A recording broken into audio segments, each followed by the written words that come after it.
Chapter 1091. The world was too big. It was so big that even transcendent realm cultivators couldn't meet each other again once they were separated. Last year, when they parted outside Maplewood City, Xiang Qian said that he wanted to walk the path of invincibility again. The first path was to go to Kunlun in the West Qin dynasty. Jiang Wang saw it with his own eyes. Once Xiang Qian used the sword formation, the word terrifying couldn't describe it. It was a killing move that could separate a soaring dragon realm cultivator from the four divisions and interfere with an outer sect cultivator. He couldn't find an opponent for Xiang Qian in the soaring dragon realm. The Tao of the flying sword was the strongest and sharpest. Life and death were cultivated in one sword. It could be said that the killing power was unparalleled. In the glorious silhouette of the flying sword era, the solipsism sword Tao was also the top sword technique of the three ultimate flying swords. Xiang Qian, who inherited this Tao, even if he didn't use the sword formation and only relied on the dragon light to fight, he was indeed invincible in the same realm. But then again, Xiang Fengqi, who was invincible in Dongjin, died. Who knew how far Xiang Qian in the soaring dragon realm could go? Although he encouraged Xiang Qian as a friend, he couldn't be sure if encouraging Xiang Qian to work hard would be good or bad for Xiang Qian's future. It can only be said that they walked the same path and did their best. Under the escort of Yu Leng and Li Yugue, Jiang Wang finally returned to Linzi. They all needed to report to Qi Ting about their trip. However, Yu Leng and Li Yugue reported to the Political Affairs Hall, while Jiang Wang reported to the Patrol Inspector Office. No matter how capable Zheng Shi was, he couldn't make Yu Leng and Li Yugue, who were blue metal divine arrival state cultivators, obey him. Most of the time, he had to coax them to do things. It was only because of Qi's system that he could order Li Yugue around. This was also the reason why the patrol inspector couldn't be a divine arrival state cultivator. Restricting one's cultivation was restricting the power of this position. The important matter of the country is worship and war.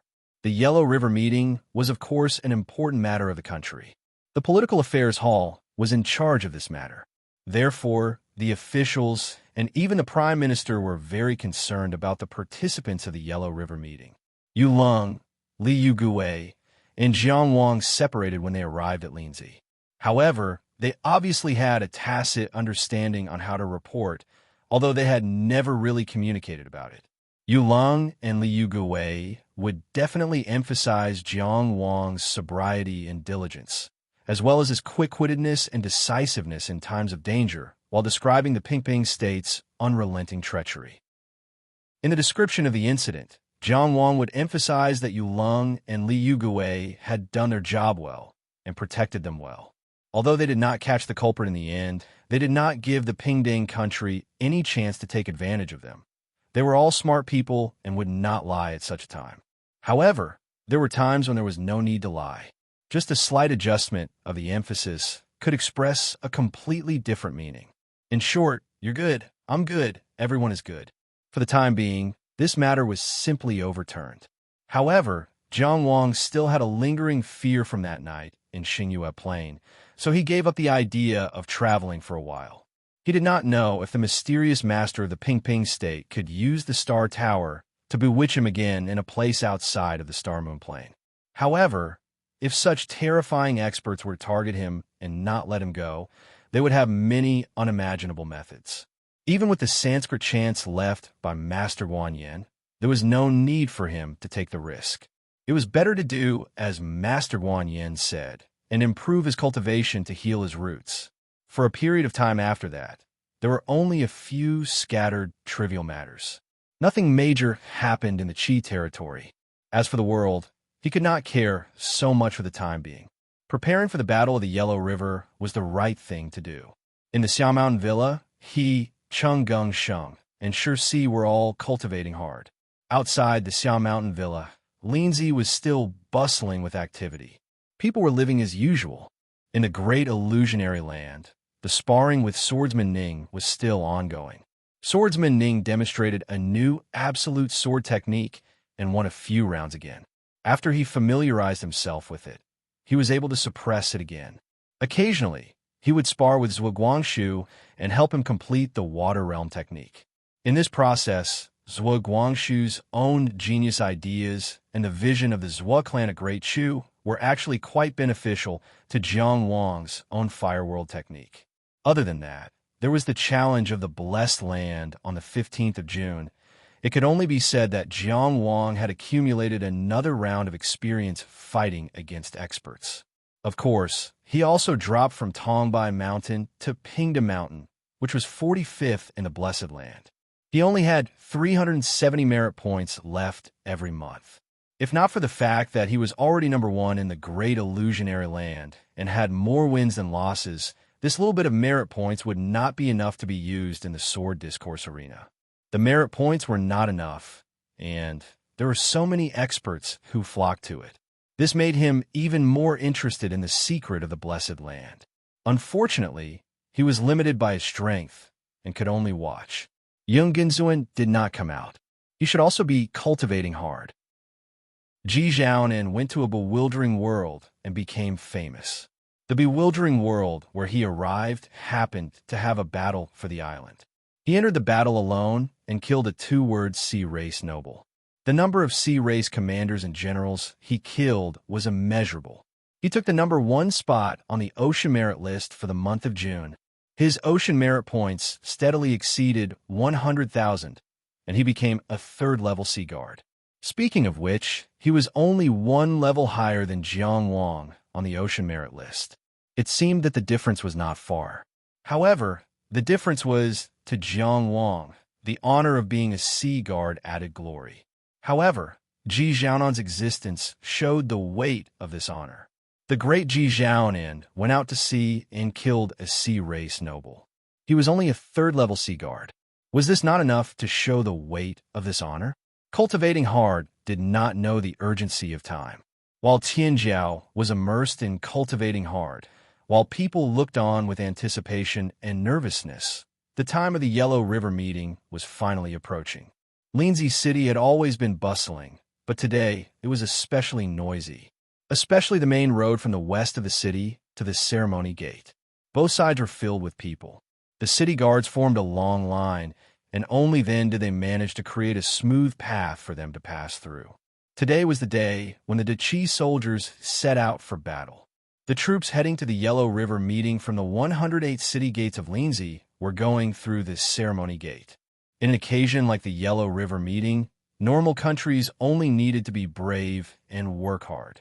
For a strong country like Qi, apart from prestige, they also needed to have manners. When they were brave, they also needed to have manners. Qi was very popular with martial artists. Zhong Xuansheng was able to earn a lot of money just by holding a duel. From this, it could be seen. Into Qi, every time an army set off, there would be people sending them off, hoping that they would return victorious. This time, Qi's troops heading to the river viewing platform were extremely beautiful. There was no need to talk about the 3 participating geniuses. The one leading them was the 9 soldiers commander, Chao Jie, who controlled the Death of Spring Army. Accompanying them was an army of no less than 200 Soaring Dragon stage cultivators, and there were even 2 Intermansion stage team leaders amongst them. They were all elites from the Sky Cover Army. To strengthen Daqi's prestige, each one of them was tall and strong. Not only strength, but also face. Those who were chosen were naturally almighty and extraordinary. Only the Sky Cover Army was able to choose such a group of soldiers. It should be known that cultivators of the Soaring Dragon realm were qualified to compete for the position of lieutenant even in the Rain Beheading Army, which was an elite force of 9 soldiers. The qualified here meant that they had crossed the threshold of promotion. To complete the promotion, they still needed merit points. The uniform sound of horse hooves was like the beating of a drum, like a heartbeat coming from afar. The citizens on both sides of the road, who were originally talking noisily, seemed to be intimidated by a solemn aura. They slowly quieted down. Clop, clop, clop. The 3 Tianjiao of Tianjiao rode at the front of the troops, receiving the gazes and blessings of all the citizens of Linzi. Ji Zhaonan, who was wearing frost armor and a snow robe, rode a white horse that was completely flawless. He was in the middle of the 3. Unparalleled armor, unparalleled man. His silver spear was held diagonally behind him, and the cold light seemed to pierce through the tiles on the ground. Every time his cold, star-like eyes swept across a place, there would be a lady who would be unable to breathe. The moment they met his gaze, they would almost suffocate. Young Ginzuan, whose clothes were whiter than snow, was to the left of Ji Zhaonan. He was riding a black cloud treading on snow. This horse was completely black, and only its hooves were white. His charming appearance had long captivated Linzi City. His nose was like a green mountain, his eyes were like black stars, and there was a faint smile at the corner of his mouth. He was no longer far away in the clouds, but truly in the same world as the people of this world.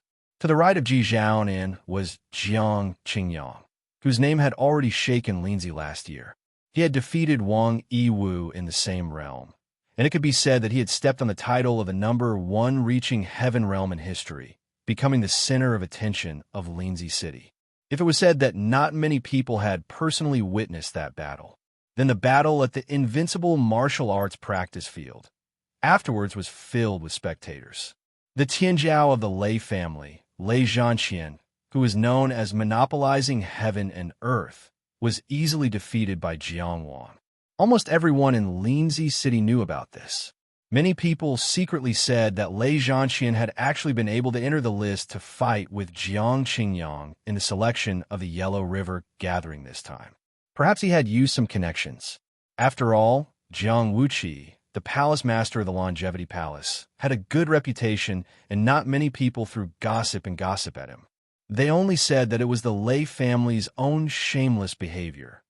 Lei Zhanqian, who had been defeated cleanly, really couldn't explain anything. He could only shut himself in and immerse himself in cultivation.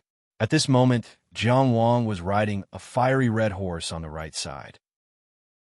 His back was straight, and his expression was calm.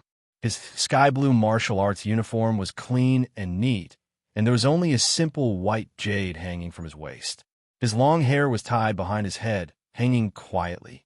At first, his eyebrows and eyes were only delicate and pretty, but after experiencing hardships, some edges and corners had been sharpened. Although he was still not as charming as Ji Zhaonan, nor as magnificent as Young Ginzuan, but he had his own calmness and certainty. His eyes were so clean, and it was hard to imagine that after going through so much, he could still have such childlike eyes. And his slightly pursed lips seemed to be describing all the moments along the way when he was unwilling to retreat. His nose was high and straight, and his face was calm and steady. He looked so sincere, and he had a very reassuring aura. You can always trust him. You can always trust Jiang Qingyang.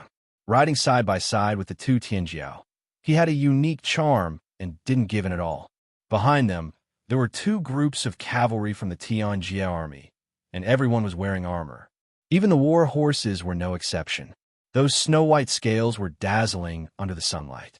Behind the 100 cavalry was the commander of the Spring Death Army, Chao Jia. He didn't want to steal the limelight of the three Tianjiao, and he also had the intention of overseeing the Middle Army. Even if it was just a 200-man army, it had its own system. The famous generals of the world, at any time, respected the war itself. Behind Chao Jia were the remaining 100 cavalry. The Iron Cavalry was connected. Two team leaders of the Intermansion realm were at the back in armor. The horses they rode were all male colts raised by the Imperial Horse Directorate. All of them were tall and strong, and they all had the bloodline of demonic beasts, and they were all well trained. If they really fought, they wouldn't lose to normal Meridian cultivators.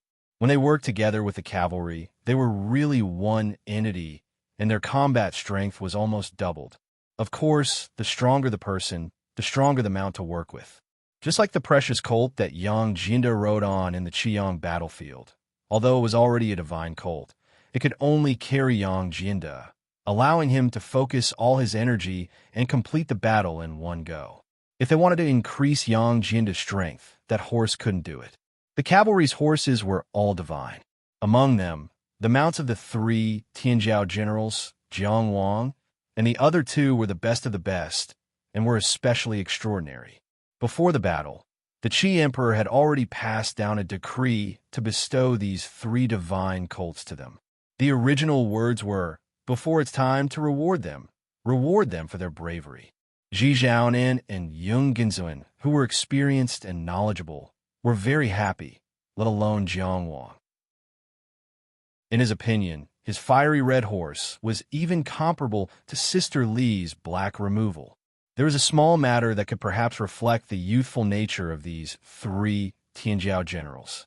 They all gave their horses names. Yung Genzuan's horse was named Snow Knight. It was a very picturesque name. In a pitch-black night, only the snow under its feet was white, which suited the image of this horse very well. Jiang Wang was also very attentive. After thinking seriously for a long time, he named his fiery red horse Flame Illumination.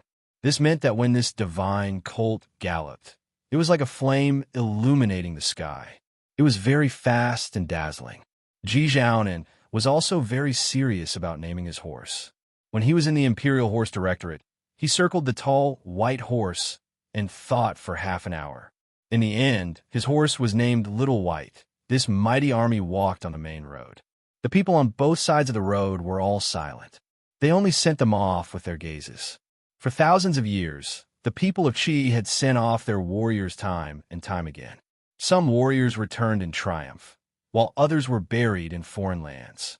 The great Qi Empire, on the other hand, had completed its great undertaking of dominating the eastern region through these expeditions. This city, this country, could be even greater. Everyone in the Qi nation believed so. They believed that they were living in a great era, in a great empire. They were especially proud that they were Qi people. Clop, clop, clop. The sound of the horses' hooves was firm and rhythmic. The soldiers were determined and brave. When the 3 Tianjiao generals arrived at the Li Gate and were about to leave the great city of Linzi, the silence was broken in an instant. No one knew who started the first sound. The second sound, the third sound, the sound spread from the city gate all the way to the end of the long street. The sound spread from the main road in front of the Li Gate all the way to the entire city, regardless of gender, old or young. The sound of all the people of Linzi gathered into one sound. That sound was clear and loud. It shook the heavens and the earth. That sound only said, "Fight for the championship." This time, they were going to fight for the championship. Chapter 1092. The Battle of the Yellow River was a competition between all the countries, and they had to be the first to win. Not only did it have political significance, but it also had more practical considerations. The world's powers displayed the future at the Riverview platform and used this future to divide resources. Perfected lords could not be easily moved. Apart from life and death, no one could be their judge. It was rare to see a perfected lord like the Qi's military god, Jiangmengxiong, who frequently attacked. How many countries dare to let their perfected lords go to the Sword Peak Mountain alone and be surrounded by enemy countries? If not for their absolute confidence and unparalleled dominance, they would not have done so. The death of a perfected lord was an unbearable price for any country. It was definitely a loss that would hurt them deeply. Therefore, even though they knew how strong Jiang Mengxiong was, China could not help but give it a try. They wanted to take the opportunity to surround and kill him on the Sword Peak Mountain. If they could kill him, it might be the beginning of China's counterattack on the eastern region. Of course, the final outcome was already known to the world. The Battle of the Yellow River only looked at the future. That was because the position of the various countries and powers was already a reflection of their present strength. Another reason was that no matter how the future fought to the death, it was still within their control and limits. Jing and Mu share the northern region. These words were engraved in the hearts of almost everyone in the northern region. The two great powers kept each other in check and worked together to resist the demons. Probably because it had been ravaged by the demon tide for too long, the northern region's landscape was the most unique in the modern world. The life and death line that separated the boundless desert and the boundless grassland was different in the Jing Kingdom. Unlike the Mu Kingdom, the Jing Kingdom did not have a vast grassland. What they faced with the boundless desert was a beast-like military fortress on the grassland. The death of the desolate border was the same. The life of the human race was different from each other. In the Mu kingdom, there was a boundless grassland that was full of vitality. In the Jing kingdom, this life was a life filled with swords and spears. In a military empire like the Jing kingdom, war was a common occurrence. War against demons, war against humans, and war without rest. Therefore, when Xiahou Lai, the governor of swift cavalry, led a group of men out for battle, many of the Jingdu people did not even realize that this group was heading for the river observation platform to participate in the battle. Even if Tianjiao was gathered in this troop, there was the adopted son of the great general of the Red Horse Guards Murong Fenwu, the grandson of the great general of the Eagle Guard Zhongshan Yanwan, and the beloved daughter of the great general of the Yellow Dragon Guard Huang Fu. This was because people like Murong Longqian, Zhongshan Weisan, and Huang Sheli from Tianjiao would often lead troops out to battle. The group left the Jing kingdom and headed south. Zhongshan Weisan, who was dressed in luxurious clothes, tactfully stayed at the back of the group. He did not wish to incur Xiahou Lai's wrath. The Great Jing Empire was a military empire. The entire country was ruled by a military court formed by the 6 protectors and the 7 guards. Take the Eagle Guard's great general Zhongshan Yanwan, for example. Although he was called a great general, he was actually a duke. Zhongshan Weisan's status was similar to that of a prince. The 6 protectorate armies, the 7 guard armies, and the 13 armies would definitely compete with each other. But this time, the ones who were going to the Battle of the Yellow River were all Tianjiao soldiers from the 7 guards army. Not a single person from the 6 protectorate armies was participating, and the valiant cavalry under Xiahou Lai's command was one of the 6 protectorate armies. The reason why the valiant cavalry governor Xiahou Lai was personally leading the troops was probably to balance out the voices of the 6 protectorate armies. Unfortunately, going to a long river like the Battle of the Yellow River only depended on the individual strength of the young Tianjiao. No matter how much noise there was, it was impossible to change the outcome. Back to the trip. As the valiant cavalry governor, Xiahou Lai naturally would not bicker with these juniors. In fact, to show fairness, he would put in more effort to ensure that the Battle of the Yellow River proceeded smoothly. However, it was difficult for him to be in a good mood. Zhongshan Weisan tried his best not to hang around in front of the governor to avoid causing trouble for himself. Murong Longqian was still discussing cavalry tactics with Xiahou Lai. Did he really think that the valiant cavalry governor was kind and benevolent and loved a talent like him? Of course, he was only feeling sour.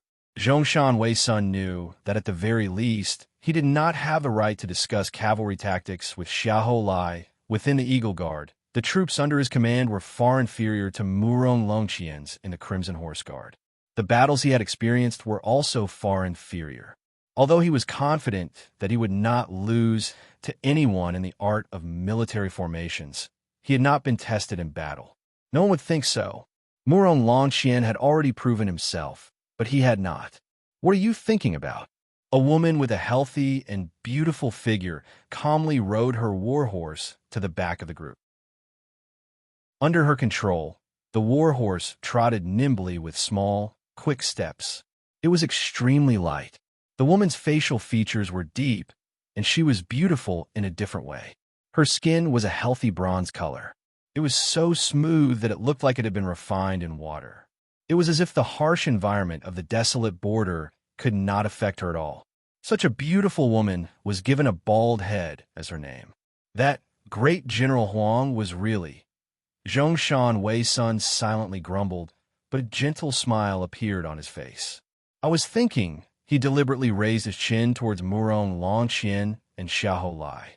I wonder what the 2 great masters of the art of war are discussing. Stop putting on an act. If you really want to know, why don't you go up and listen? Huang Sheli said loudly. Let me ask you, is the one surnamed Jiang convinced? Zhongshan Weisan blinked his eyes awkwardly. Jiang Zhaoyuan had lost the competition for the inner palace spot. He was very unsatisfied. He said that he did not perform well, that there was a problem with his cultivation a few days ago, or else he would have done something. In short, It was just something he would say when drinking with his friends. But Huang Shelley, who had also gone to drink, happened to hear it. That was a complete upheaval. The restaurant was completely demolished. Jiang Zhaoyuan lost again and could only admit defeat. He did not mention that his condition was not good. As Jiang Zhaoyuan's good friend, Zhongshan Wei's son could not say anything about this. Of course, he knew that Jiang Zhaoyuan was just talking. But since he had met the main character, it was not wrong for him to be taught a lesson. Huang Shelley snorted coldly.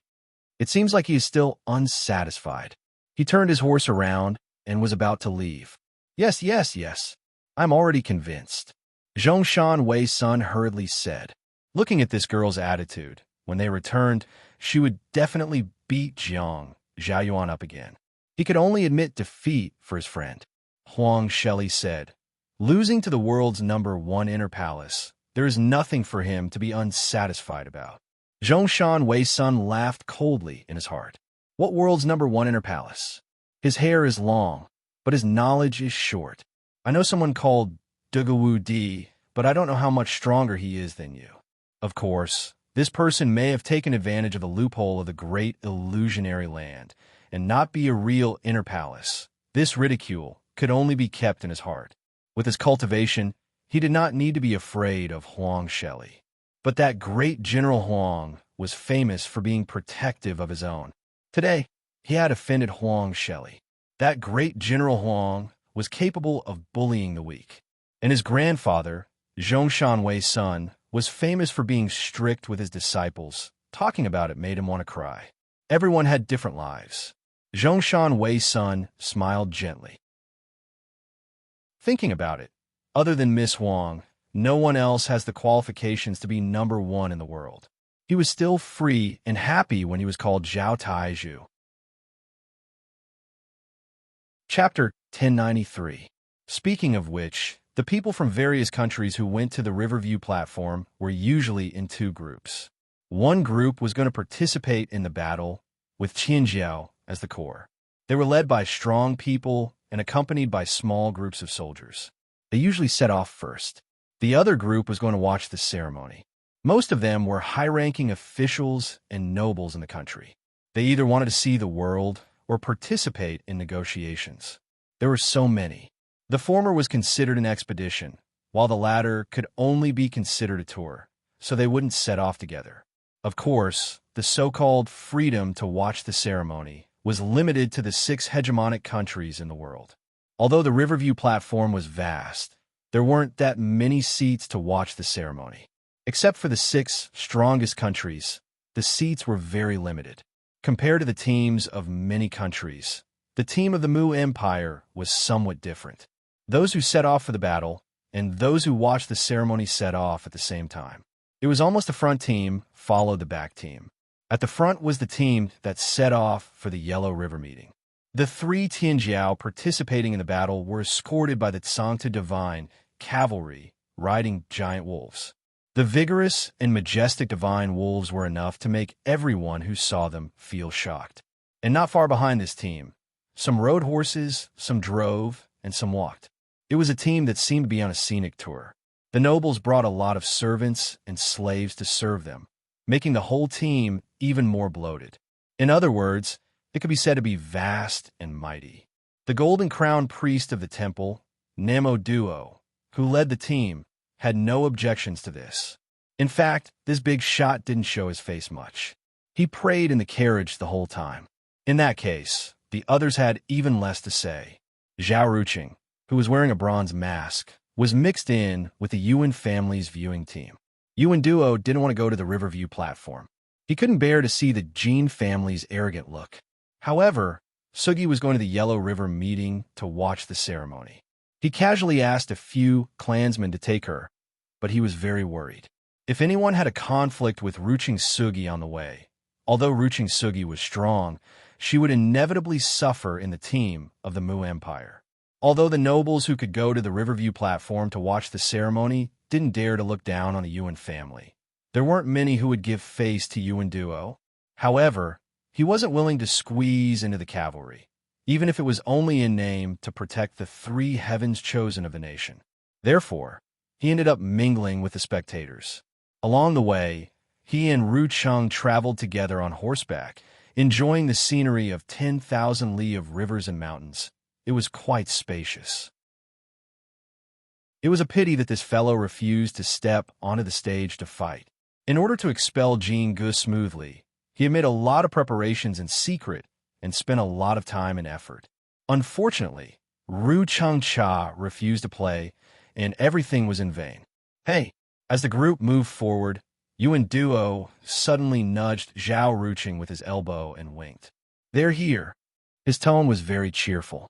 Unfortunately, Ru Cheng Sugi was wearing a thick bronze mask, so people couldn't see his expression clearly. It should be very interesting. Zhao Ruching pulled the reins and did not say anything. A snow-white horse floated over like a floating cloud. It flew past the carriages of many nobles and arrived in front of the Yuan family. Sitting on the horse was a beautiful woman wearing a silver crown and a red jade belt on her forehead. The blue grassland dress did not affect her ability to ride the horse calmly. She seemed to be riding a cloud with a bright smile on her face, revealing her neat and snow-white teeth. The most amazing thing was that she had a pair of pale blue eyes like the sky. Compared to its beauty, the meaning it represented was even more profound. Pale blue eyes were the unique symbol of the Haolian family of the Mu Empire's royal family. In other words, the person riding the horse was at least a princess. Moreover, she was the princess of the Mu Empire, one of the 6 strongest countries in the world. It was not an exaggeration to say that she was the most noble woman in the world. What a coincidence! The woman was not shy at all. She was straightforward and generous. She directly rode the horse in front of Zhao Ruching and said with joy in her voice, "We meet again." Yuan Duo wanted to turn his head away. "My princess, since you saw my face last time, you have come to our Yuan family 4 times in 3 days. Wherever we go, you're always there. We come to the Yellow River meeting, and you also come to the Yellow River meeting. Isn't this a coincidence?" Of course, he did not dare to say this out loud. The people of the Haolian family could not be provoked, and Haolian Yunyun was even more so. Everyone knew that she was the apple of His Majesty's eye and was very doted on. He even called her a treasure of heaven. He could offend anyone but her. However, if Ru Chengcha could really enter the Mu Empire, it would be an excellent path. In the future, she would be able to rise to the top, and her followers would rise to the sky. Unfortunately, Ru Chengcha only had a good appearance, but when it came to the matters between men and women, she was inexperienced. Yuan Duo glanced at Zhao Ruching regretfully and complained. He said to Helian Yunyun with a smile, "It is the great honor of the Yuan family for Princess Yun to come here." The bronze mask covered all his expressions. Zhao Ruching's beautiful eyes were also very calm. He rode the horse slowly and bowed his head slightly as a greeting. "Greetings, Your Highness." Haolian Yunyun nodded at Yuan Duo as a response. She turned the horse around and let her snowflake horse ride side by side with Zhao Ruching's Siam mane horse. She tilted her head and looked at the bronze mask on Zhao Ruching's face. It was as if she could see the extremely handsome face under this thick mask. "It is fate that we meet. We have met so many times. It is time to get to know each other formally." Her voice was bright and pure. When people heard it, they felt as if the sun had shone into their hearts. It was warm and comfortable. Yuan Duo rode slowly on the other side of Zhao Ruching.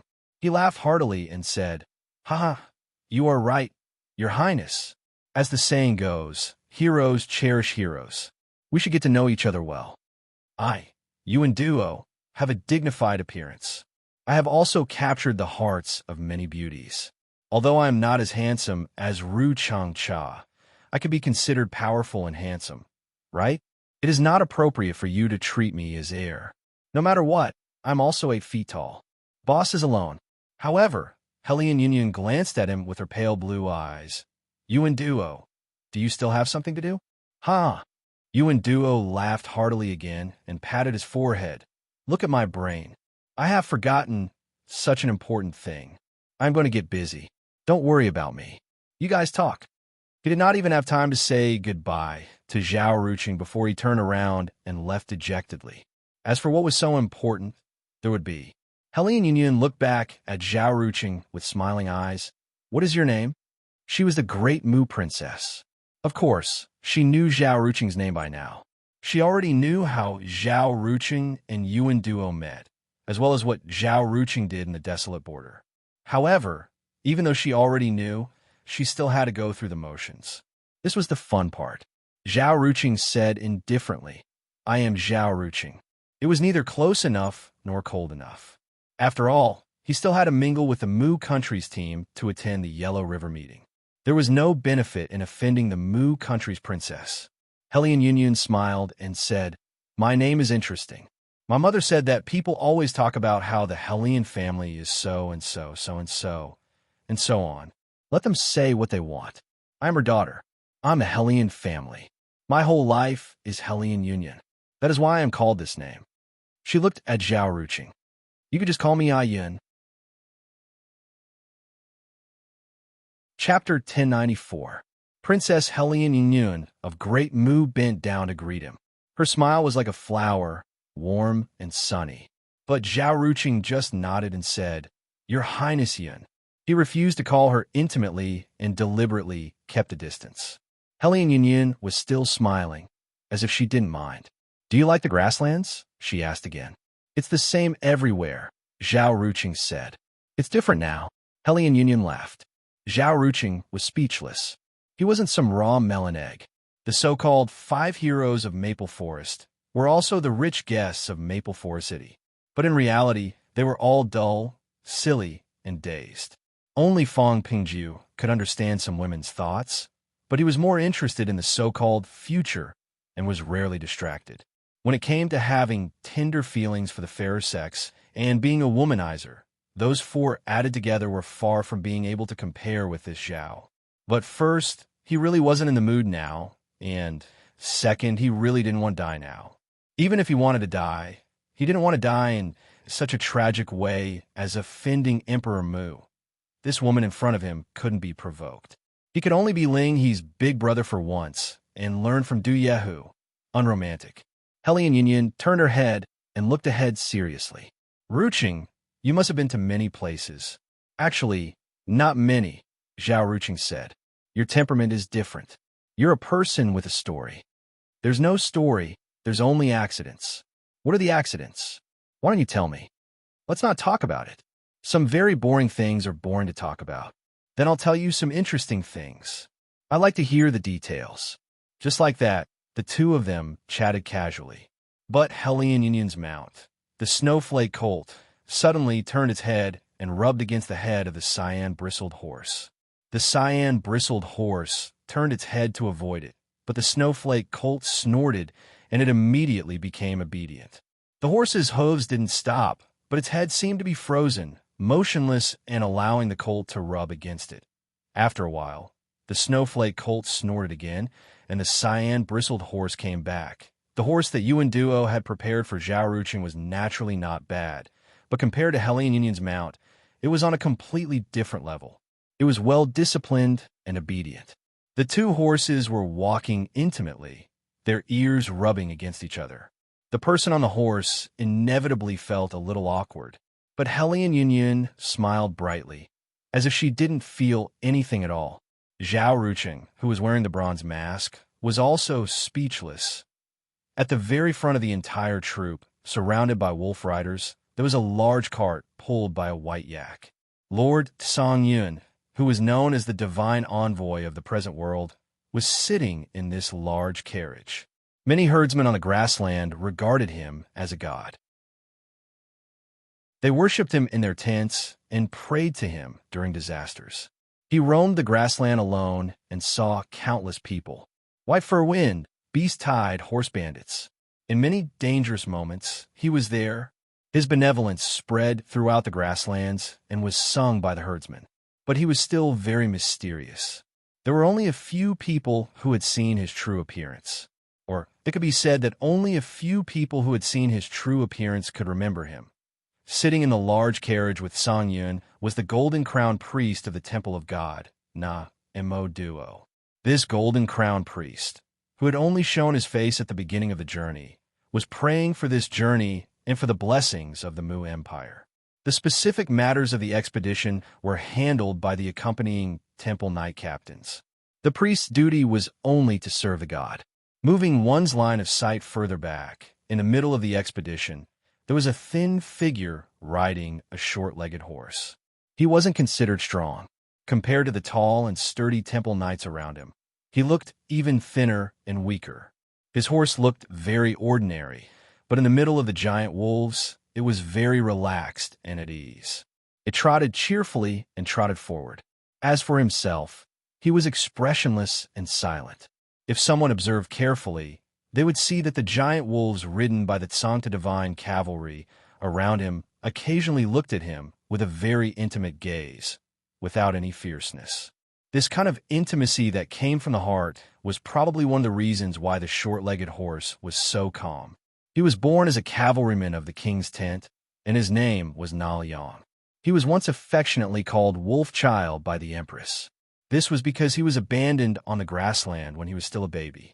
It was a female wolf who nurtured him.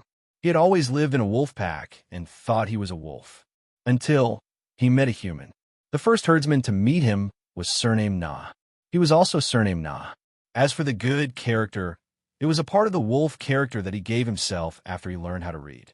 The Mu Empire's representative for the Battle of the Yellow River this time was Qianjiao. In the last martial arts competition in front of the king's tent, if it weren't for the strong guarding him, he would have torn his opponent to pieces. At the end of the expedition team was the Mu Empire's representative, a true blood descendant of the Jin family, Jin Ge. He rode an armored war horse in the middle of the wolf pack. He looked at the large carriage at the front of the team with some undisguised dissatisfaction. According to legend, the white yak was the mount of the third incarnation of God Song Tuesday. It had a sacred meaning. As a true blood descendant of the Jin family, Jin Ge couldn't even sit in that large carriage. Song Ming didn't even show his face, but he had one more praise and glory than him. Moreover, the indifference of the temple knights around him made him very unhappy. On the boundless grassland, the king's cavalry only surrounded the palace and served the monarch. They didn't fight many battles and weren't famous. Only the Tsang-Tu divine cavalry and the Iron Buddhas could be ranked among the top 10 cavalry in the world. Although the Tsang-Tu divine cavalry was ranked first, the Iron Buddhas, ranked 6th in the world, weren't very convinced. The competition between the two was very strong. It could even be said that there was competition everywhere. To be able to compete with the heavenly knights in the kingdom of God Tsang-Tu was enough to show the strength of the Iron Buddhas. Of course, the Iron Buddhas also worshipped God Tsang-Tu, but they weren't as orthodox as the Tsang-Tu divine cavalry. In short, under this kind of competition that had accumulated over the years, Jin Ge, who was born in the Iron Buddhas and whose father was the Lord of the Iron Buddhas, inevitably didn't get any good treatment from the Tsang-Tu divine cavalry. The more Jin Ge moved forward, the more upset he felt. He couldn't squeeze into the golden crown priest's carriage. Na Liang was born lowly and wasn't good with words.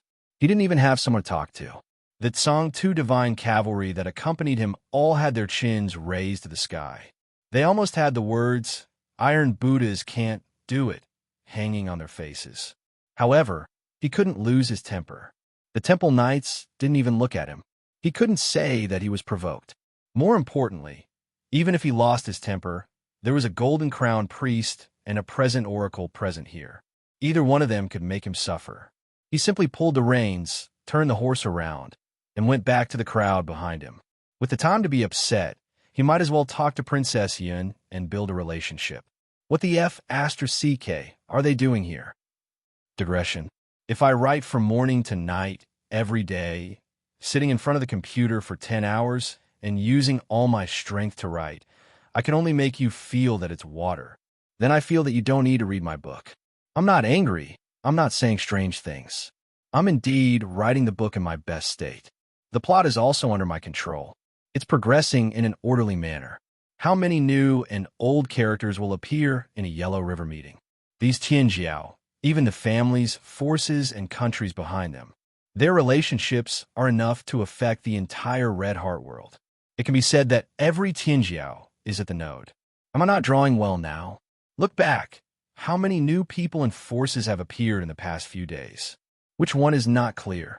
In the most interesting plot, how many settings have been quietly released? Everyone knows more about this world, right? I am writing these words with the utmost sincerity. I have dedicated the best part of me, the brilliance that I can offer, all of it. If you still don't like it, then it means that there is no fate. I don't think you need to force it. If we meet again, we might as well say goodbye. Don't hate each other. In a year or two, if I'm still writing, it will definitely be better. Perhaps at that time, we will be fated. In addition, since we are fated, I'll give you a dehydrated version so that you won't worry about it. The Yellow River meeting began at the Riverview platform. The Qinjiao of the countries fought very well. After the fight, they went home. I'm not affected, but I feel that some readers might be affected. That's why I said this. If the reader will settle down and read it slowly, I believe that each of these recent chapters will be worth reading. More than you, I don't want the Yellow River meeting to disappoint you. I hope everyone can be happy. Good night. Chapter 1095. The participating teams of all the countries in the world headed toward the Riverview platform. Qi's team set off from Linzi, went west through Zheng country, went north of Jing country, passed through Ji country, and went to the Riverview platform from a country. Speaking of which, Jing country was west of Qi, and the Riverview platform was west of Jing country. Qi's team went through Jing country and went west. Obviously, this was the fastest way. But obviously, they couldn't just go like this. Let's not talk about other things. When Qi's cavalry passed by, if Jing country's officials asked you to disarm, would you disobey? Jing country had a series of rules and various Taoist etiquette. Would you follow them or not? Everyone was one of the top 6 in the world. No one would look good if they gave in. They might as well go their separate ways. Qi's team didn't hesitate to take a detour every year and go through a country to get to the Riverview platform. Jing country didn't say anything and let them go wherever they wanted. The location of the fertile soil country was naturally excellent, and the land was also very fertile. But what really made this small country rich was actually the Yellow River meeting. The so-called Yellow River in the vast sea was between Wakountry and Jing country's Jingtian prefecture. Further west of Wakountry was the Pegasus Plateau. Not to mention the countries from the south, most of the countries from the north had to pass through Wakountry to get to the Riverview platform. Qi from the eastern region, which always chose to take a detour, even built a Qi pavilion in Wakountry to receive the people from Qi. Of course, the most important function was to let Qi's team rest when the Yellow River reached the target water level. Mu country also had a Mu garden here, and Jing country had a Jing house here. There is no need to go into detail about the other small countries. So many countries had set up a foothold here, but it was unexpectedly harmonious and didn't interfere with each other's business. Wakountry became a transportation hub because of this, and it had the style of 100 flowers blooming together. Many businessmen from many countries had to stop here when they passed by. Because of the checks and balances of various parties, it maintained a kind of detached independence. Of course, it was so close to Jing country that it was impossible to completely get rid of Jing country's influence. It could prosper, but it couldn't be strong. Chao Jia wasn't very tall or strong. It was to the extent that his facial features naturally carried a kind of bitterness amidst the warmth. They were not aggressive at all. On the contrary, they looked easy to bully. If Prime Minister Jiang Rumo could be described as an old woman, then he could be described as a young wife. The two of them were similarly low-key. It could be said that Jiang Rumo's presence was the weakest among the past prime ministers. His political platform was mild, he handled things smoothly, and he advocated a win-win situation.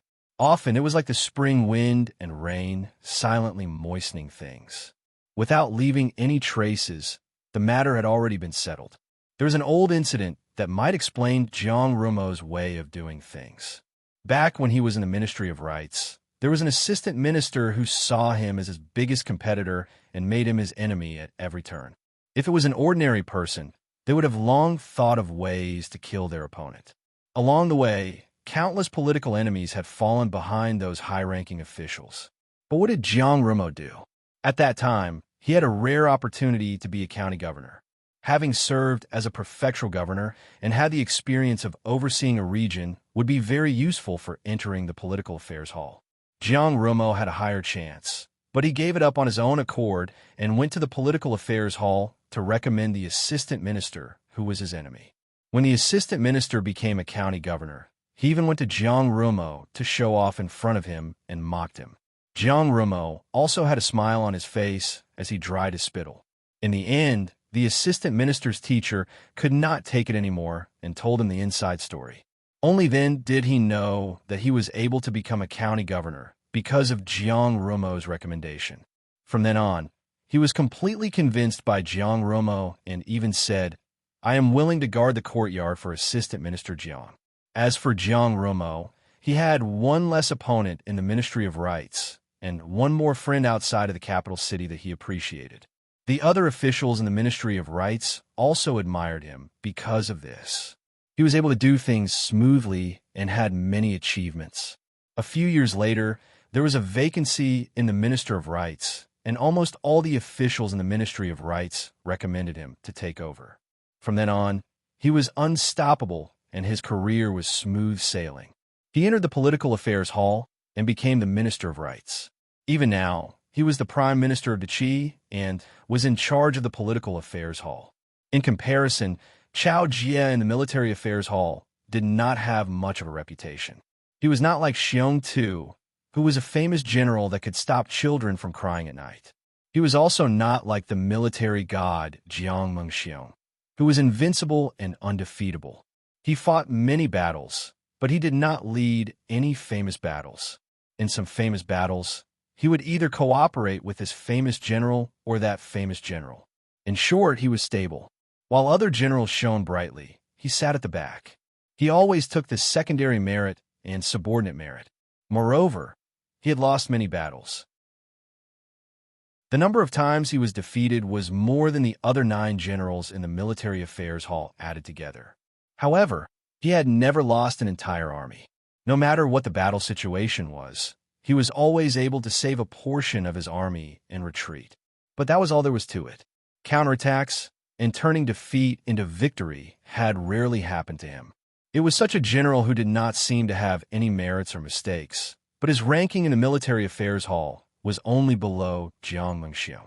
The Qi Emperor once said, "The best military strategist in the world is Xinguo. The best military strategist in the world is Chao Jie." Xinguo referred to the Xinguo Marshal Jiang Mengxiong. In the eyes of the Qi Emperor, the best military strategist in the world was Deqi's military god Jiang Mengxiong. However, when he talked about the best military strategist in the world, the first person he thought of was Chao Jie. Of course, people in Qi would agree with this evaluation, but people from other countries would not. Even within Qi, there were many people who did not agree with the second half of the sentence. People found it hard to understand how Chao Jie, who did not have much of a presence, could be compared to the military god in terms of military strategy. The Spring Death Army was famous in the world, but as for who the commander of the Spring Death Army was, many people had to think about it before they could remember. In short, he was such an average person. People who met Chao Jie for the first time probably would not have much respect for him. He did not seem to be very eye-catching. But when he sat there and wanted to say something, he naturally had an aura of being as deep as an abyss and as high as a mountain. At least, in the Qi Pavilion, the 3 Tianjiao sitting opposite him did not dare to look down on him. "Do you know why the Yellow River meeting was first held?" Chao Jie asked. At this moment, there were only the 4 of them in the hall. Ji Zhaonan did not say anything. Naturally, he knew. Yung Genzuan also smiled and did not say anything. Only Jiang Wang was confused. Dividing the territory? He did not know the inside story, but there was nothing to hide. Chao Jie chuckled. That's not unreasonable. He looked at the 3 Tianjiao and said mainly to Jiang Wang, since the Middle Ages, the human emperor chased the dragon emperor across the ocean. The dragon race disappeared from the world and did not appear in front of people. However, there is still a dragon in the world, an old dragon. He reached out and drew a long line on the table. Then he bit his finger and pointed at the long line. He is the master of the Long River. In the Middle Ages, he was conferred the title of Long River Dragon God by the human emperor to suppress the Long River. In name, he controls all the water races in the world. Jiang Wang was shocked. He had come to the Long River several times and had a certain level of understanding of the water races. He believed that there must be water races in the Long River. However, he never knew that there was an old dragon here. In the Middle Ages, didn't all the dragons follow the Dragon Emperor and retreat to the ocean? Jiang Wang asked. Chao Jie said meaningfully, which intelligent spirit doesn't have its own thoughts? Not all dragons agree with the Dragon Emperor's ideals. The Long River is too vast and majestic. After the Dragon Emperor was chased away, the Long River Dragon God alone was not enough to suppress it. Therefore, in the recent years, disasters occurred frequently and ravaged both sides of the river. The ancestors on both sides of the river suffered countless disasters. The ancestors built a river-viewing platform at the Yellow River and worked together to suppress the Long River's water. Because countless living beings on both sides of the river rely on it to survive, they could not suppress it to death. If they intentionally controlled the power, the seal would inevitably loosen under the constant erosion of the river. Therefore, every once in a while, the ancestors would come to reinforce the seal. This was the earliest meeting of the Yellow River. Jiang Wang thought for a moment and said, I'm afraid it was also a show of strength. He noticed that Chao Jie had emphasized that the Long River Dragon Monarch was nominally the ruler of all the water tribes in the present world. Chao Jie smiled and said, the Long River Dragon Monarch is only the ruler of the water race in name. At the beginning of the Middle Ages, he was not only ruling in name, but in fact he ruled all the water races. He was the true master of the water races.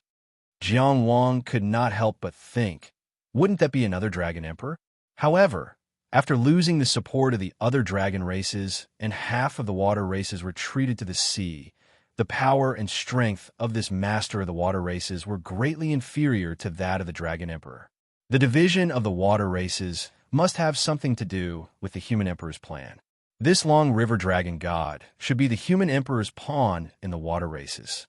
The final result was very satisfactory, at least for the human race.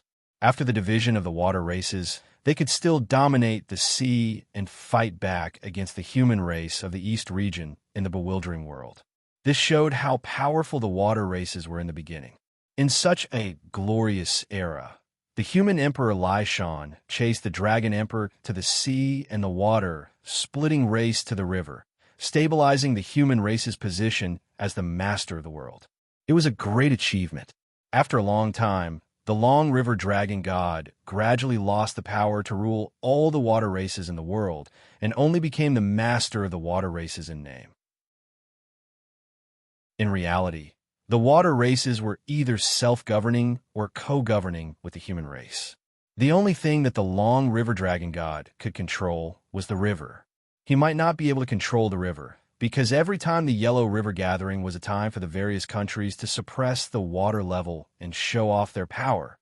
After the efforts of countless sages, and the Long River Dragon God consciously or unconsciously gave in. The water races that had disagreements with the human race in the Middle Ages were now living in harmony. The human race and the water races continued the ancient alliance and were almost one. At least on the surface, many people believed that the water races were just humans who lived in the water. The two races were of the same origin and were very close. This was already a sign of the great integration. That was why Jiang Wang was angry when he saw someone stealing water race women on the shore of Qing River. This was the education he had received since he was young. He was born out of the kindness and hot-bloodedness of a young man and his simple feelings. He saw the water races as humans. This was also what the sages wanted to see back then. However, things had changed with the passage of time. Many people probably felt that the human race no longer needed the water race's help, whether it was the war against the outside world or the suppression of the water races. They no longer talked about the Great Integration or the Ancient Alliance. Now, there was even a country like the Luo country that openly sold water race slaves. There was also a monarch like Zhuang Gaoxian who bullied the water races and treated them as tools of war. But how should he put it? Just as Master Guanyin said, everyone had their own needs and everyone had their own ideal world. Perhaps in many people's ideal world, the water races should only exist as slaves and tools of war. Jiang Wang slowly understood this world, but his understanding was far from enough.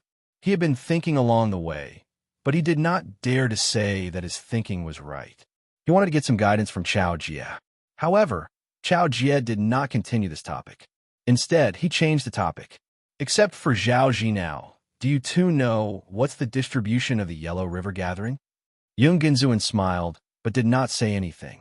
Ji Jinao had been eliminated, so he naturally had nothing to say. Jiang Wang shook his head decisively. I heard from Cheng Gung Sheng that everyone sat down to divide the territory, but I didn't ask in detail how and what territory it was divided. Chao Jie looked at him and could not help but laugh. You came to participate in a Yellow River gathering without understanding anything. Jiang Wang said frankly, I only know that I want to be the world's #1. That's enough for me. This was probably a somewhat arrogant sentence, but he said it with sincerity and certainty. He indeed thought so, so he said so. As soon as he said this, the corners of Ji Jinan's mouth twitched, and he smiled with appreciation. Yung Genzuan could not help but raise his eyebrows. Just now he suddenly thought, if he did not choose to break through at that time and fought with Jiang Wang at the same level in front of the Imperial Ancestral Temple, it would probably be very exciting, very good. Chao Jie praised. It's already very difficult to know what you want. It's even more difficult to be firm about what you want. His gaze swept past Jiang Wang, Yung Genzuan, and Ji Jinan one by one. I look forward to seeing you display the flag for the country. General Chao represented Qi and expressed his hope here. He wanted to win the top 3 in the Yellow River gathering. Jiang Wang did not act humble at this time. He only said, I'll do my best. Ji Jinan sat upright and said nothing. However, him sitting there was already the answer. Yung Genzuan had a faint smile on his face, as if he did not think that this was a difficult goal to achieve. Chao Jie smiled, feeling very satisfied in his heart. Among the 3 of them, Jiang Wang did not hide or pretend. If there was something he did not understand, he would ask openly. If there was something he did not understand, he would make bold guesses. He was not afraid of making mistakes. He was very clear-headed and determined. As for Ji Zhaonan and Zhong Xianzun, they clearly knew a lot about the Yellow River gathering. However, they were not in a hurry to show off at this time. They did not want to steal the so-called limelight at this time. They did not say a word and only listened attentively. They were all people with pride. He thought, P.S. Yesterday I said those words to change the anxiety of some readers so that everyone could calm down and read the book. It was not to criticize anyone. I couldn't control myself because I was wrong, because I was not understood. If my words hurt anyone, I apologize. Everyone urged and encouraged me. They all liked this book. Don't quarrel. I'll try to write more. At the climax of a Yellow River gathering, I'll write 10,000 words or something. I might not be able to do it, but I'll try my best. Love you. Chapter 1096. Inside the Qi Pavilion. Chao Jie looked at Jiang Wang and said slowly, as the head of Tianjiao into Qi, you participated in the Battle of the Yellow River for the country. There are some things that you should know.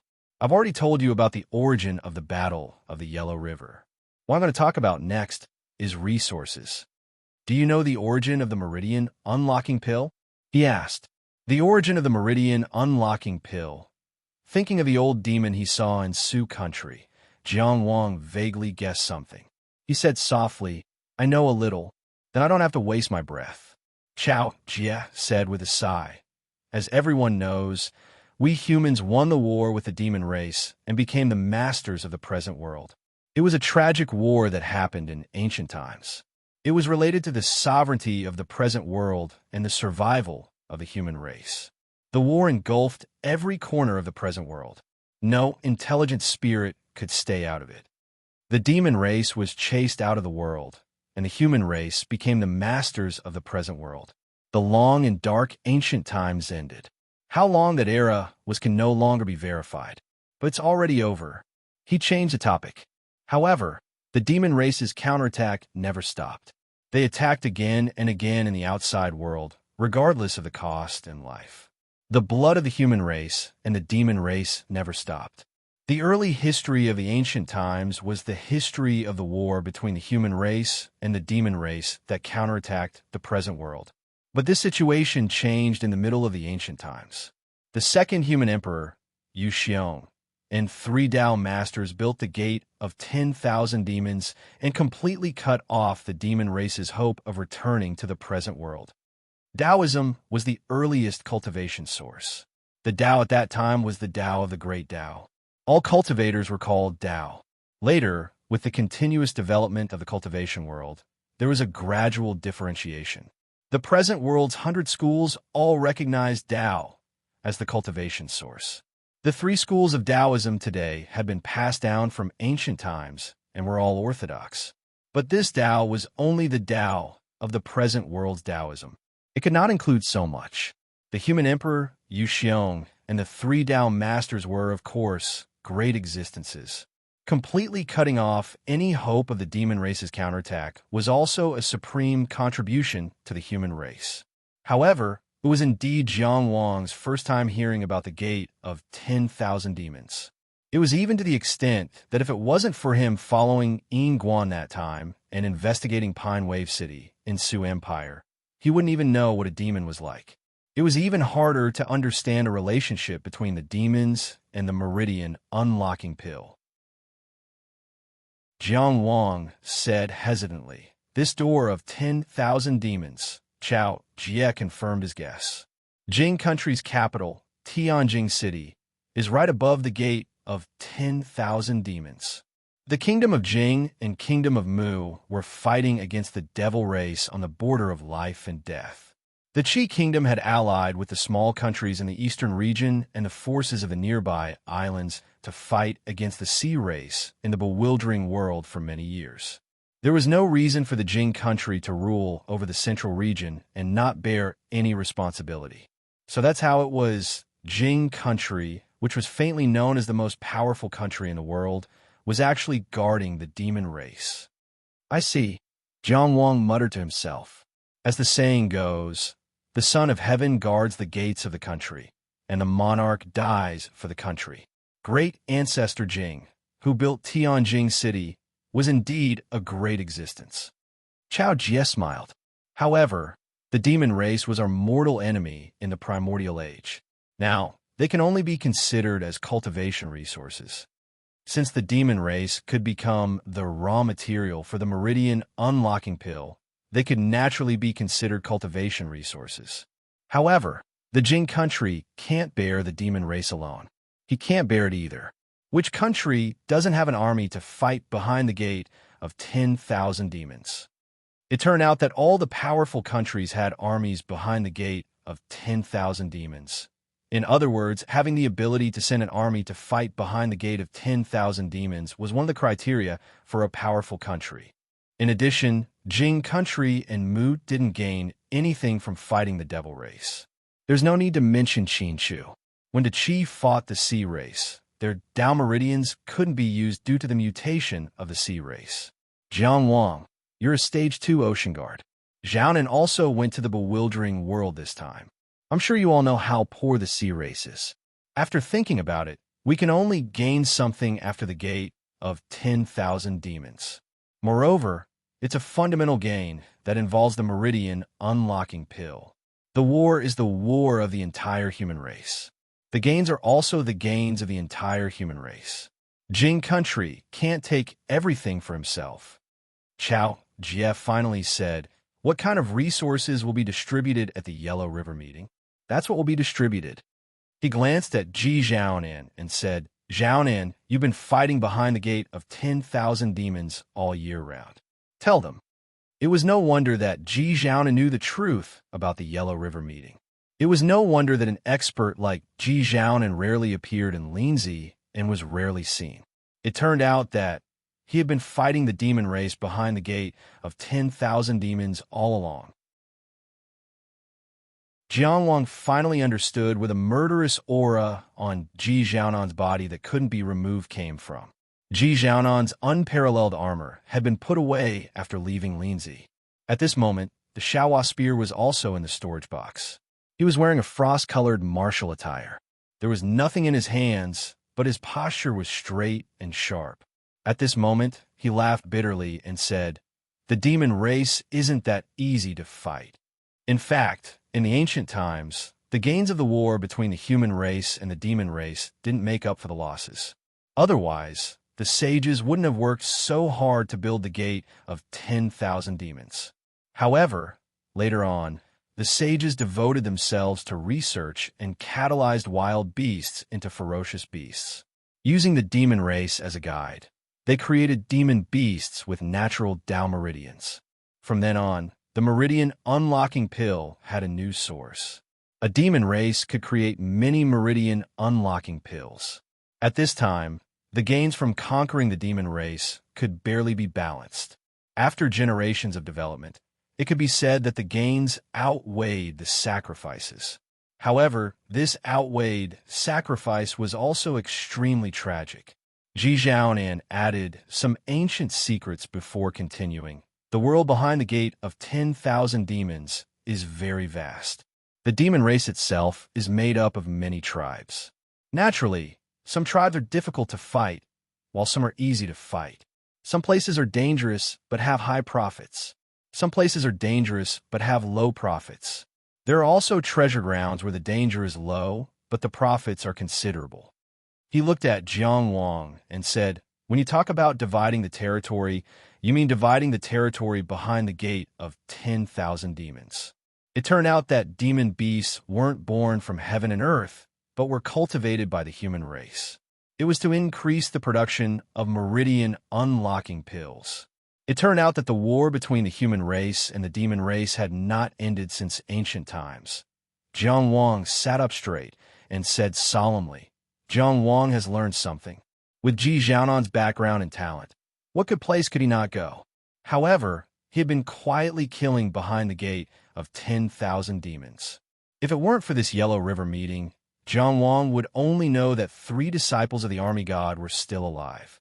He wouldn't know who the second disciple was. It was not an exaggeration to have the highest respect for this general who had fought bloody battles behind the gate of 10,000 demons. Just like Ding Jingshan, who guarded the isolated island in the Lost World, they were the backbone of the human race. However, Ji Xiaonan smiled relaxedly. "Like you said, the Yellow River meeting is just for everyone to sit down and divide the territory. However, how to divide it? Who should give some of the newly developed territories to? Who should take over the places where all the soldiers have died? There has to be a standard. Before everyone talks, they have to test their weapons. However, we can't let the Grand Marshal and the others fight to the death. No one can stop them. Therefore, we will be the ones to do it in the end." He said, "This is the Riverview platform, the Tianjiao meeting of the nations." Chapter 1097. Ji Xiaonan still sat there in the posture of a soldier, like a spear in a pine tree, but his tone was very normal.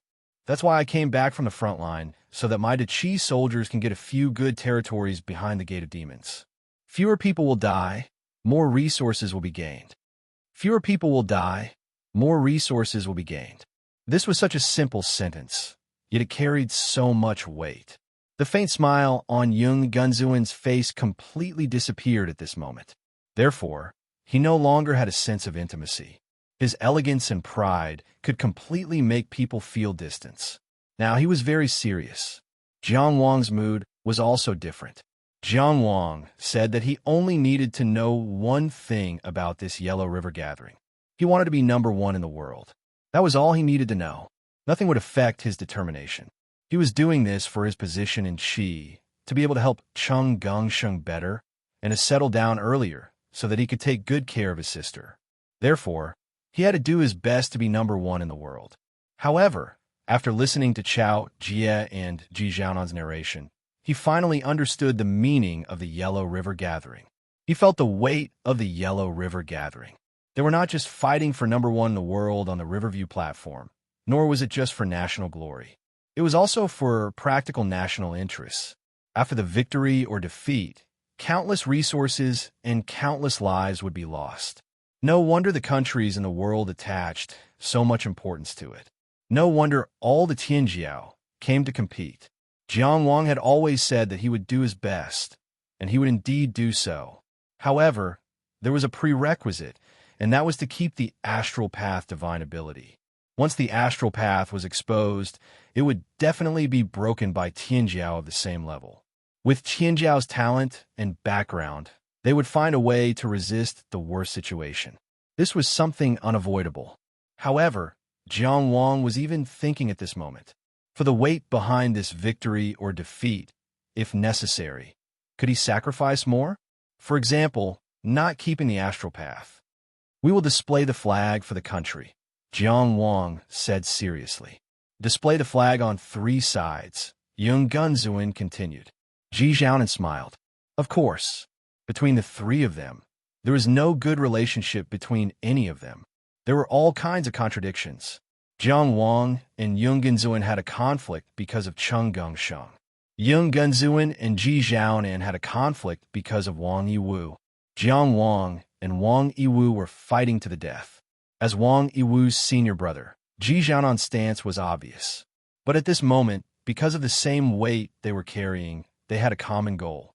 For a moment, the vague and uncomfortable awkwardness between the 3 of them disappeared without a trace.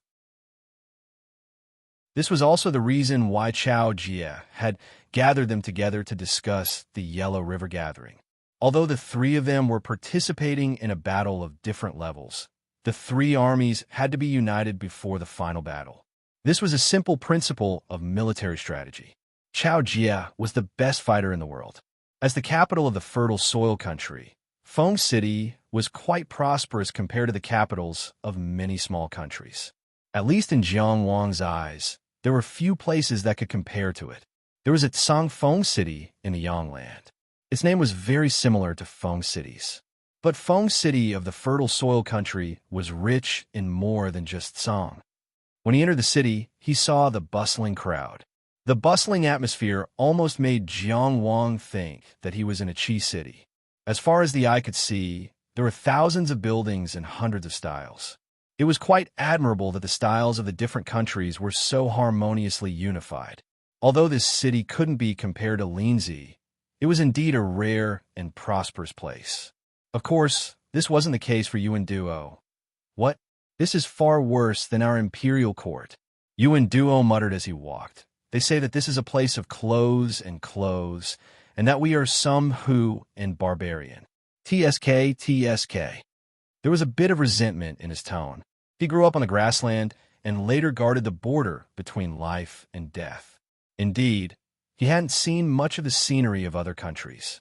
In his early years, he had always heard that the people of the central region were arrogant and looked down on the grassland people. But when he came to the fertile soil country, it was just SOSO. They even called it the capital. Although he admitted that this place was not bad, it was obviously not as good as the Supreme Imperial Court. Zhao Ruqing, who was wearing a bronze mask, said helplessly, "The strength of the fertile soil country may not be as strong as your Yuan tribe. How can you compare the Supreme Imperial Court to them?" This grassland brother's sense of honor and disgrace for his country was quite strong. In any case, he's just so petty. How can the people of the central region look down on us? Yuan Duo snorted from his nostrils. They're really frogs in a well. He completely regarded Zhao Ruqing as a grassland person and kept saying he insisted that Zhao Ruqing should be like him and fight against a common enemy together. Actually, you misunderstood. The people of the central region don't look down on the grassland people. Zhao Ruqing explained, they're from the eastern, southern, western, and northern regions. They look down on all sides. Yuan Duo was speechless. The warriors of the Mu country will teach the people of the Jing tribe a lesson on the river viewing platform. He suddenly became angry. He immediately changed to a complaining tone. Sigh. It's a pity that Jinggu is not strong enough and insisted on taking up a spot. Those who are strong are not willing to go up on stage. Well, he had learned how to beat around the bush. Jingu was also the #1 intermansion level warrior after fighting all over the grassland. How was he not strong enough? He was defeated by Yuan Duo so easily. It was as if Jingu had taken the back door. One word: jealous. Zhao Ruqing was too lazy to respond. He continued to look at the buildings by the road. Yuan Duo asked for a rebuff, so he could only put away his annoying attitude. After taking 2 steps, he became impatient again. You don't even leave the imperial court. What's so interesting here that you have to come out? Zhao Ruqing sighed. I didn't ask you to follow me. Why didn't he realize before that this guy was so talkative? He missed the days when everyone exchanged the Yin demon's head with one hand and the soul stone with the other. They were so direct and efficient back then. Haha, Yuan Duo was not embarrassed at all. I was afraid that you wouldn't know the way. Zhao Ruqing was not in the mood to argue because they had already reached their destination. He stopped and looked quietly for a while before asking, That's the Qi Pavilion? Yuan Duo looked over and curled his lips. Yes, the Qi people arrived before us. They are quite proactive. From a Mu kingdom to the Wei kingdom was naturally closer than from the Qi kingdom to the Wei kingdom. The Qi people took such a big detour and arrived at the Feng city first. That was why he said that the Qi people were too proactive. As the 2 hegemonic kingdoms that were in contact with each other, the relationship between the Mu kingdom and the Qi kingdom could not be called harmonious. The former always wanted to reach out to the eastern region, while the latter often wanted to see the northern region. They each supported a few small kingdoms. On the surface, they lived in harmony, but in secret they often fought. Of course, the Qi kingdom and the Mu kingdom had a tacit understanding when it came to targeting the Jing kingdom. Therefore, Yuan Duo's resentment towards the Jing kingdom was relatively greater. Zhao Ruqing could not help but glare at him. Why do I feel that you don't like this, and that all day long? You are annoying the Jing people, and you are also annoying the Qi people. Just stay at home and don't go out, lest you tire yourself out. He lectured him confidently, but Yuan Duo did not listen to him at all. He suddenly raised his right hand and said ostentatiously, This way, this way. His voice was so bold that it attracted the attention of the passers-by. Zhao Ruqing glanced around and saw Helian Yunyan walking towards him with a bright smile. A sense of absurdity arose in his heart. I was actually betrayed by this idiot Yuan Duo? Chapter 1098.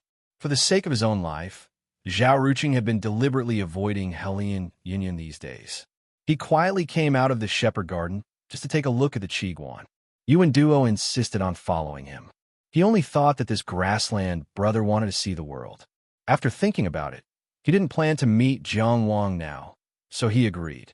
This guy didn't have the slightest open-mindedness of a grassland man. He had been belittling and scolding this and that along the way, which had annoyed him.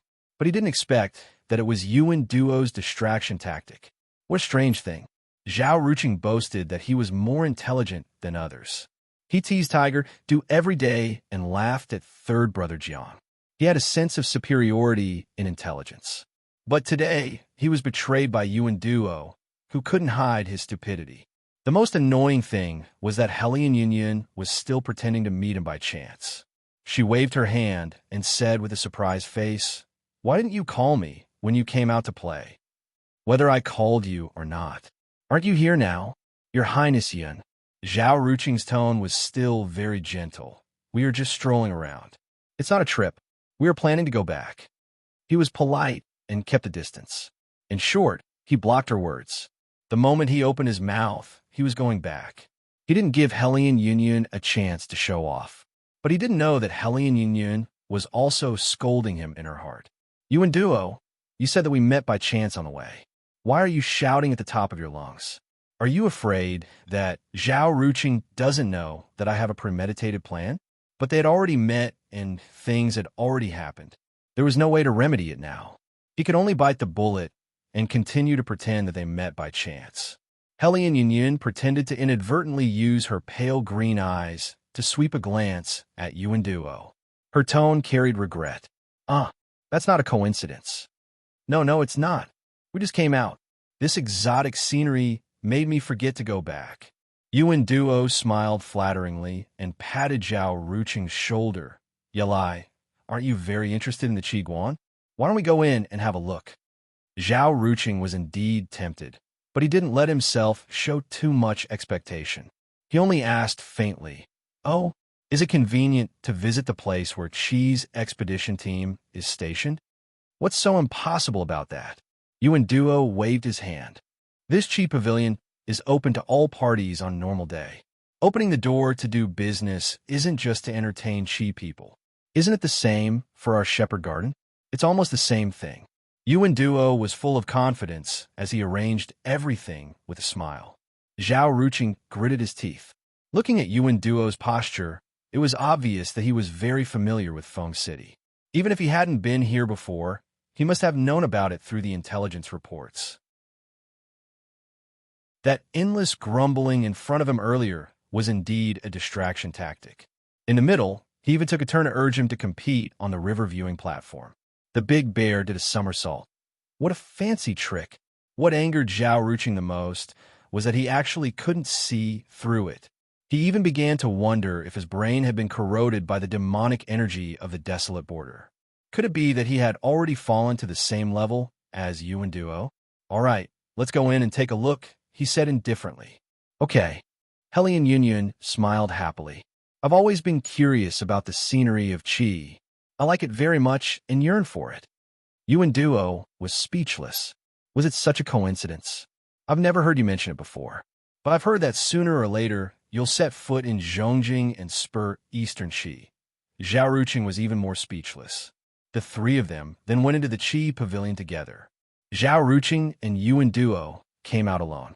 It was unknown how Helian Yunyun got rid of the attendants, but she was also unrestrained at this moment. It's not good for us to expose our identities when we go to the Qi pavilion. Helian Yunyun naturally walked to the middle and separated Zhao Ruqing and Yuan Duo.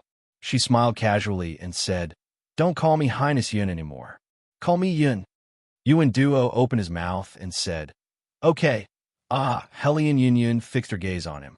"You can call me Lord Yun." Yuan Duo laughed heartily. "Lord Yun. I'll remember it.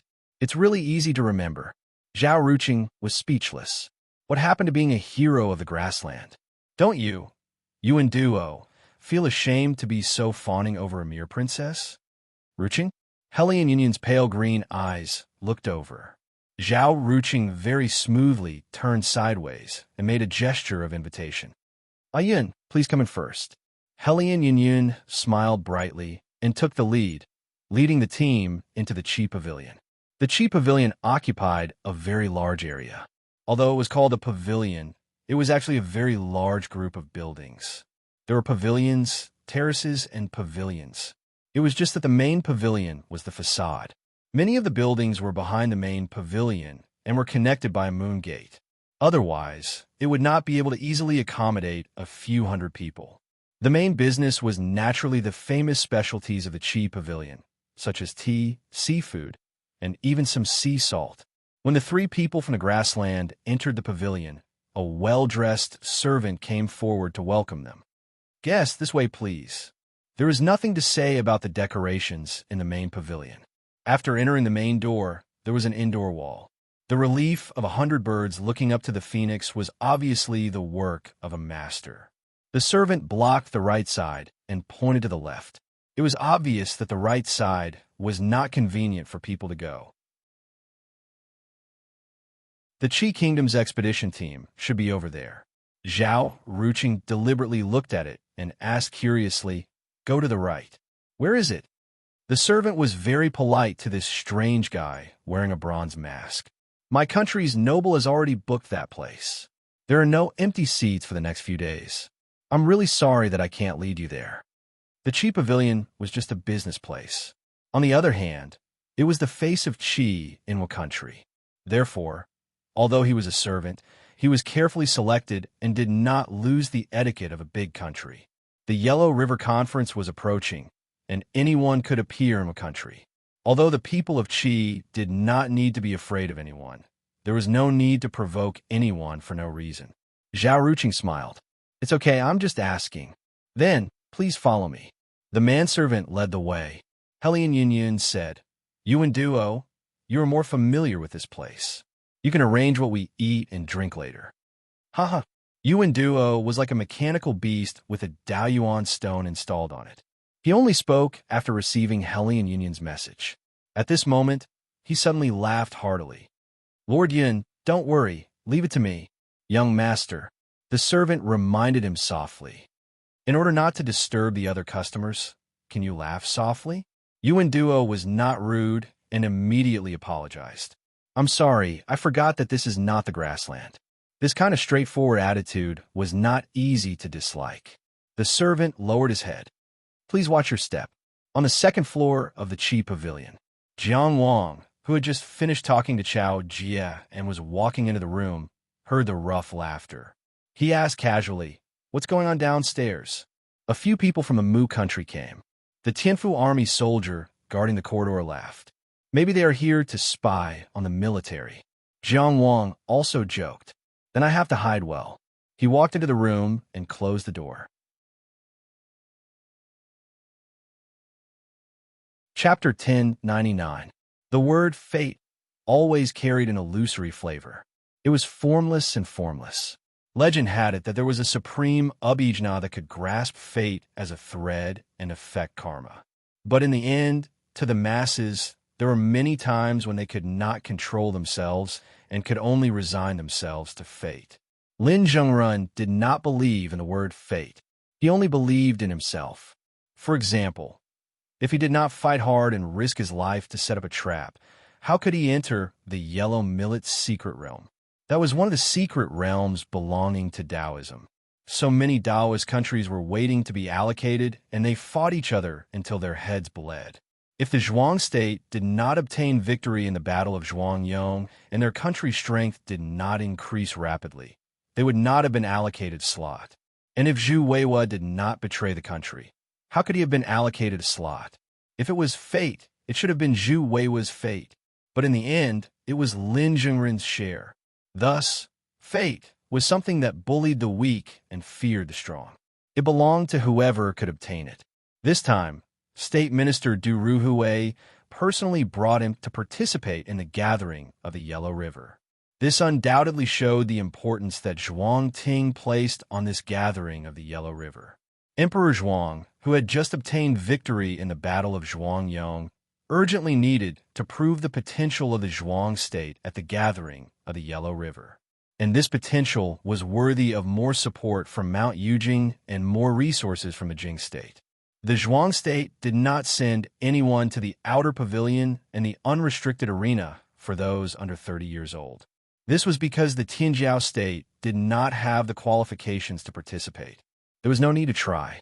It was better to hide than to embarrass oneself. But it was not only the Zhuang state. Most of the small countries were like this.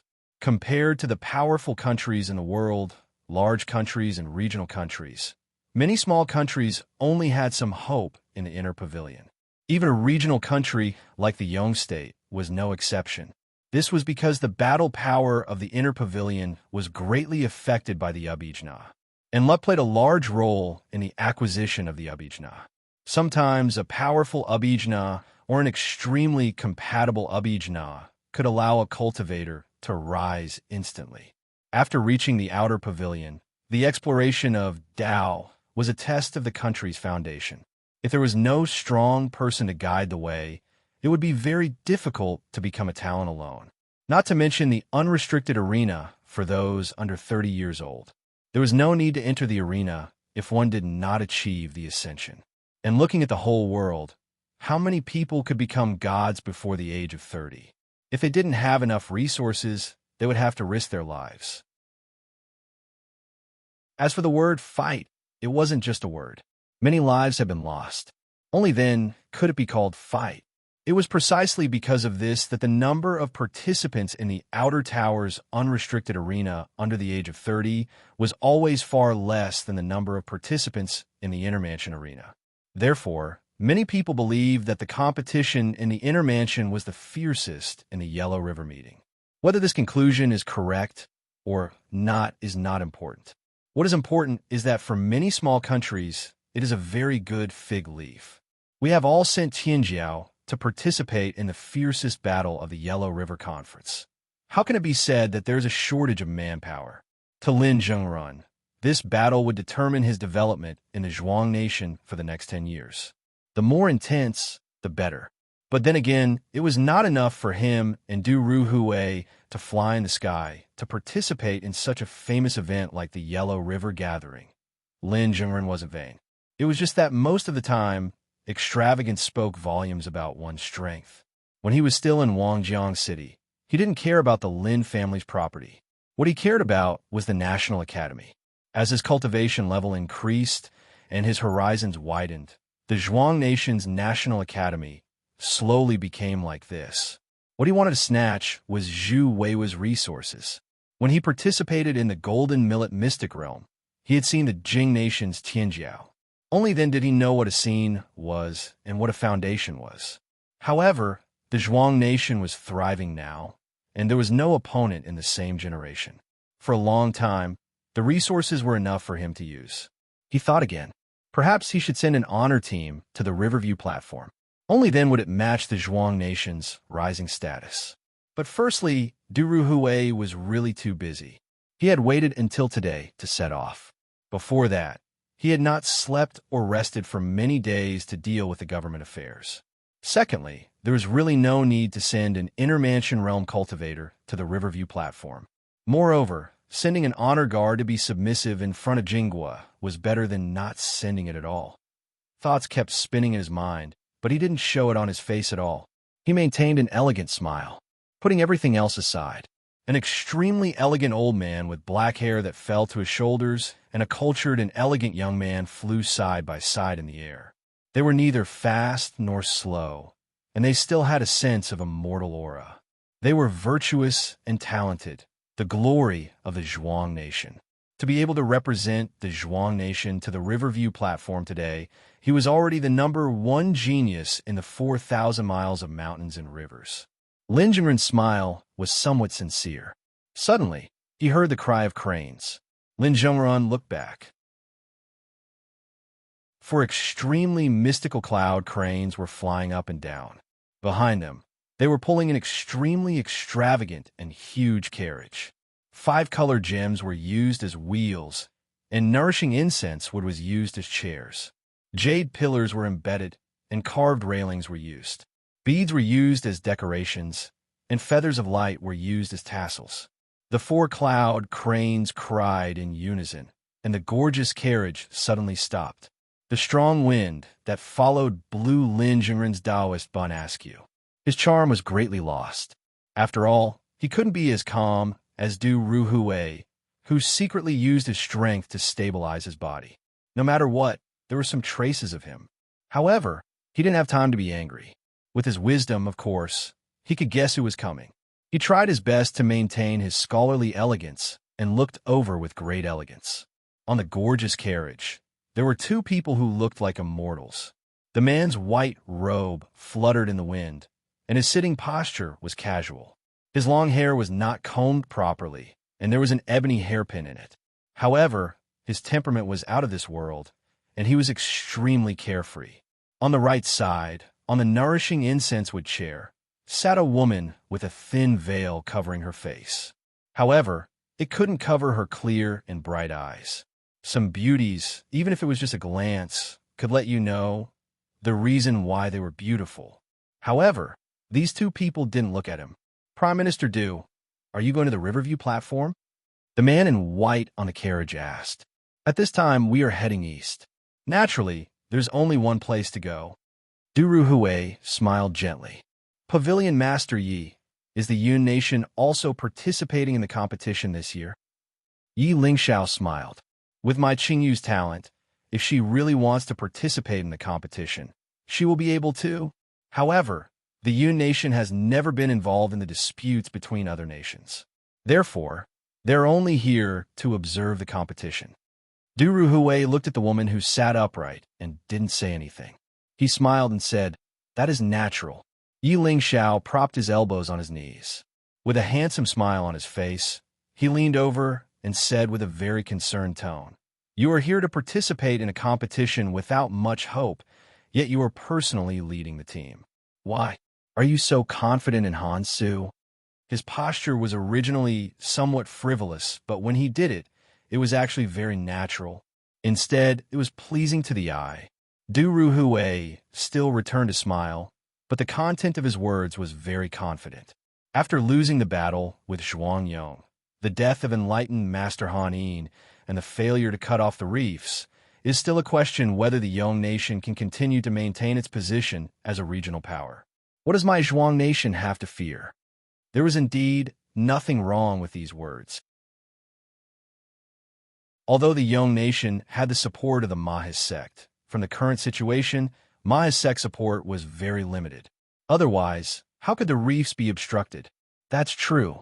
Yi Lingxiao withdrew his whispering posture and sat back down. The carriage is too small, so I won't invite you to travel together. We will meet again at the Riverview platform. Lin Zhengren looked at it with slight pity. How is it small? It was obviously so spacious. However, the carriage was already far away.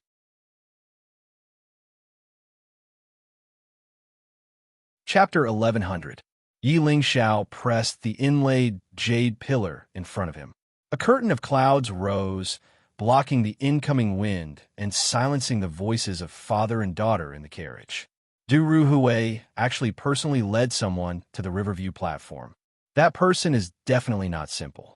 Perhaps they can really surprise us at this Yellow River gathering. There was no reply for a long time. He couldn't help but glance to the side. As my daughter, can you not care about the world situation? Yi Qingyu's voice was like a clear spring flowing over white stones, making one's heart feel tranquil. Is the Zhuang Kingdom situation also called the world situation? Yi Lingxiao leaned back in his chair, half-turned, and glanced sideways at his precious Beinu, that Zhuang Gaoxian became a present-age enlightened master and killed Han Yin. Du Ruhui is the country's sage minister, capable of supporting the heavens and the seas. They just defeated Zhuang Yong in the War of Kingdoms and expanded their territory, constantly advancing. How dare you be disrespectful? Yi Qingyu tilted her head. That Zhuang Gaoxian swallowed a pill to treat his injuries, while Du Ruhui ran for his life, sacrificing many souls to achieve what he has today. Even if the two of them are tied together, they still can't compare to my father. Yi Lingxiao restrained a smile in his eyes and deliberately snorted. You look down on the Zhuang Kingdom situation, then let me test you. Why did the Yong Kingdom fail in their expedition? Because of Chun, Yi Qingyu blurted out. Yi Lingxiao didn't comment. What do you mean? But this question was already an acknowledgement of the previous question. Yi Qingyu said confidently, the only person in the world who understands the Reef Kingdom is the Marquis of Weining, Jiao Wu of Yong. Yong's influence is stronger than the Reef Kingdom, and Jiao Wu personally led the surprise attack. No matter how you look at it, there is no reason for failure, unless there is external interference. If the Jing Kingdom interfered, the Yong Kingdom wouldn't have remained silent. The Zhuang Kingdom just ate and didn't have time to digest, so they wouldn't be in a hurry to fight the Yong Kingdom. The Reef Kingdom borders the Chun Kingdom to the north and the Luo Kingdom to the south. Everyone knows the Luo Kingdom's background. Everything that could be done in the Zhuang Yong Kingdom was already done. Only the Qin Kingdom, although small, has a long history and has always been mysterious. The Kingdom of Yong was only obstructed in its attack on the reefs and abruptly retreated. It wasn't a major defeat. To accomplish this, it would be sufficient to dispatch an expert as a warning, or a perfected person of the present age. Only an expert of this level can cause the Yong Kingdom to have misgivings. I'm guessing the 9 Lord Devils might be in the state of Chun. Yi Lingxiao was taken aback, clearly surprised. Ever since he became a perfected person, he had more free time and was thinking about how to make up for Beinu's homework other than cultivation. For example, tactics and the human heart. However, it was always done step by step. Just like today, he was teaching with a smile. She just didn't expect her daughter to give such a wonderful answer. But on second thought, he immediately understood. My daughter, of course, is extremely intelligent, perfect, and the best in the world, unparalleled in the world. That's not a bad answer, he said in a reluctant tone. If Yi Qingyu was not present at this time, and he was discussing Yi Qingyu's answer with others, he would definitely praise it to the point that it was unparalleled in the world. But in front of his daughter, he still couldn't let her be too arrogant. This child was already showing signs of being disobedient. He had to pour cold water on her. Yi Qingyu smiled until her eyes turned into crescents. Of course, she wouldn't tell Yi Lingxiao that the matter of Yongfujeo happened to be discussed with Jiang Wang in the letter. In the world, apart from the Yong Kingdom and the Reef Kingdom, who knew more about this matter than Jiang Wang? He had attended Marquis Waning's birthday banquet and witnessed the human demon wreaking havoc in the Qinyan Pavilion. He was also the first person to know that Jiao Wu had sent troops to attack the reef. Because he had fought with the human demon, Jiang Wang had seriously considered the issue of the human demon and gained some insights. Yi Qingyu just mentioned in the letter, so he started to discuss it. For Yi Qingyu, she only treated Yongfujeo as a piece of news. Her original intention was to let Jiang Wang, who was far away in the eastern region, have some idea of what was going on in the western region.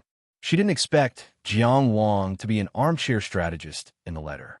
At that time, she didn't know whether to laugh or cry. But now, she felt that the conversation was quite meaningful. Didn't it come in handy now? But what Yi Qingyu didn't know was Jiang Wang's analysis wasn't entirely his own. He also borrowed a certain fatty's analysis. In short, the father and daughter were very satisfied with this riding wind crane chariot. Sigh. Yi Qingyu suddenly sighed. I don't know how Anan is doing at home. I'm not used to going out without her. Yi Lingxiao sneered. She's having a lot of fun with Ah Cho. I'm afraid she can't wait for me to not be here, so that no one can supervise her cultivation. Yi Qingyu thought about it, and felt that it was reasonable, but she still couldn't help but ask. Speaking of which, why didn't you let Anan come with you? Yi Lingxiao turned back and curled his lips. She's young and needs to cultivate. She doesn't have any experience at all. Who knows how many years it will take to establish a minor cycle or a major cycle. The path of cultivation is long. How can she relax from a young age? Experience doesn't come from training at home. Yi Qingyu said, but you still have to come out more often. An occasion like the Yellow River meeting is rare. She needs to gain more experience. Yi Lingxiao said unhappily, it's too tiring to travel. She's still young. Forget it. If sitting on the riding wind crane chariot was considered tiring, then those who flew with their physical bodies could be described as homeless and miserable. Yi Qingyu looked at him and couldn't help but laugh. That's his sister. Can you not let him take his sister away? Yi Lingxiao said righteously. She's a disciple of Lingxiao Pavilion. I need to be responsible for her safety. Yi Qingyu stared at him. Pavilion Master, you're acting a bit shamelessly. Yi Lingxiao turned his head and looked outside the crane chariot. He snorted coldly. This world is so chaotic, right? And it is so cute. She'll attract bad people's attention. As the Pavilion Master of Lingxiao Pavilion, I need to be responsible for every disciple. I need to protect the peace and stability of the realm. Don't you think so? I'm not an unreasonable person. When he can defeat me, he'll come and take it away. Yi Qingyu patiently reasoned. He has a lot of power in Qi. You know that he has a bunch of messy identities. Qi is one of the most powerful countries in the world. Why can't he protect Anan? Qi is powerful, but can Jiang Wang have the final say? Isn't Emperor Qi's life in the end? With his silly personality, he might offend the nobles and implicate Anan. Yi Lingxiao still didn't turn his head. He snorted coldly. But in Yin country, I have the final say. Anan is absolutely safe. Sigh. I really don't know what to do with you. Yi Qingyu sighed and turned his head to the other side of the crane chariot. His eyes were curved. Fellow Taoist Jiang, I understand you very well. But what about this? Sigh. My father is a bit stubborn. Sigh. I'll try my best. Chapter 1101. When he received Yi Qingyu's reply, it was on the way to Hua. Because he was in the army going to the Battle of the Yellow River, and because he was about to reach the Riverview platform, Jiang Wang did not reply. He was indeed surprised by Du Yehu's situation. Yi Qingyu said that Du Yehu had a deep misunderstanding about him, but he knew Du Yehu's character very well. Du Yehu would not misunderstand him. It could only be said that something must have happened that he did not know about, which made Du Yehu make his own decision. In Du Yehu's decision, no one could change it. Just like when he decided to follow the path of the ancient military school's blood and qi to enter the Zhejiang Xianjiao army. The others all knew how dangerous this path was, but they also knew that they could not stop Du Yehu. Jiang Wang could only silently deduce the body refining technique for him. And Ling He, who liked to advise earnestly, also did not say anything. He was only on tenterhooks every day after Du Yehu left. When he saw the soldier who brought the message, his first reaction was to cry. In fact, the 5 of them, each of their ideas were very righteous. That was why they got along well and became brothers. No matter what, since Du Yehu was safe now and doing well, they would let him be for the time being. They could not change his decision, and they could not kidnap him now. So they could only choose to believe in Du Yehu. They did not know what he was doing or what he wanted to do, but they believed in him, and they just had to keep moving forward. When Jiang Wang temporarily ended his cultivation and pushed open the door, he found that the Tianyu army soldier guarding the corridor was the same one from yesterday. He smiled and asked, "You didn't let those people from Moose spy on the secrets, right?" The soldier smiled and said, "These grassland barbarians are very generous. The tavern earned a lot of gold." Jiang Wang did not have any boundaries and did not feel that he was compromising. What made him stay at a respectful distance was usually a person's morals and behavior, not their status. Hearing this, he only smiled and said, "Earning their gold and calling them barbarians behind their backs, that's not good." In the joke, there was a hint of criticism. The so-called mountain barbarians in Sanshan City left a deep impression on him. The soldier scratched his head. "It's not very good. I won't say it again. By the way," he said as if he was sharing a secret, "one of the 3 prairie people is the princess of the Mu Kingdom. Quite a few of our brothers have seen the Ashen Cyan Eye." Jiang Wang sighed with regret. "Why didn't you tell me earlier?" With that, he went downstairs. The reason he had come out was to find Chao Jie. Since the commander-in-chief of the Spring Death Army, Chao Jie, was going to supervise the expedition, then wouldn't it be reasonable for Jiang Wang, as a soldier under Chao Jie, to ask some questions about cultivation from General Chao? Great General Chao was usually very busy, but now that he was not in the country, there was nothing to be busy with. He should have some time. Moreover, the Yellow River meeting was the most important thing right now. Logically speaking, he should give her some pointers. In the grazing garden, Great Mu Princess Helian Yunyun was currently combing the fur of her snowflake stallion in a rather luxuriously decorated single-family stable. For many people on the grassland, horses were their lives. Although Helian Yunyun was a princess of a country, she would often feed her own horse. No one would think that it was inappropriate for her to take care of her own horse. Shwe-er.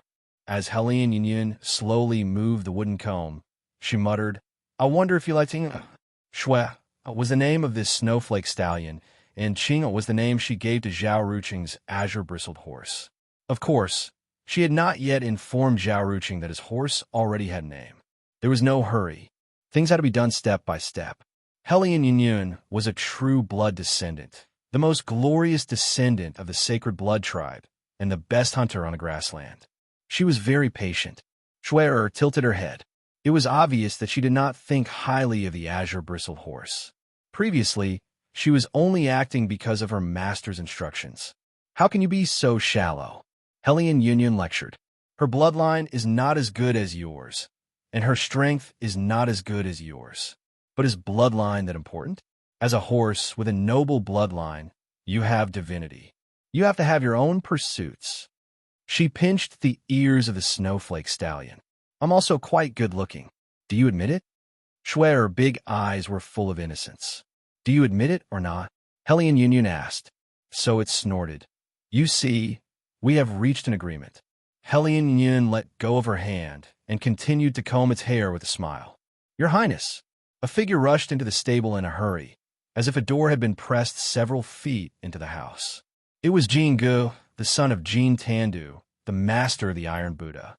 Hellion Yunyan's smile did not change. She turned her head and asked, "What's wrong?" Jin Ji's mighty face, which was exactly the same as his father's, was now filled with anger.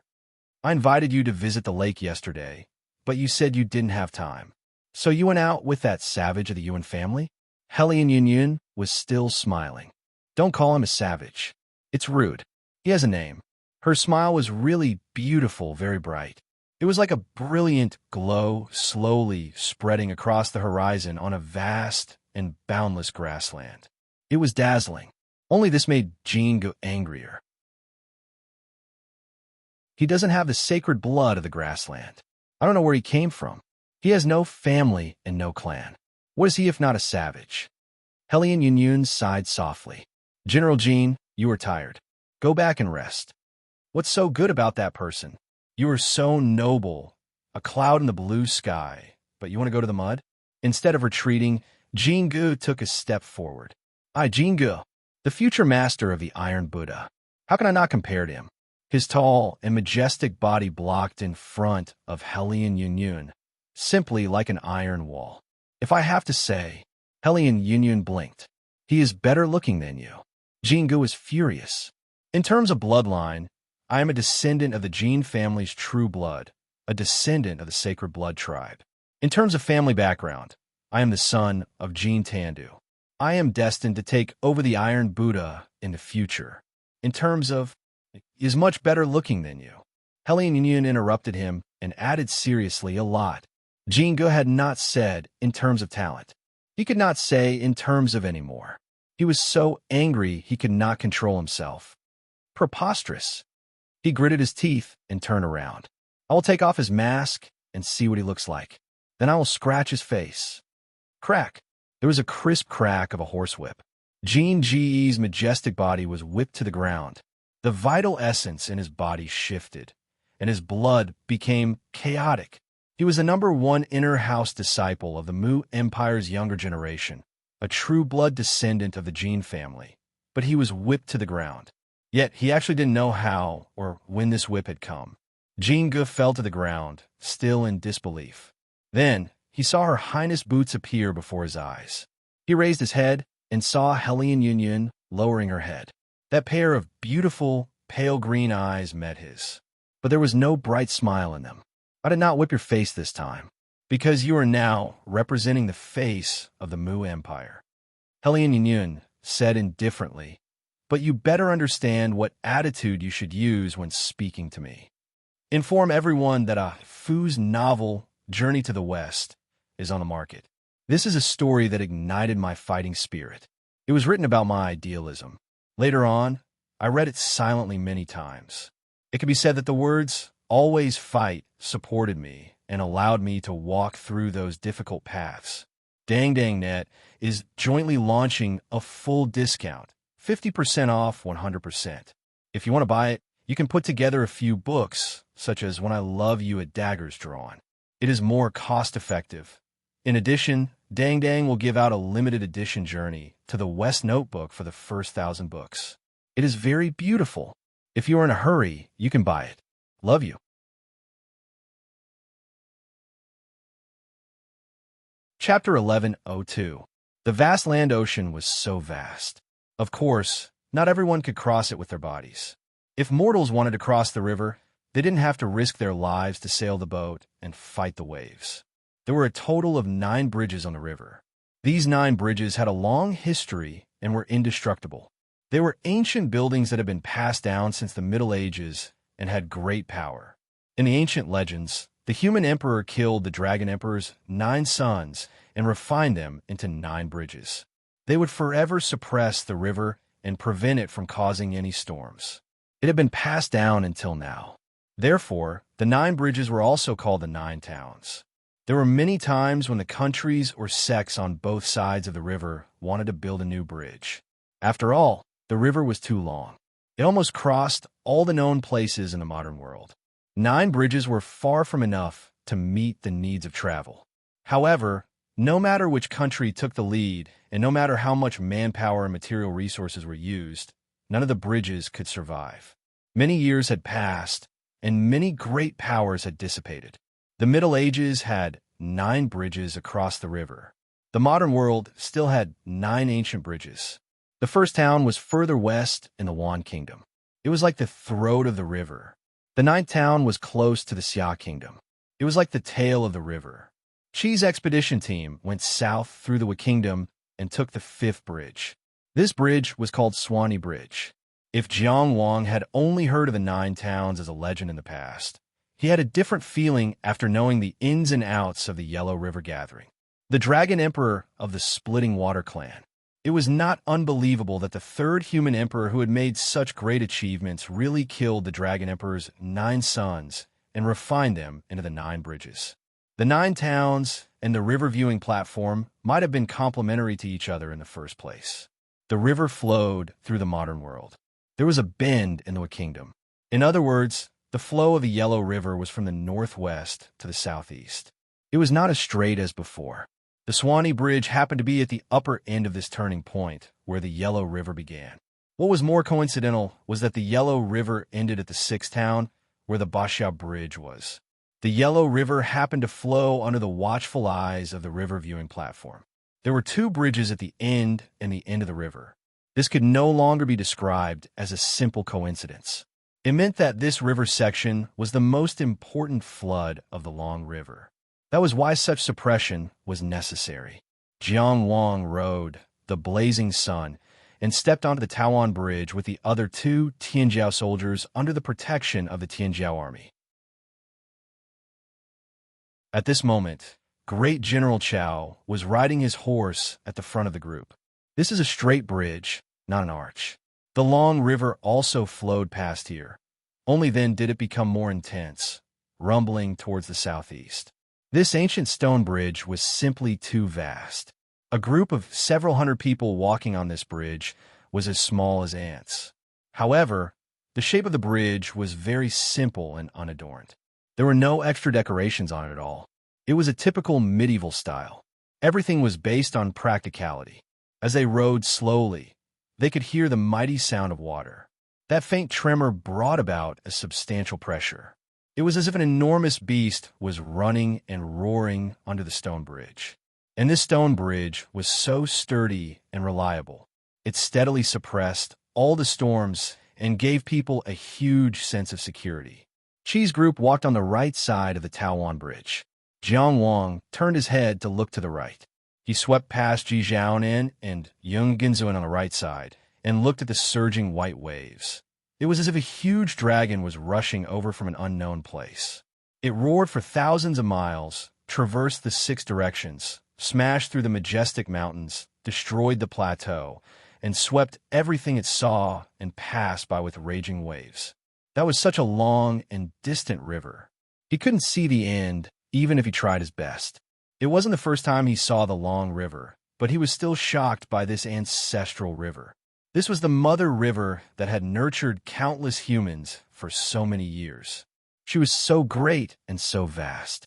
What was especially different today was the water level of the Long River was already very high. From Jiang Wang's visual estimation, when the Long River rushed to this point and the waves were high, it was less than 30 feet away from the current bridge. In terms of the volume of the Long River, as long as the water level was higher, a slightly bigger wave could hit the bridge. When the water level spread over the bridge, it was easy to imagine what the 2 sides of the Long River would look like. Using the water level of the Yellow River to determine the time of the Yellow River meeting was to continue the tradition of the Yellow River meeting. Before the water of the Yellow River flooded the 2 sides, it would be suppressed. However, Jiang Wang was thinking, what was the water level related to? The mighty river wind blew across the bridge, bringing with it many sound from the other side of the bridge. Wolves howled, horses neighed, people talking, and the sound of laughter. That was the group of Mu country. It was indeed a coincidence that the 2 groups of people got on the bridge at about the same time. However, the 2 groups were on opposite sides, leaving a large empty space in the middle of the spacious bridge. Jiang Wang had heard that the Mu Nation's procession had arrived at the same time as the expedition team. The soldiers of the Tianyu army, who were gossiping, even mocked that the grassland people had no rules. At this moment, Qi's army was neat and disciplined. Although there weren't many people, it was obvious that they were elite soldiers. Although the Mu country's army was vast and mighty, it was inevitably a little chaotic. Jiang Wang subconsciously turned his head and looked to the left of the bridge. The large carriage pulled by the white yaks and a mighty Sangtu Divine Cavalry were already in front. The Sangtu Divine Cavalry maintained their proper military discipline. The carriage behind them was carrying the nobles of Mu country who had come to watch the ceremony. Those servants and slaves didn't come to the river viewing platform. They were all left in the Mu garden in Feng City. His gaze swept across a burly man with braided hair, a masked man riding a green bristled horse, and a beautiful woman riding a white horse with a silver crown on her head. There were many knights surrounding them. The braided man seemed to be talking about something interesting. His laughter was very hearty. Jiang Wang thought that the people who had eaten and drank at Qi Hall before were probably these people. He only glanced at the so-called princess of Mu country. He admired her legendary blue eyes, but didn't offend her. However, he took a closer look at the masked man. The bronze mask he wore was in the shape of an evil spirit. The engravings were very interesting. What are you looking at? The braided-haired man suddenly turned his head and stared at him fiercely. If it was a normal day, Jiang Wang would just smile and let it go. There was no need to make a big fuss over a few words. However, now that he was representing Qi, he couldn't lose his prestige. Thus, he raised his head slightly and looked at that person. So what if I'm looking at you? As soon as he said this, the entire Qi army suddenly stopped. All the knights of the Tianfu army turned their horses around and stared coldly at that person. They also stared at the entire Mu country's army, including that person. The war blade hung at their waist and the talisman spear on their back. They were all silent and filled with killing intent. The ones surrounding Helian Yunyun were naturally the cavalry of the Mu country's king's tent. Seeing the situation, they all turned their horses around. They carried longbows and curved blades at their waists. The Sangtu Divine Cavalry at the front of the Mu country's army also stopped and looked back. Each of them had a large iron spear. The giant wolf's eyes emitted a cold light. The bridge was silent for a moment. Only the long river that roared under the bridge was still surging. At such a tense moment, Chao Jie was still expressionless and didn't make a statement. The Mu country's golden crown priest, Namo Duo, didn't come out at all. It was obvious that he wanted them to solve it themselves. Naturally, it was impossible for them to fight. The Yellow River meeting hadn't even started, and the two strong countries were fighting on the Taowu Bridge. If word got out, they would be the laughingstock of the world.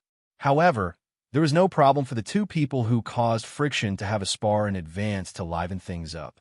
Yuan Duo pulled the reins and was about to cross the border alone to spar with this arrogant Qi person.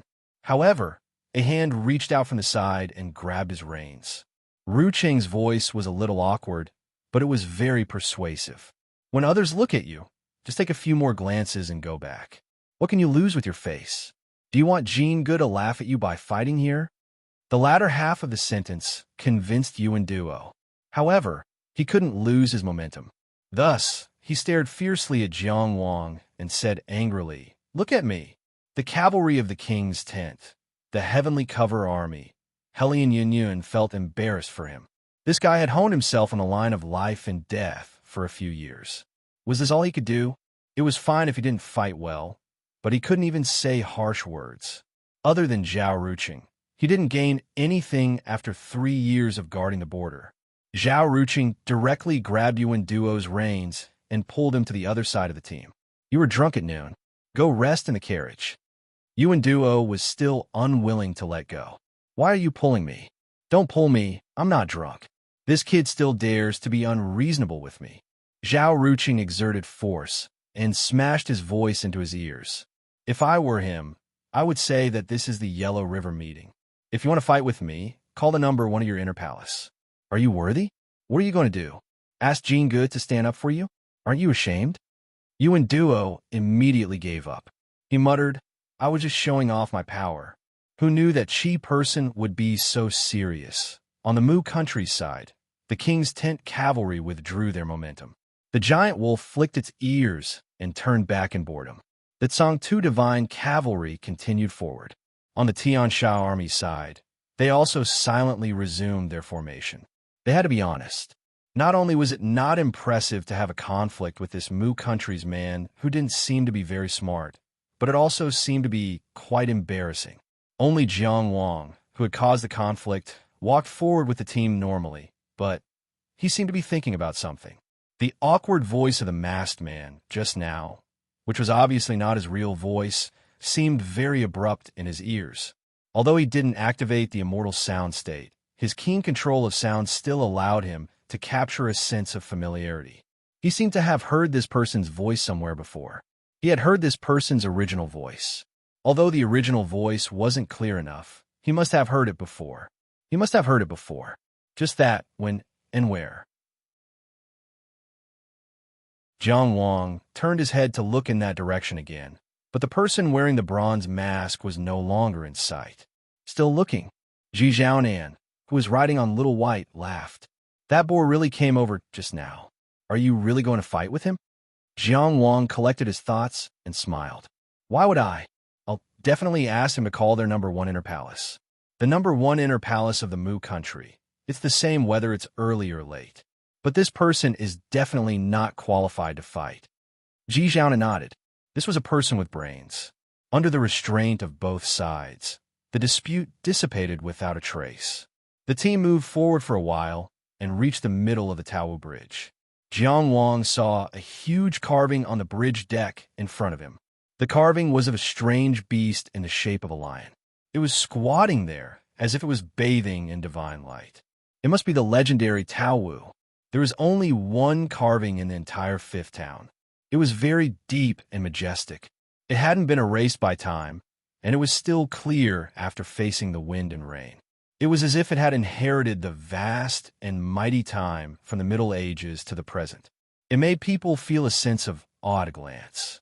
Jiang Wang even had a feeling that it would leap out of the stone carving at any time and appear in the world. Of course, this was an illusion. The stone carving was too vivid, and the aura on it was ancient and real. Perhaps the stone bridge beneath his feet had really refined by an intuit. However, Jiang Wang didn't study the stone carving for long. He saw two priests come out of the Mu country's team. They flew over and spread out a thick roll of wool blanket covering the carving. The roll of wool blanket was dyed with some unknown paint. It was a picture of a god with a wolf's body, eagle's wings, and horse's feet. It was very majestic. What are they doing? Jiang Wang couldn't help but ask. Ji Xiaonan said, Legend has it that Taowu likes to sit quietly, likes fireworks, and enjoys offerings.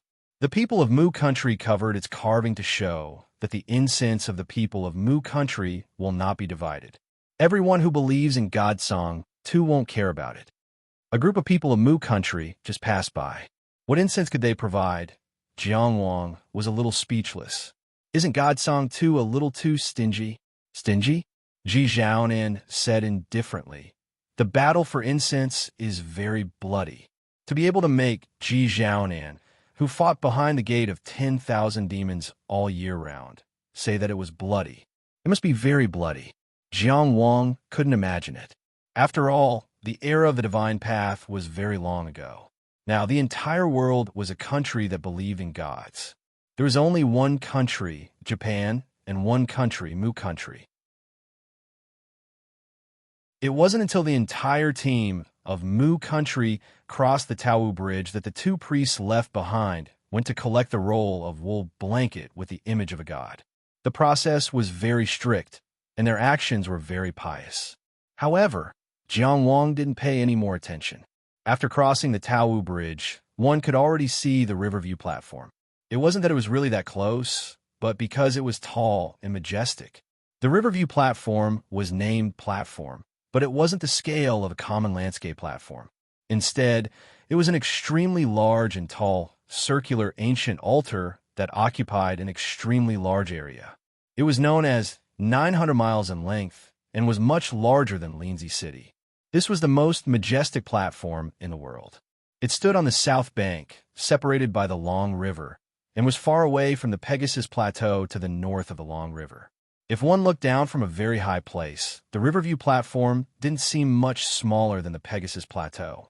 In the section of the Yellow River that turns southeast, it was on the southwest bank, just opposite the Jinghua on the northeast bank. There were a total of 99 huge steps to the Riverview platform. Horses could run on each step.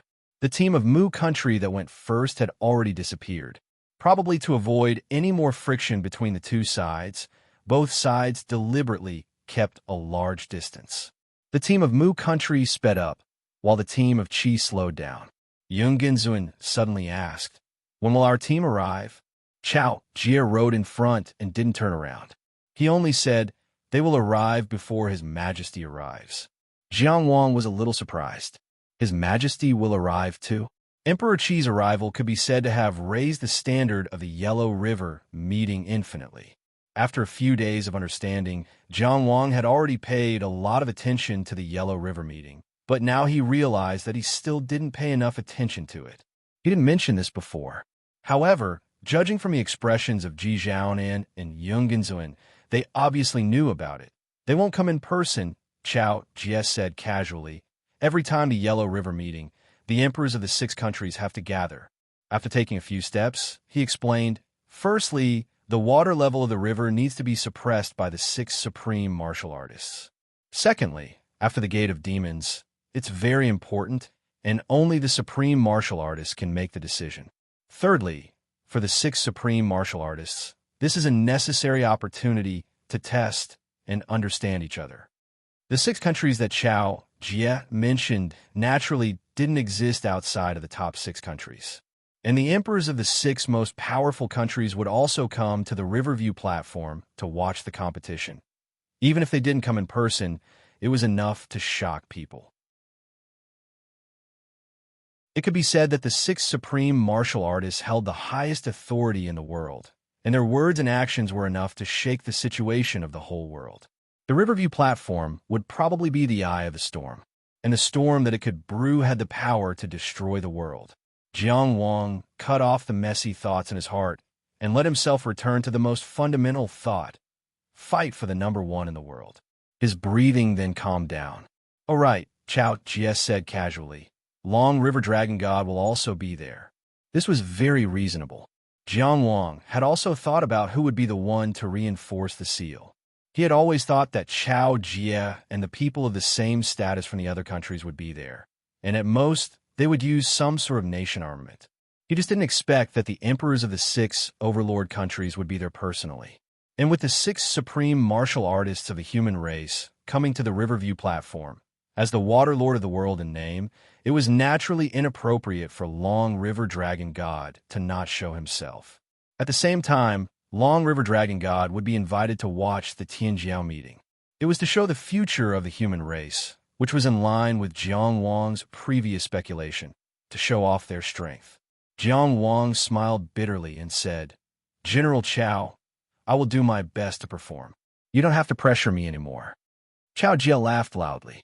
Over the past few days, Jiang Wang had been coming over every day to ask for pointers. Even with Chao Jie's high cultivation and vast experience, he couldn't help but feel a headache. At this moment, he purposely said things one by one, releasing the news bit by bit. This was a small revenge. This was also a show of closeness. After the horse hooves crossed the last stone step, Jiang Wang truly stood on the Riverview platform. The first thing he felt was solemnity. On this ancient and massive stone platform, it was as if the long river of history was flowing before his eyes. That glorious, majestic, countless years of history. At this moment, it resonated with millions of years of history and met with the future generations. He seemed to see countless ancestors working hard to establish the foundation of the human race step by step. He also seemed to feel the weight of the words. The human emperor chased the dragon emperor across the vast ocean. Countless scenes flashed in his mind like lanterns. This was the mark left behind by the great time on this platform of glory. It was also a beautiful gift from the heroic history of the human race to the future generations. Jiang Wang was deeply moved and couldn't break free for a long time. The excitement in his heart seemed to have 1,000 words. But in this situation, it was hard to say a word. When he came back to his senses, Yin Zhao had already carried him to Qi's exclusive area. The Riverview platform was a huge round platform. It was originally empty, but in the past few days, many new buildings had been built. There were pavilions, terraces, and pavilions. The scenery of all countries is here. Jiang Wang had heard such a sentence before, and he couldn't help but mutter at this moment. Overnight, a city on a platform had appeared out of thin air. Each had their own thoughts and was extremely extravagant.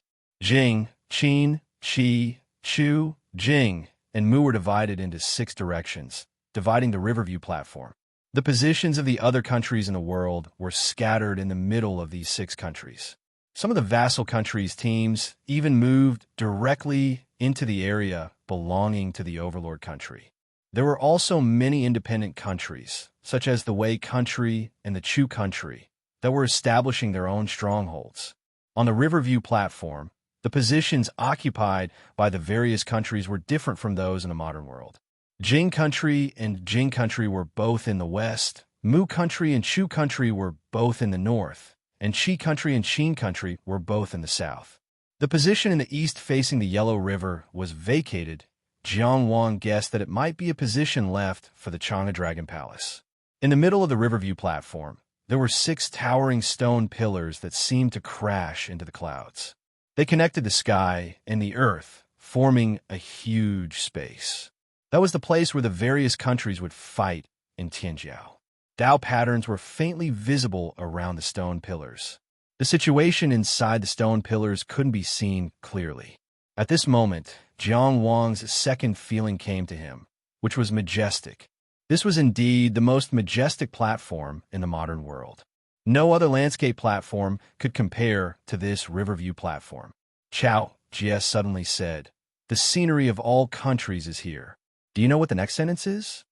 Jiang Wang shook his head honestly. I don't know.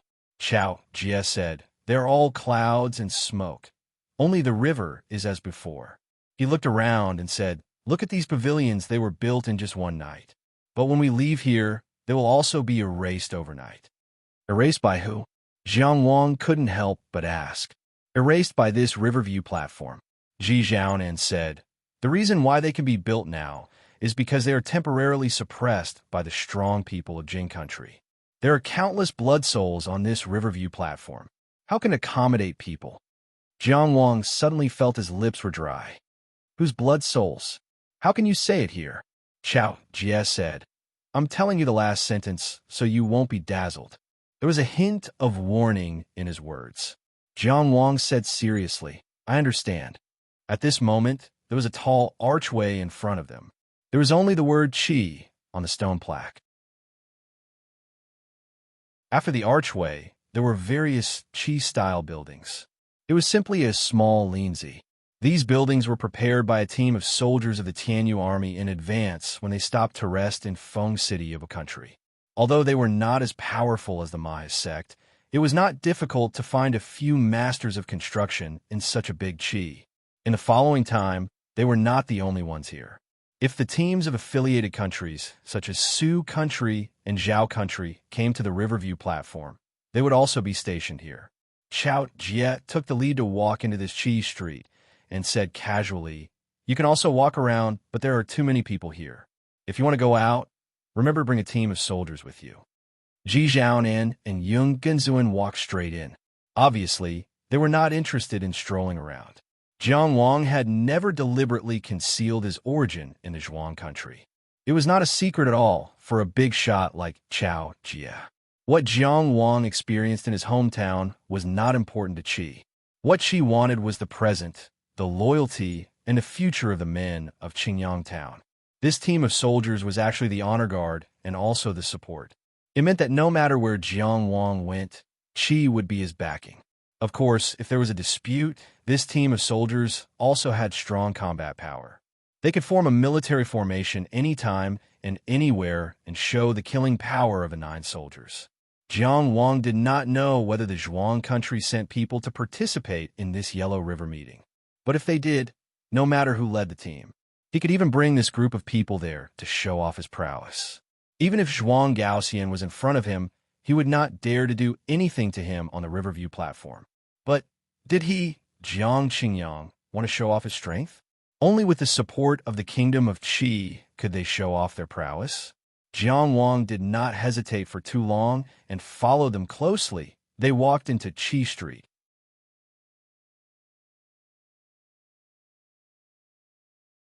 Chapter 1103. On the long line of life and death, in the depths of the desert. In the dim light, there were some vague existences that were quietly closing in.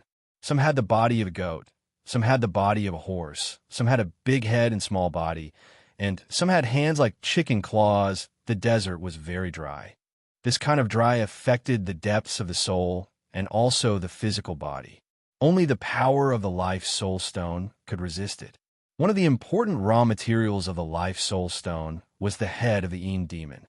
These weird things, or rather, these normal demons, were like fish in water in this dry. The bodies of the demons were also a part of this dry. It wasn't the desert that created the demons, but the existence of the demons expanded the desert. There were hundreds of Yin demons that closed in, and they seemed to be in a formation as they quietly closed in. They weren't like those of their kind that occasionally appeared on the line of life and death, running around like headless flies. In the endless desert, one could still see the sun. However, when one raised their head and saw the sun, it was always covered in a layer of darkness, like the rust on a bronze mirror that couldn't be wiped away. One could still see it, but they would never be able to see themselves through it. He can even endure the endless desert. What does he want to do? A person wrapped in a black robe said. This black robe wasn't normal, and it had a very heavy, iron-like texture. At the 2 corners of the robe, there were 2 black arrows. The arrows shone with a cold light and were very sharp, and it wasn't just a normal decoration. It could be attached to an arrow shaft at any time to kill the enemy. This black prison arrow robe was the symbol of the Great Qin prison guardians. Under the effect of the prison guardian's secret technique, a picture of a black prison would appear on the back of the black robe. In that state, this kind of robe would be recognized by more people. However, probably no one in the world would be willing to recognize it. Let's go and ask. The one who spoke was another person wearing the same black robe. However, the hood was pulled down, revealing a bald head. There were vertical chains tattooed on his head that went down the back of his head to his neck. This person reached out his right hand and closed his 5 fingers. The faintly discernible things that were approaching let out all kinds of strange and ear-piercing howls almost at the same time. But it was short-lived. As soon as that voice appeared, it was over, leaving only heads littered the ground. Strange, vicious, and deformed heads of Yin demons. The Yin devil's body was half illusory and half real. Its head was made of demonic energy, and only its body had a physical body. However, after death, it was the opposite. Only the head would remain, turning from illusory to corporeal, while the body would turn from corporeal to illusory, directly dissipating. When fighting the Yin demon's head was the only spoils of war. They could be used to create life soul stones, but no matter how many life soul stones there were, they could only be used in the desert, 2-way. The man wrapped in a black robe said with some dissatisfaction, I told you before we came. If you want to fight, just do it. Don't make a big commotion. Is this considered big? The bald man with the chain tattooed on his head looked at him and finally sighed. All right.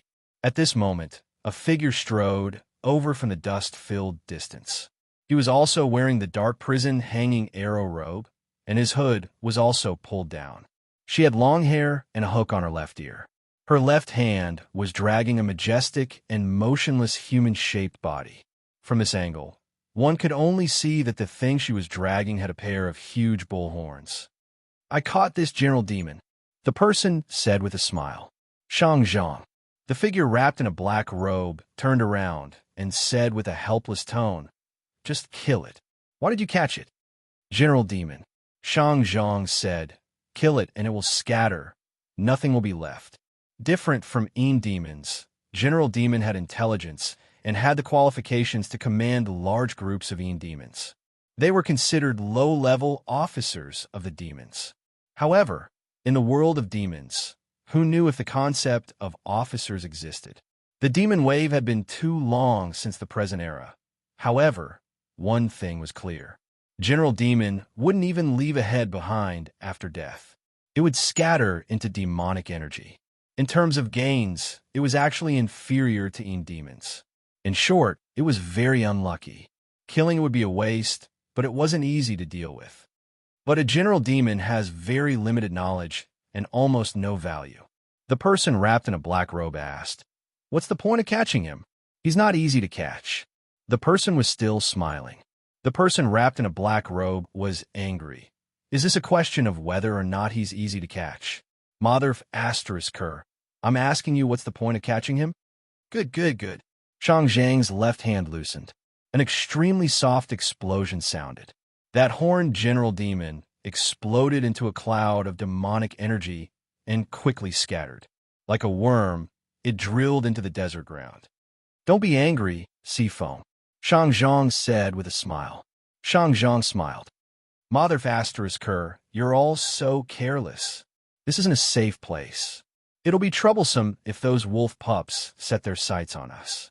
Sea foam urged. Hurry up and ask questions. Okay.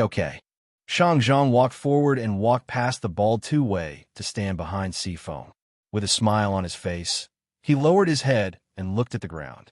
There was a person covered in wounds lying on the ground. He had the appearance of a middle-aged man, but his eyes were very dim and the wrinkles at the corners of his eyes seemed to be deepening. His long hair, scattered on the ground, was turning white, strand by strand. He was rapidly aging. The golden body jade marrow had already been broken. The godly descent realm no longer existed. Hello, Senior Dengyu. Shang Zhang looked into his eyes and said with a smile, we were in a hurry before, so I didn't have time to introduce myself to you. I am the Great Qin's warden of prison, Shang Zhang. I'm one of the 10 wardens. The person lying on the ground was Dengyu. Shang Zhang's eyes looked to Dengyu's side and suddenly became somewhat sorrowful. Now it's the 9th. There was another person lying next to Dengyu. Or rather, it was a corpse. It was also wearing the dark prison hanging arrow robe, a corpse. It was lying on the ground, motionless. There was a fist-sized hole on its back, piercing through the dark prison hanging arrow robe and its body and even into the ground. It was so dark that the bottom couldn't be seen. It was as if it had been nailed to the ground by an invisible spear. It was obvious that the Great Qin prison guardians had paid a heavy price to capture Dengyu. Shang Zhang's expression wasn't fierce. Dengyu looked at him quietly. Then the corners of his mouth twitched and he smiled. He said slowly, it's very nice to meet you, Shang Zhang. His voice sounded a little old and feeble. It was hard to believe that he, who was so weak, had been able to fight and escape from the 4 wardens of the Great Qin Empire. After fighting for 3 days, he had even killed one of the wardens. Very good. I like to make friends. If you're good to me, I'll be good to you. Shang Zhang smiled and said, can you answer a few of my questions? Of course, we old Qin people have a tradition of supporting the younger generation. Deng, you should have used a lot of effort to speak, but he used a terrifying amount of willpower to make his voice sound calm and gentle. However, out of courtesy, shouldn't you first answer my questions? Shang Zhang thought seriously for a moment. I should. However, you'd better ask quickly. He waved his finger above Dengyu's body a few times, as if he was embarrassed. Because of your condition, you know. Dengyu smiled again. I know. This man, whose hair was almost half white, looked at Shang Zhang with a curious gaze. How did you find me? News from your friend, Shang Zhang said with a smile. Impossible. Dengyu also smiled. That friend would never betray me. Of course. Your friend is very loyal. Shang Zhang comforted him. Back then, he watched as his father was burned to death, but he didn't say anything about your whereabouts. However, Shang Zhang said, You haven't been in contact for so long. Did you know that he later gave birth to a child? Sigh. Shang Zhang let out a sigh of regret. This is quite strange. Did you know? Many times when a person has a child, they have a weakness. Deng Yu nodded. I understand. Shang Zhang smiled. We understand each other. He didn't know if they were talking about understanding. What happened to the child? Deng Yu asked. What can happen? He's been raised. Shang Zhang said. Who would be so inhumane as to kill a child? Deng Yu was silent for a while, then asked, What about my friend? This is a secret. Shang Zhang's expression was serious. The prison keeper has rules. You should be able to understand. I understand, Deng Yu said. Shang Zhang looked at him and smiled. So I will never have a child. I will never marry. Deng Yu looked at his crotch and said with a smile, Just go to the palace. That won't do. Shang Zhang's reaction was very fierce. I hate those damn eunuchs the most. They have to say a word 3 times, and they're disgusting all day long. Each and every one of them has a perverted mind. No matter how impatient the bad-tempered consort Feng and the bald two-way with the chain tattooed on his head were, after Shang Zhang started asking questions, they both remained silent. Obviously, they trusted him very much in this aspect. However, he seemed to be chatting happily with Deng Yu, as if he had completely forgotten the purpose of the interrogation.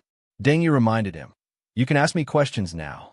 You see, Shang Zhang looked at consort Feng and two-way, very proud of himself. Didn't I tell you? It's convenient for others and convenient for yourself. When you're outside, you have to rely on your friends. He turned back and looked at Deng Yu. Then let me ask you, where is the person we're looking for? Deng Yu looked at him very sincerely. I don't know. Shang Zhang pressed the space between his eyebrows. You're injured so badly that it might lead to amnesia. I can understand. He was a good friend and tried hard to find an excuse for Deng Yu. Then he said, Then I'll change the question. What does he want to do? Shang Zhang looked left and right. This damn place. Can he even stay here? Maybe he's grown up, Deng Yu said with a smile. Shang Zhang said very seriously, I just asked you 2 questions, but you only answered one. I hate people who don't talk seriously and only answer half a sentence. We just met, so tone me down, okay? Deng Yu said slowly, Young man, this is the answer to both of your questions. I'm already so old. How can I lie to you? Shang Zhang nodded slowly, then pursed his lips and smiled. You might not understand the current prison keeper very well. Our interrogation methods are not the same as before. Congratulations. Deng Yu said, Talented people come out of every generation, each leading the way for hundreds of years. Shang Zhang slowly squatted down, still smiling, and used 2 fingers to gently pinch Deng Yu's right index finger, 1 finger severing the river, right? In the boundless desert, there wasn't even wind because it couldn't blow in. But the wind that couldn't do anything on this side of the line of life and death might have swept through the grasslands, brushed the willow trees, or drifted over the long river. Then it might have also come to the river viewing platform.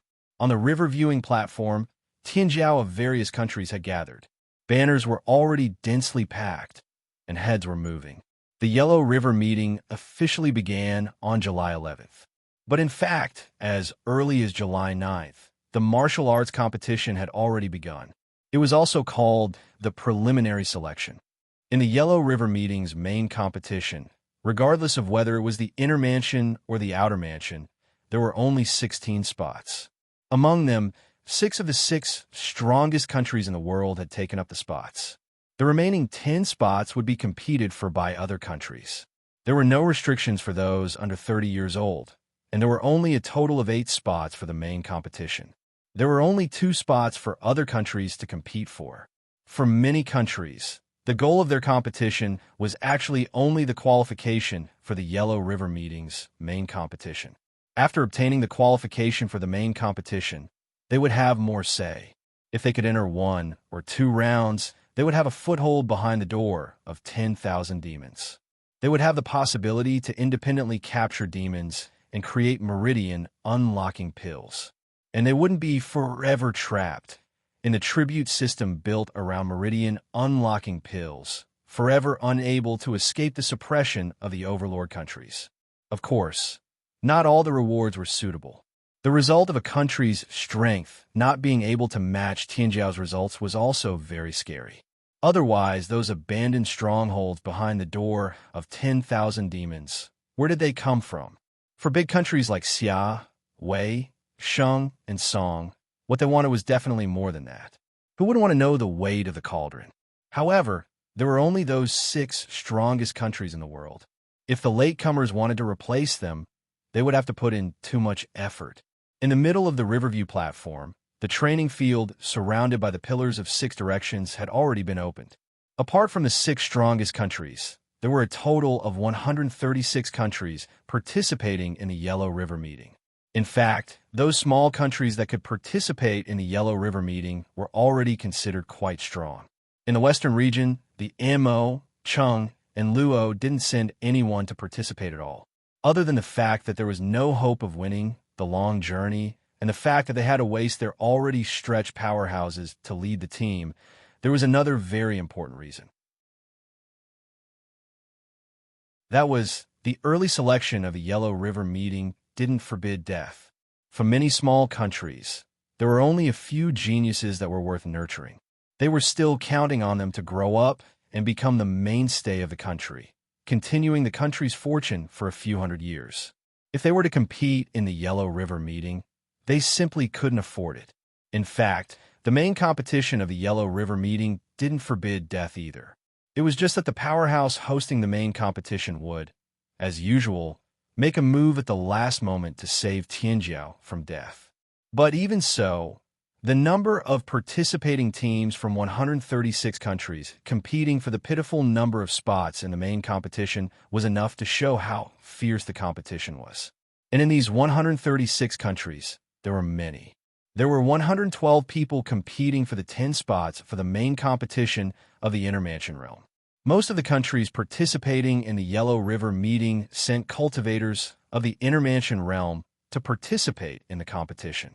There were 75 people competing for the 10 spots for the Outer Mansion realm. There were only 17 people competing for the 2 spots for the unrestricted main competition under the age of 30.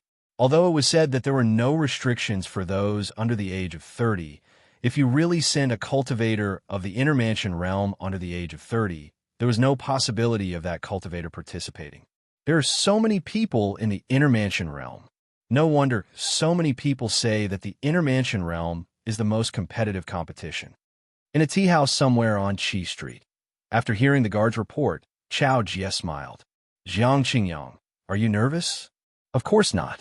Jiang Wang, who was sitting cross-legged opposite him, said, it's just that the requirements for the Outer Mansion realm and the unrestricted main competition under the age of 30 are relatively higher, so a large number of people are eliminated in advance.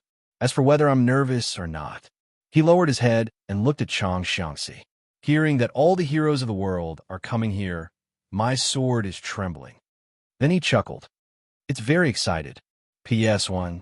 Talented people are born in every generation of the country, each leading the way for hundreds of years. Zhao Yiqing. 2. Because many readers said that they weren't used to not having an update at 8 p.m., they moved tomorrow's update over. There are no more saved chapters. I can only update twice tomorrow. I'll look at it again the day after tomorrow. I'll start saving from scratch for the big climax. Oh.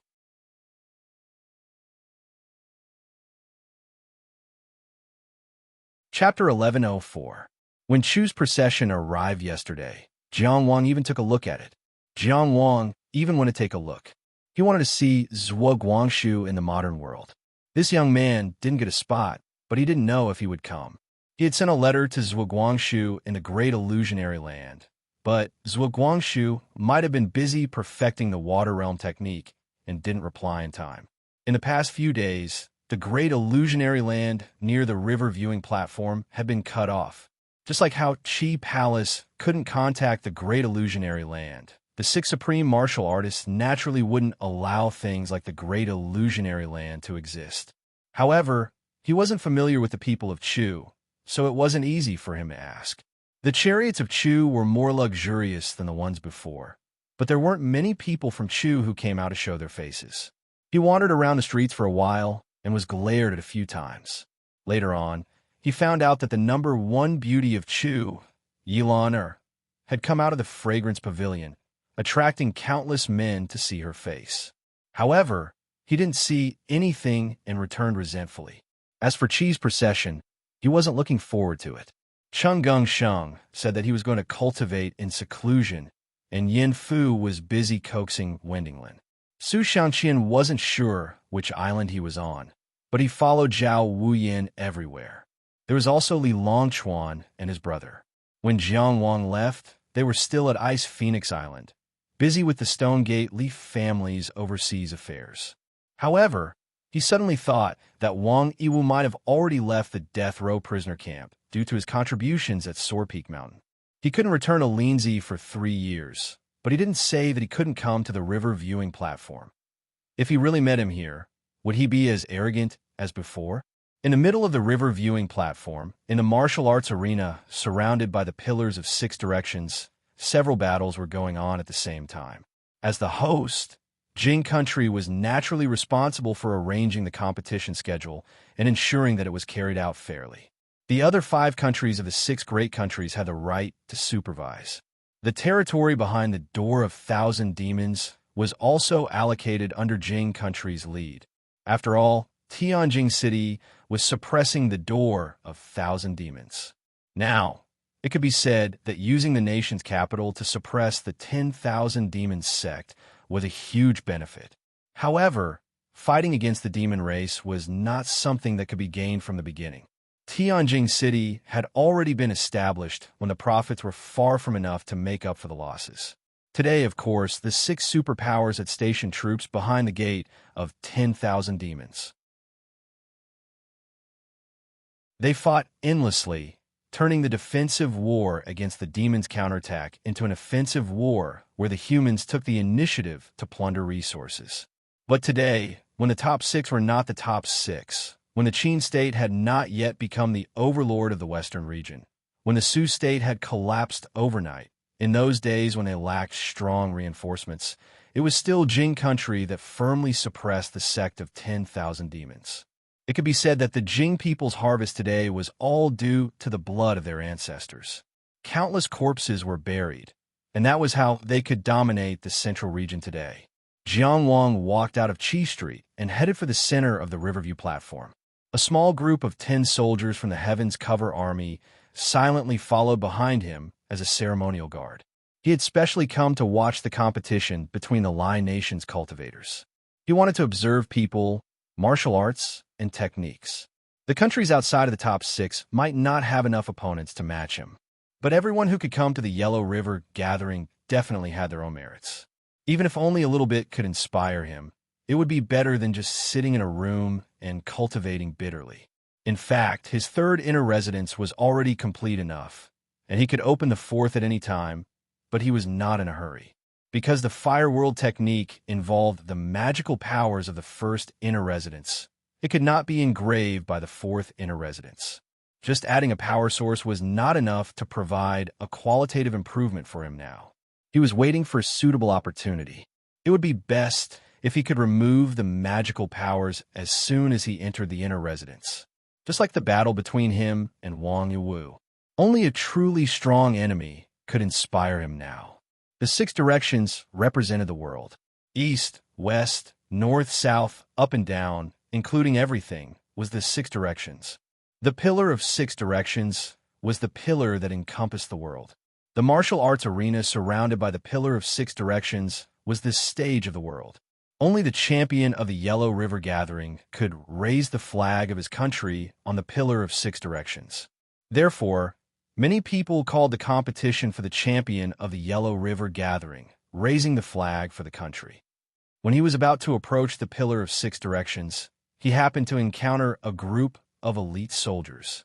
The reason why they were called elites was not just because of their arrogant aura. These people were all wearing yin-yang armor and had 3-foot-long Dao swords hanging at their waists. They were the 8 elite soldiers of Jing, Do, Yi. They were all elites of the world, but they belonged to different powerful countries. It was inevitable that there would be some differences between the Heavenly Cover Army and the Do-E Army. But it was not to the extent of causing friction on the Riverview platform.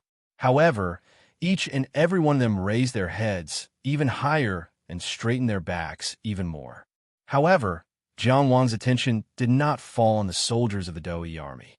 Instead, he looked at the few people following behind the Do-E army. They must be Tianjiao cultivators from the Taoist countries. He wondered if there were any Tianjiao cultivators from the Jing state among them. Then, Jiang Wang saw Lin Zhengren. He knew Lin Zhengren too well. This was the person who did whatever it took to win an easy victory in the Three-City Summit. This was the person who had a head-on confrontation with the Mastim in Wangjiang City. At that time, under the guidance of Zhuang Chengqian, he obeyed and ignited the hatred in his heart. And this person did not hesitate to force his own brother to jump into a well. At that time, he had an absolute advantage in strength, and his killing intent had been aroused. But this person successfully escaped from his hands. This was a very terrifying opponent. Jiang Wang's gaze swept over the person indifferently, as if he did not recognize him at all. And Lin Zhengren looked at Jiang Wang with a hint of confusion and inquiry in his eyes. Then, he followed the group and slowly walked away. How could he not recognize Jiang Wang? How could he just be confused? This person's face had appeared countless times in his heart. Over and over again, he recalled the face he had seen during the Tao exchange in the Three Cities. It was so that no matter when they met again in the future, he could recognize him at first glance.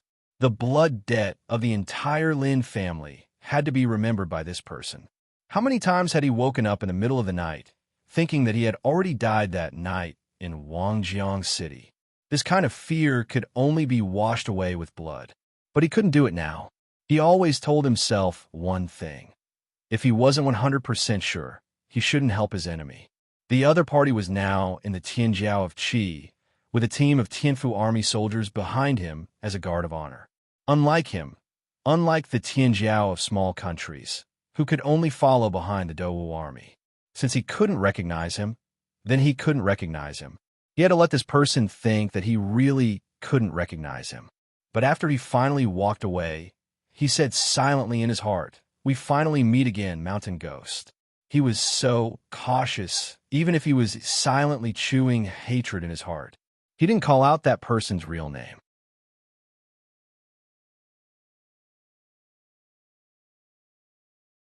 Chapter 1105.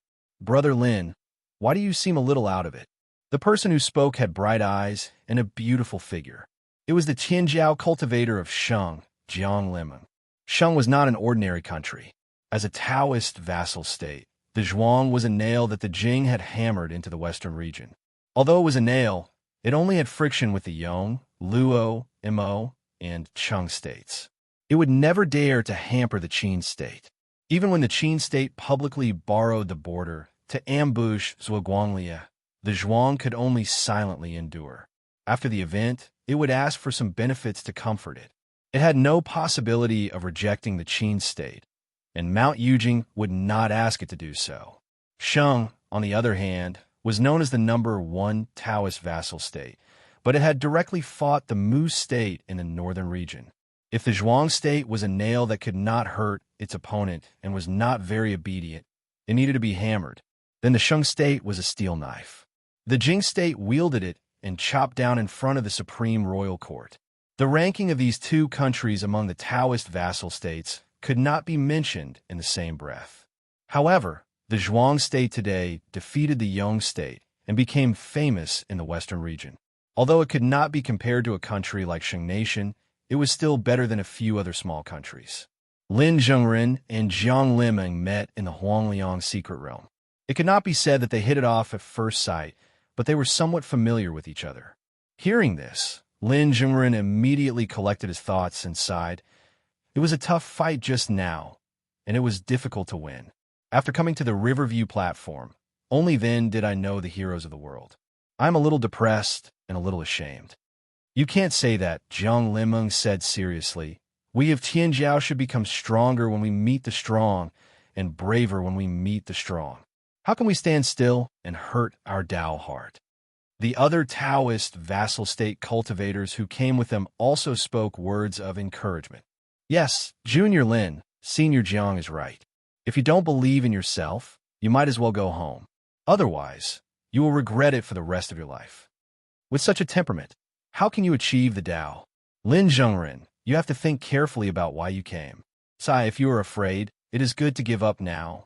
After all, before the competition, there are many casualties. You should also leave a seed for your Zhuang country. Everyone was talking at once, all of them thinking for him. However, no one seemed to have thought about what would happen if their Tao hearts were shaken since the competition had already begun. As for Lin Zhengren, this simple, generous, and righteous young cultivator, he naturally did not expect this. With an ashamed look on his face, he said sincerely, Senior Marshal Sister Jiang is right. Senior Marshal brothers are right. I was born in a small city. My heart wasn't firm, and my eyesight was too shallow. After seeing the heroes of the world, my will was almost stolen. Henceforth, I will be courageous and not disappoint everyone. Jiang Limong said, everyone is just concerned about you. Love is love. Love is love. If there are any unpleasant words, don't take them to heart. We are all Taoist vassal states. We are of the same breath and branch. We need to help each other. Lin Zhengren replied respectfully, of course. Lin Zhengren isn't someone who doesn't know what's good for him. The rest of the group joined in the laughter and chatter for a while. In the end, the captain of the Dou army said, Tianjiao, everyone, there are too many people here. Let's continue our conversation back at Jing Street. Only then did they all shut up. After all, he was an elite soldier of the Daozong nation. Although they were not afraid of him, they still had to give him some face. However, once he returned, how many people comforted him in front of his face and immediately went to look for connections behind his back? It was unknown if he wanted to fight against a weak opponent like Lin Zhengren. Naturally, no one could tamper with the official competition of the Yellow River Gathering. However, the 6 countries could exert some influence on the schedule of the preliminaries. Especially Jing country, as the host, had a lot of room to move. In a Tianjiao gathering like the Yellow River Gathering, taking a step back would make a world of difference. Who wouldn't be happy to pick a weakling? Not only could he pass the test easily, but he could also conceal his strength. In that case, his chances of reaching the end would increase by 1 point. Sometimes, when 2 opponents were of similar strength, victory or defeat would depend on who knew the other better. Passing by the Dou army, Zhang Wang walked into the stage of the world without looking back. He saw Lin Zhengren, but he didn't show any hostility. In the future, if this person could give him a surprise and walk up to him at the Yellow River Gathering, he would be able to do so. Only then would he give an answer. The towering pillars of 6 directions already made people feel that they were majestic and grand. Behind the pillars of 6 directions, there was another world. Looking forward from where he came in, there were a total of 8 circular martial arts arenas arranged in 2 rows. These martial arts arenas were very similar to the Sword Discourse Arena in the Great Illusionary Land. In other words, they were originally martial arts arenas from ancient times. Looking to the left and right, there were rings of spectator stands that went up layer by layer. They surrounded the 8 martial arts arenas in the middle. At this time, there were already many people sitting on the spectator stands. There were teams from various countries. Jiang Wang glanced at them casually and then walked to the spectator stands on the right. He had to admit that the Tianjiao army soldiers behind him were very imposing. Wherever he went, he was greeted with gazes that looked up to him. Some people were even afraid that they would block the way, so they stood up and made way from afar. Whether Jiang Wang was willing or not, he represented Qi on the Riverview platform. He had to be strong and proud. So along the way, he felt like a crab running amok. In the whole world, only the armies of 5 countries dared to compete with the Tianjiao army. Most of the countries, even the vassal states of other overlords, did not dare to be arrogant in front of Qi.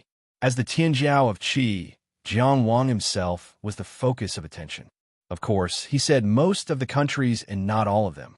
Of course, there were still some exceptions. For example, the group of people in front of him did not have any intention of avoiding them. Instead, they were all glaring at them. Given that these people were dressed in all kinds of clothes, Jiang Wang had never seen any of them before. It was inevitable that he was a little confused. "What's the situation?" he asked telepathically. He was asking about the Tianjiao army soldier who he had become very familiar with these few days.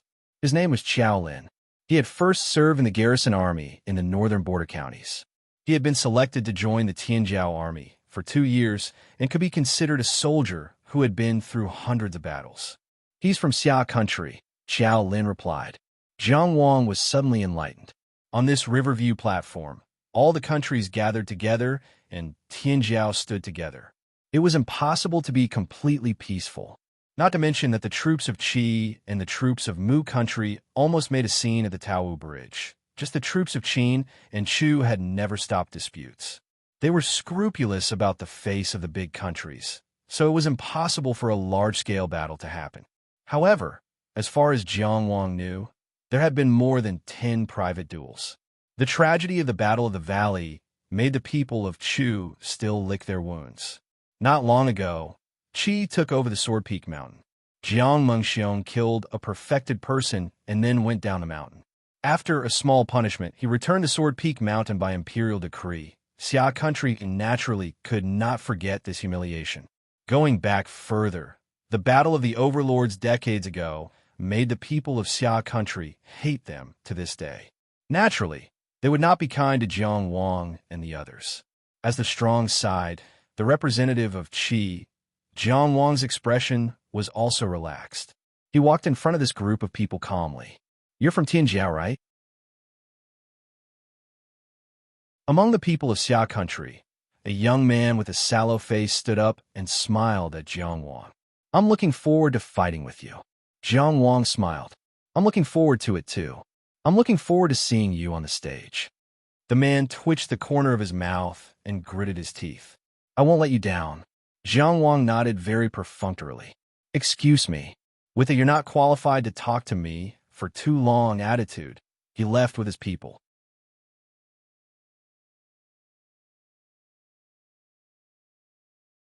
Chapter 1106.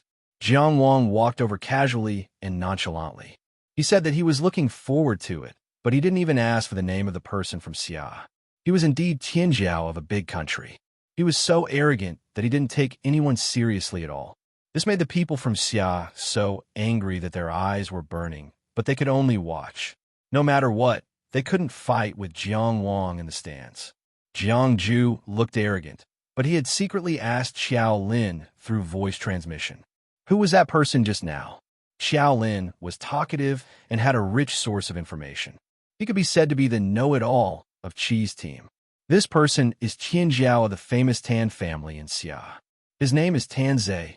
Qiao Lin replied through voice transmission. "Oh, I see." Jiang Wang was expressionless. In fact, he had secretly decided that he would focus on watching Tan Zhe's battle later. This was called crushing the opponent in terms of aura and taking the opponent seriously in terms of battle. This was the way to determine the winner. Jiang Wang chose an empty seat in the stands and sat down. The 10 soldiers from the Tianfu army who came with him spread out and sat in a circle, protecting him in the middle. The group of people occupied a large space and was very conspicuous and arrogant. Jiang Wang was still not used to this kind of domineering and hedonistic attitude, so he forced Qiao Lin to sit beside him. Qiao Lin's main task was to be a storyteller and introduce the various heroes to him. Qiao Lin was also very clever. He had already gotten the list of today's battles and picked out the ones to explain to Jiang Wang, who could not be underestimated, and which battles were more important. The 8 martial arts arenas were competing at the same time, and the battles on each arena were very exciting. It was too much for the eyes to take in. Even with Jiang Wang's current experience, it was difficult to distinguish the strong and the weak at a glance. He could only use Qiao Lin's explanation to make a rough selection according to the countries and forces that the participants belonged to, and then observe the situation on the field to determine the battles that he wanted to watch. The elite soldiers who stood near the arenas like statues and had 3 golden javelins on their backs were the God's Will Army, one of the 8 Jing Jia troops. The 8 Jia armies of the Jing Kingdom shook the central region. Among them, the Dewey Army and the Divine Strategy Army were under the control of the imperial family of the Jing Kingdom. Before the Battle of the Yellow River, the ones in charge of maintaining order were all soldiers of the God's Will Army. Jiang Wang did not pay much attention to them. Instead, he focused all his attention on the field. He would use the dream token secret technique to simulate every battle in his mind. He would put himself in the shoes of both sides of the battle, rehearse the responses he would make at that moment, and then compare them with the Tianjiao people who were currently fighting. Let's see whose response was better. Why did the fighters on the field make such a choice? In which section was this step to pave the way? This is very interesting. Sometimes his response was completely different from that of the cultivators on the field, but after 2 or 3 exchanges, they would reach the same goal. There were times when his response was better, and there were times when the cultivators on the field made choices that surprised him greatly. It was really exciting. Heroes from all over the world clashed here, gathering the wind and clouds, causing the hearts of the spectators to surge. A Confucian scholar's brush flew down like it was flying. Traces of ink leapt out from the paper and condensed into birds and beasts. There were 100 types of unique techniques that were outstanding. Some of the followers of the school of Moism rode on mechanical beasts and charged forward, unharmed by any sword or saber. Swallowing gold and spitting fire, their might was astonishing. Some of the weapon cultivators' killing intent was like a tornado. Their sabers were like banners all over the field, pouncing forward like a horse trampling over mountains. They brought people into the atmosphere of the battlefield alone. Some of the cultivators used their swords to simulate the 4 seasons. Spring rain and winter snow changed seasons, causing the longing in the scabbard to tremble incessantly. Some of them held their daggers backward and moved like a gust of wind. When the wind rose, the battle began, and when the wind stopped, the outcome was already decided. It was too exciting. Jiang Wang could not take his eyes off it. Seeing the long river, knowing its vastness and majesty, he wanted to draw his sword and roar. Stepping onto the river viewing platform, watching the changes of the past and present, watching the passage of time like a song, and feeling what greatness was. Watching the heroes of the world was like watching the wind and clouds. Just as Jiang Wang was immersed in the battle on the field, a group of people walked in from the south of the Pillar of 6 Directions. The leader was a middle-aged man in white, extraordinarily handsome. Next to him were a few elders who seemed to be of high status, chatting and laughing around him. Subconsciously, they fell half a step behind him. The only woman who walked side by side with him had a veil covering her face. Her excessively clean eyes casually swept left and right. Then she saw Jiang Wang. It was impossible not to see him. Countless people sat on the huge circular spectator stand, but no one was as arrogant as this guy. He came out alone, and he even brought 10 guards with him. 9 guards surrounded him, and 1 guard stayed close to him to protect him. There were 11 people in total, and they occupied dozens of seats in front and back. Those guards were expressionless, and they did not hide their murderous aura at all. In other places, such arrogance would not be very eye-catching. At the river viewing platform, when the wind and clouds gathered, the heroes of the world gathered. There were not many people who had the nerve to do so. Counting carefully, only Tianjiao, one of the 6 strongest countries in the world, could do so. The so-called strongest country in the world naturally had the qualifications to look down on the world. Apart from this guy, Tianjiao, one of the 6 strongest countries in the world, did not have a second person to pay attention to this election competition. Therefore, this person seemed particularly out of place. Under the veil, she could not help but purse her lips and smile. She had seen this person draw his sword to fight the enemy, and he was brave and fearless. She had seen this person patiently and gently coaxing her sister. She had seen this person with white hair, and he walked down the snow-embracing mountain alone. She had seen his downfall, and she had also seen his determination. Only, this was the first time she had seen this person be so ostentatious, so ostentatious. She did not like people who bared their fangs and brandished their claws, but because she knew this person was not like that, she felt that this kind of arrogance was somewhat rare, and thus it was a little interesting. Looking at this person surrounded by a circle of elite guards, and he occupied the largest seat in the viewing platform, it was really very eye-catching. But if one looked carefully, one could still see that he was completely focused. Obviously, his mind was completely focused on the training field, and he did not have the mood to enjoy the feeling of showing off. Suddenly, her wrist was grabbed. It was her father, who was beside her, who was communicating with the higher-ups of a few small countries about the intention of cooperation, who had grabbed her hand. He brought her to the viewing platform on the right. A voice sounded in her ear. "I know you look down on Zhuang Gaoxian's choice, but that is another matter. Zhuang Gaoxian was able to kill Han Yin, and his strength is not inferior to mine. In fact, if he had not taken the risk to fight in the battle and was seriously injured in the Yong Kingdom, he might not have been slower than me in reaching true enlightenment." Yi Lingxiao was talking and laughing with a few elders, and at the same time, he transmitted his voice to Bei Nu's ear. "We don't need to be afraid of them, but we also don't need to slap their faces. We can protect Jiang Anan, but it's best not to do it openly. So don't look at him." In this kind of matter, Yi Qingyu was very obedient. So she obediently withdrew her gaze and looked at the training field. That person was so engrossed in the battle. How exciting was it? As if he had sensed something, Jiang Wang suddenly pulled his gaze away from the battle and looked to the right. Suddenly, his eyes brightened. It was fellow Taoist Yi. Although the romantic Yi Lingxiao was beside him, he indeed did not make the judgment through Yi Lingxiao, but recognized Yi Qingyu at first sight. He was very familiar with that pair of clear eyes, and he was also very familiar with that veil. Jiang Wang was overjoyed. He was about to get up and greet her, when suddenly, a cold voice sounded in his ear. "In order to protect your sister from being discovered by the emperor and officials of the Zhuang Kingdom, you'd better stop staring at my daughter." In this kind of situation, only a perfected person could ensure that they would not be discovered by others. The cheese Tianjiao, Jiang Wang's face was a little hot. He transmitted his voice back. "Perfected Yi, you misunderstood. I did not stare." Yi Lingxiao's cold snort was quickly cut off. "You better not.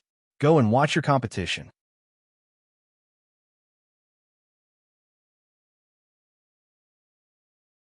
Chapter 11:07. Lord Jiang, Lord Jiang. Xiao Lin hurriedly transmitted his voice. "Look at the right side of the stands. There is a peerless beauty. Believe me, although her face is covered, she is definitely a great beauty.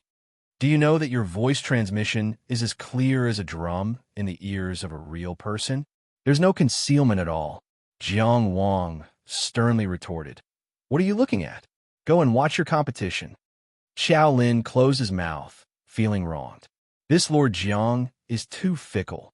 Didn't you blame me for not telling you about the princess of Mu country last time? Now that I have told you, you are serious again." Jiang Wang stared at the stands with a serious face. His attitude was very proper. He was a person who was willing to listen to advice. He would not bow and bend his knees because he had no one to rely on in the past, and he would not be arrogant because he had the support of a powerful country. Lingxiao Pavilion had always protected Jiang and allowing him to travel the world and quickly improve his strength without any worries. He was only grateful. The dignified Jinrenyi advised him to protect his sister's whereabouts and not let the emperor and officials of Zhuang country find out. In fact, when he thought about it, he also felt that he was a bit reckless. Not to mention that the Battle of the Yellow River was not over yet, and he did not know what ranking he would get in the end. Even if he really won and became famous, he had already decided to bring his sister Qi and did not need to worry about Zhuang Gaoxian. However, with his hostile relationship with Zhuang Gaoxian and Du Ruhui, wouldn't Zhuang country be hostile to Yin country if Lingxiao Pavilion protected him openly? Even if Ling Xiao Pavilion was not afraid, how could he be at ease and cause trouble for Ling Xiao Pavilion? Therefore, it was the right choice to keep a distance from Yi Qingyu on the surface. Thinking about it carefully, when he first went to Yun City with an N, Yi Qingyu broke the sky curtain to welcome him. But at that time, he had a head of white hair, which was completely different from today. After that, when he went to Yun Country to play with an Un, he covered his face. In Qi, he did not tell anyone except Cheng Gongsheng about an Un, and he protected his sister's whereabouts very well. Even Xianxiang did not tell him until he left Qi. That was not right. Jiang Wang suddenly remembered that when he was blocked by Du Ruhui near the Qichang mountain range, he had to rely on Yi Lingxiao to escape. In other words, as long as he saw him today, Du Ruhui would be able to guess that he had some kind of relationship with High Heaven Pavilion. Then, how could the matter of his sister being in High Heaven Pavilion be hidden from Du Ruhui? How cunning and astute was this person? How could he have overlooked this? From this point of view, Taoist Master Ye's words about protecting your sister from being discovered by the emperor and ministers of the Zhuang country did not seem to be very tenable. However, since Pavilion Master Yi said so, he must have his reasons, right? Maybe there are other things that I don't know. Maybe my level is too low to understand the will of a perfected person. Jiang Wang thought silently, but he did not look at Yi Lingxiao and his daughter again.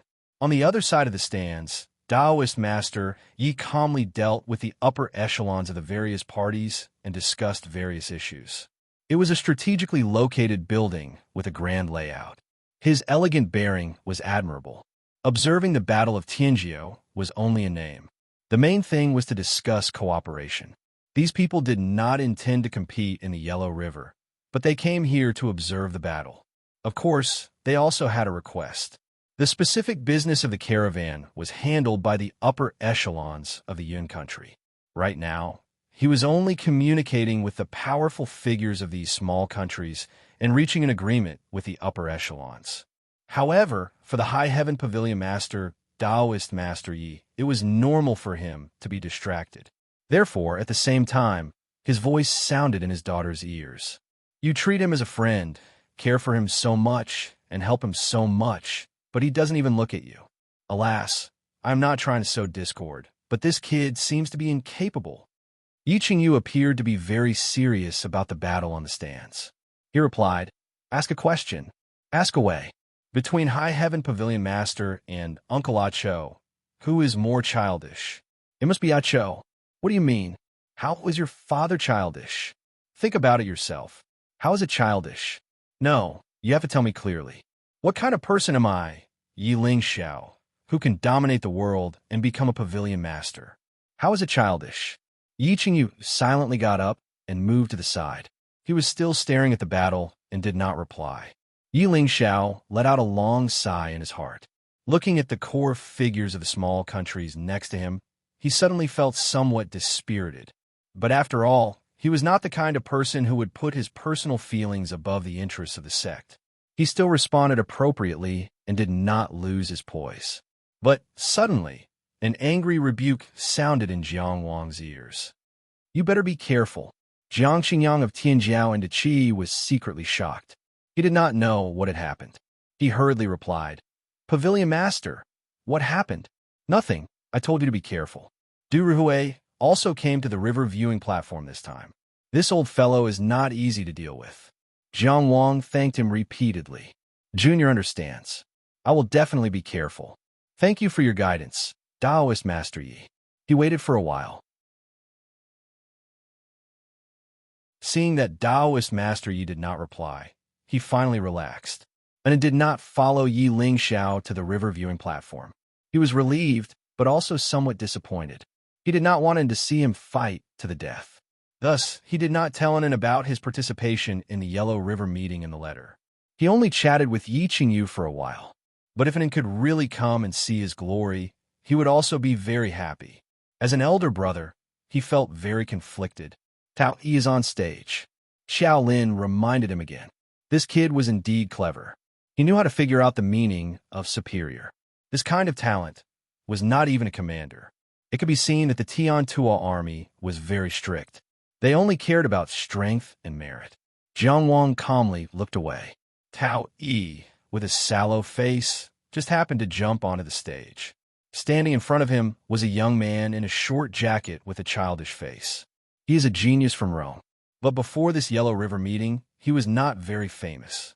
His name is Lin Xian. Xiao Lin explained very professionally. Looks like we can't force Tao Yi to use any tricks. Xiao was a strong country that once competed with Qi for supremacy. Although it was weakened now, it was still a first-class country. As for Rome, when Jiang Wang fought against the plague spread by the White Bone Path in Qingyang town, he knew a little about Yang's neighbor.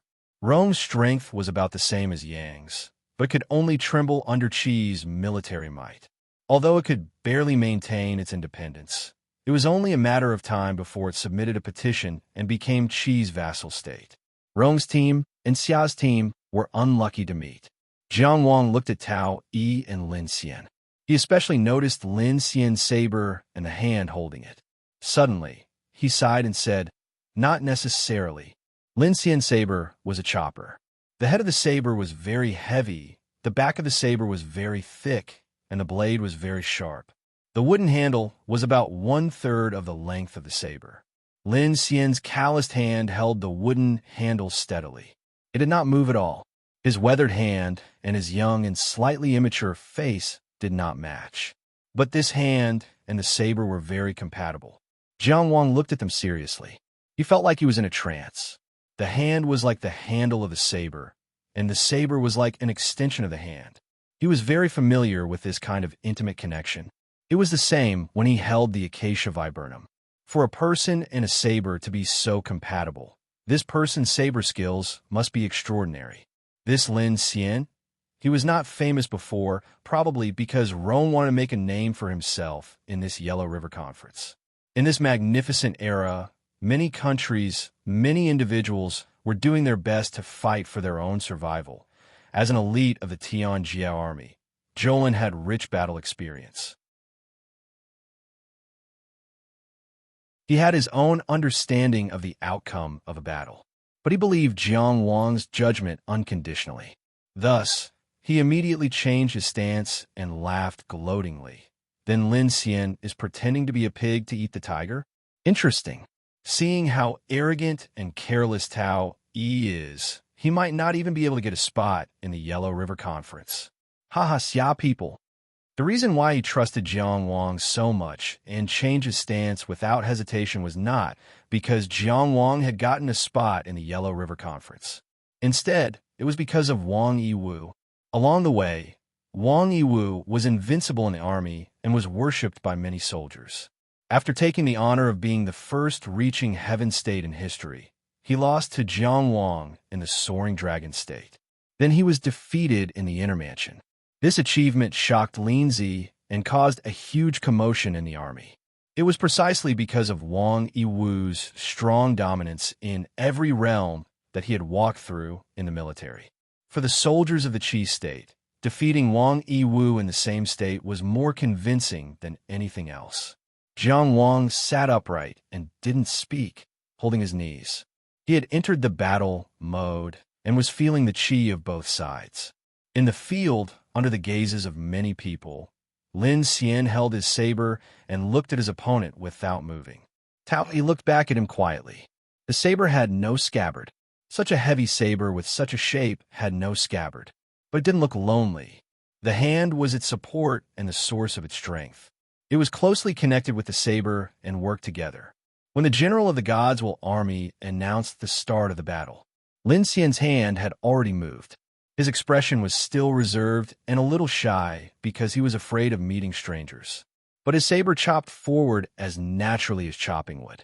Even an immature and shy young man could chop wood with great force. Because killing people was a crime, but chopping trees was reasonable. In his eyes, there was no opponent. There was only a tree waiting for him to chop wood and return home. So this saber was reasonable. It was heavy and fierce, but it didn't have any killing intent. Because of this saber was difficult to block. A block made of neither metal nor wood fell in front of the saber at this moment. It was like a fated meeting. Clang! When the saber chopped at the block bloomed like a flower bud. It suddenly expanded and stretched out 5 fingers with a metallic luster to grab the blade. At the same time, the torso, the head, the legs, and the other hand opened up one by one. This was a mechanical Iron Man as tall as an ordinary person. It had terrifying defensive power and could catch a saber with its bare hands. And to catch such a heavy and fierce saber. Judging from the precision of this barehanded saber grab, in terms of barehanded combat, this mechanical Iron Man had probably set up no less than 100 killing techniques. Its reaction was more direct and more unyielding than ordinary intermansion stage cultivators. Because it didn't have the feeling of life and death, it naturally had more choices. Jiang Wang wasn't surprised that Yu Tan was a Mahis cultivator. If Jolin didn't even know this, he would have told him long ago. At this moment, Lin Xian did a very simple action. He pulled out his saber. Just like when chopping wood, the blade of the saber accidentally sank into the tree.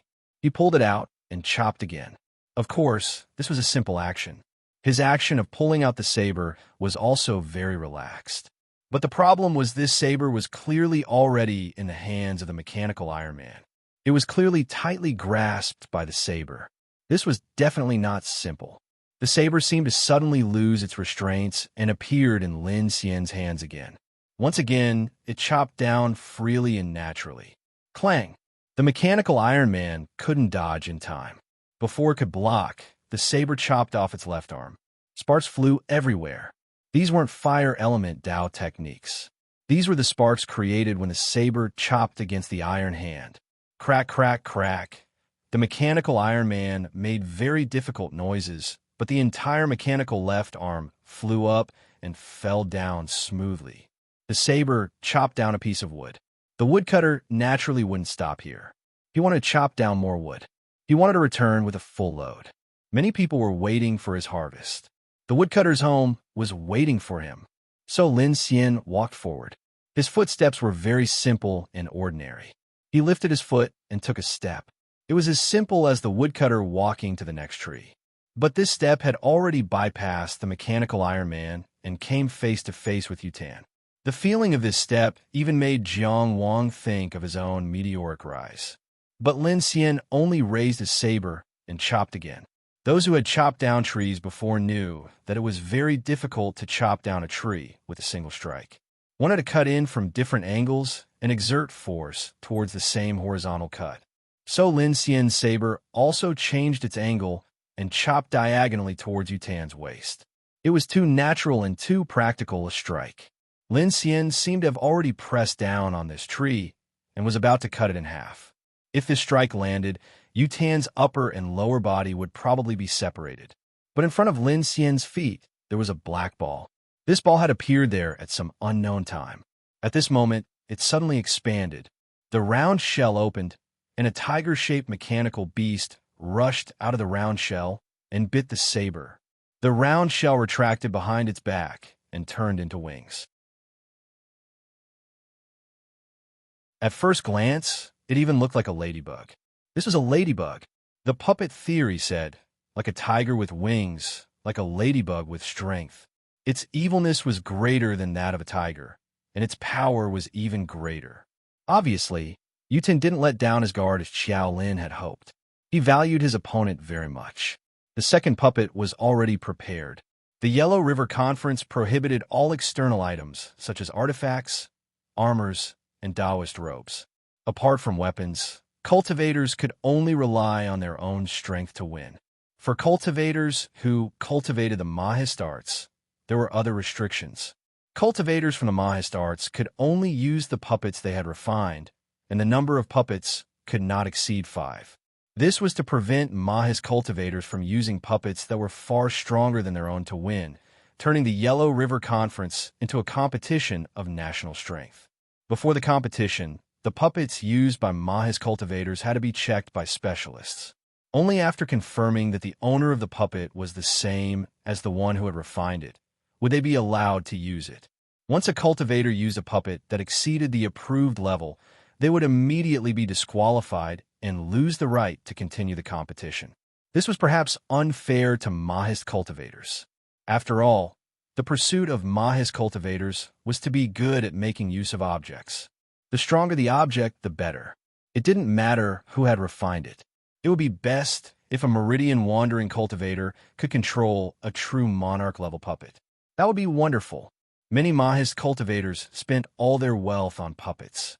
Some Mahist cultivators won by relying on the number of puppets. However, there was no such thing as absolute fairness in the world. Any set of rules was only in accordance with the fairness of the majority. When Yone became one of the strongest countries in the world, the restrictions in this aspect of the Yellow River Conference might be changed. As for now, although Mahist was a prominent sect in the world, the Yellow River Conference was a conference of feudal states. In the name of the sect, it was impossible for them to interfere.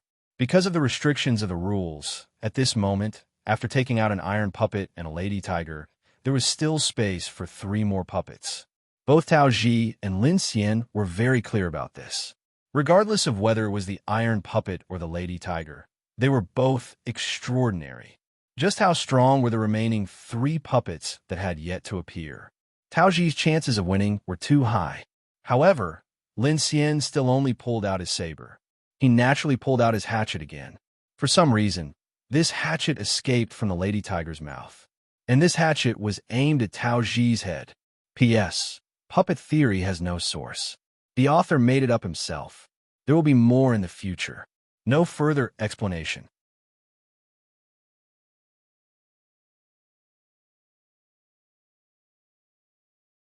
Chapter 1108.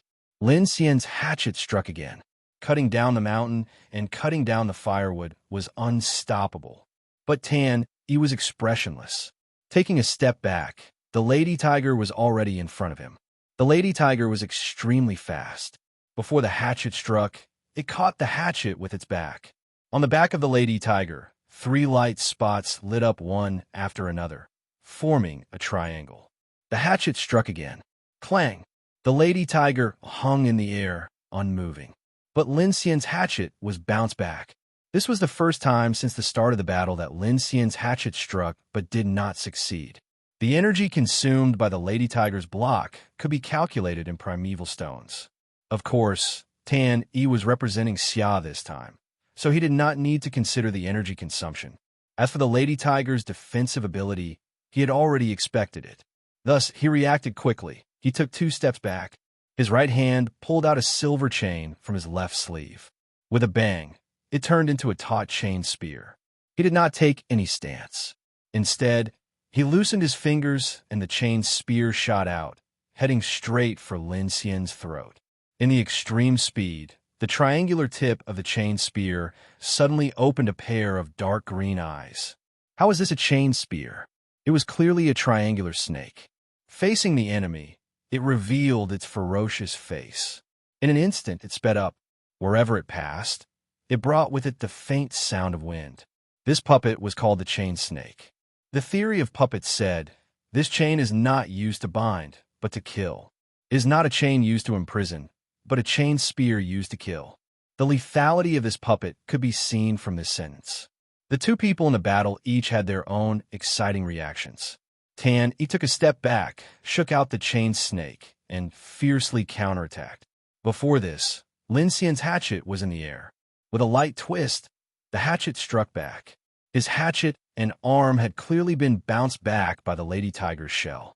But when his hatchet struck, it was as if he had raised his arm and used the momentum to exert force.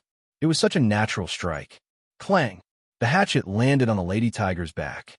Under Tan Yi's control, the lady tiger had completely given up on attacking. It only used the lady tiger's back as a shield and relied on its extreme speed and strong defense to block Lin Xian's hatchet. Lin Xian's theurgy seemed to allow his saber to be unrestricted.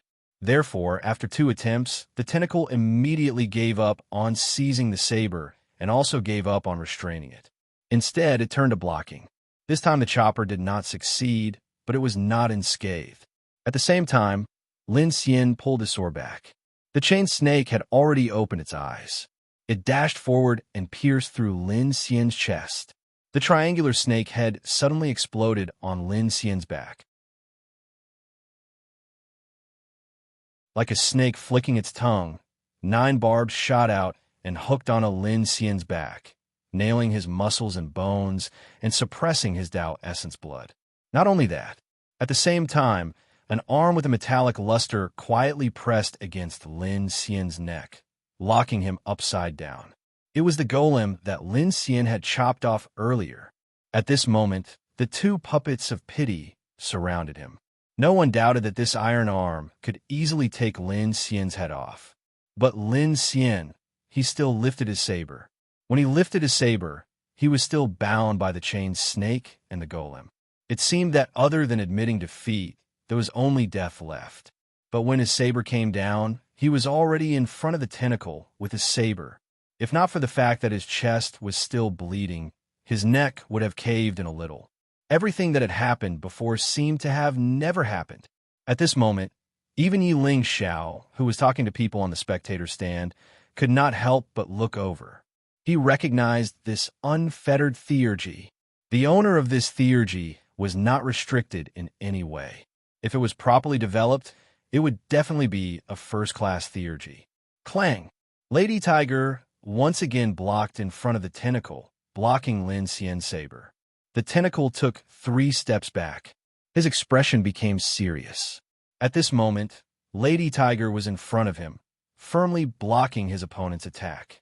The chain snake floated in the air behind Lin Xian, ready to attack.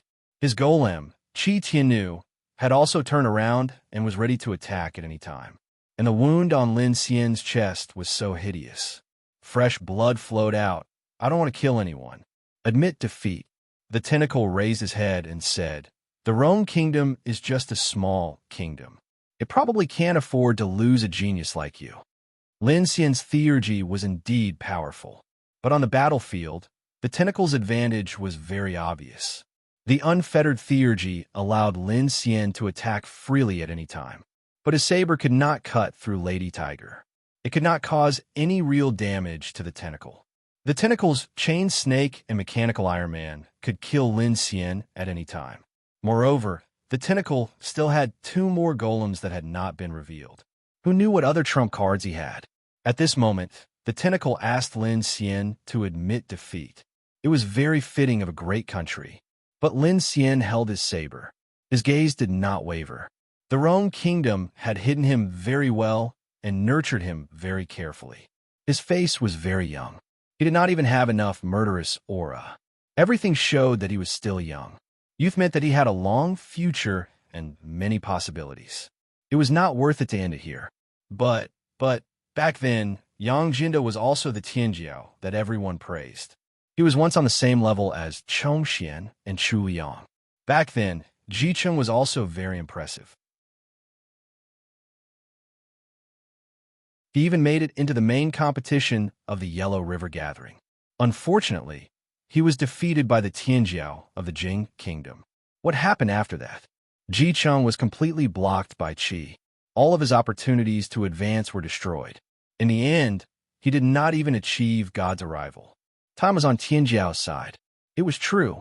But Qi, there were more and stronger Tianjiao. There was an even stronger and more invincible present. Could he still wait? If he could not open up the situation at the Yellow River Gathering this time, show his potential, and join the war behind the Gate of Demons, the Rome Kingdom would be finished. Back then, the Yang Kingdom was right next to the Rome Kingdom. There were even occasional conflicts between the 2 countries. But now, only Qi's Yang Kingdom was left. The Rome Kingdom is indeed very small.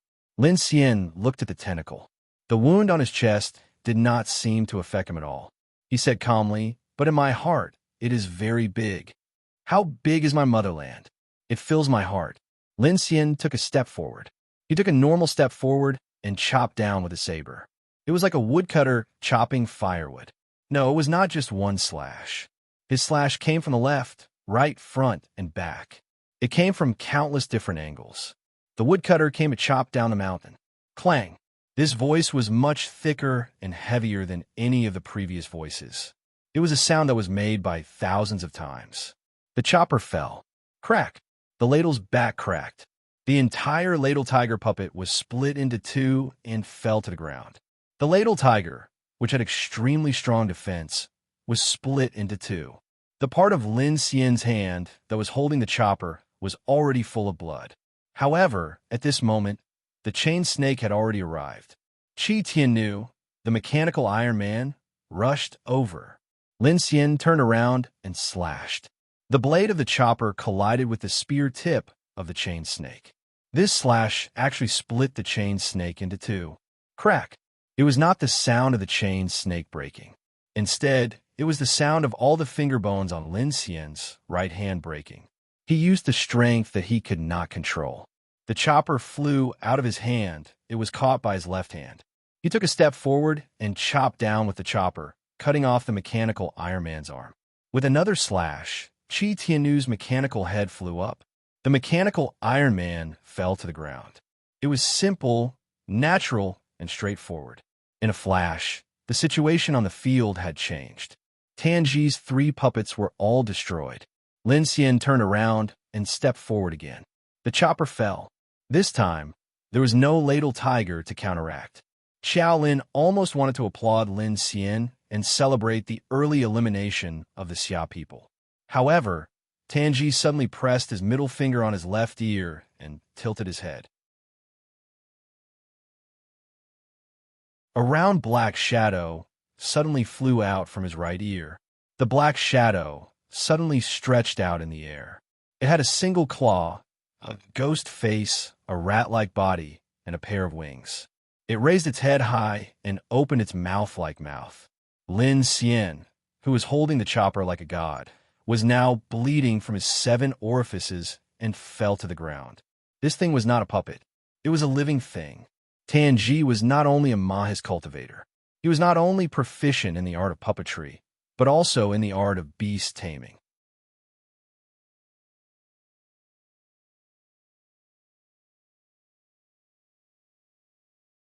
Chapter 1109. There were beast-taming cultivators, but they were extremely rare. They were even rarer than talisman cultivators. Places like the islands near the sea were at war with the sea race all year round. There was a tradition of capturing members of the sea race, imprisoning the true form of the Sea Lord, setting up restrictions, and destroying their consciousness. It was a way to exploit the barren sea race as much as possible. But that wasn't beast taming at all. It was no different from imprisoning slaves. The real orthodox beast taming was a telepathic connection between the human and the beast. They were partners and comrades in arms. This technique had a long history and could be traced back to the primordial times. In the primordial times, there were too few cultivators with natural Tao meridians, and their combat ability was very poor. Thus, there were sages who created the beast-taming art, using the beast-taming art to tame mutated beasts for the tribe's use, increasing their combat strength. In a short period of time, the increase in combat ability of the beasts was very significant. Of course, it was all the rage. It was also one of the countless attempts made by the sages of the human race during the difficult years. But the problem was that common beasts barely had the ability to interfere with transcendent battles, and beasts with transcendent power were rare. Moreover, those beasts were generally very strong, and many of them were even intelligent. They were very difficult to tame. For example, the legendary magical beast Taowu could also be counted as a beast. In the primordial times, beasts that were called beasts often had some kind of divinity and were even qualified to be called divine beasts. Beast-taming techniques were usually used to connect with the bloodline descendants of those powerful beasts. With the passage of time, they went from uncommon to rare and finally almost extinct. Beast-taming techniques came to an end. Later, based on the research of meridian unlocking pills, the sages of the human race creatively bred beasts to supplement the supply of meridian unlocking pills. Beasts truly had transcendent combat ability and were as strong as some beasts. As the cultivation ability improved, the beasts could still be improved. Many people felt that beast-taming techniques might be revived. But the most realistic problem was the stronger the beast, the higher the quality of meridian unlocking pills.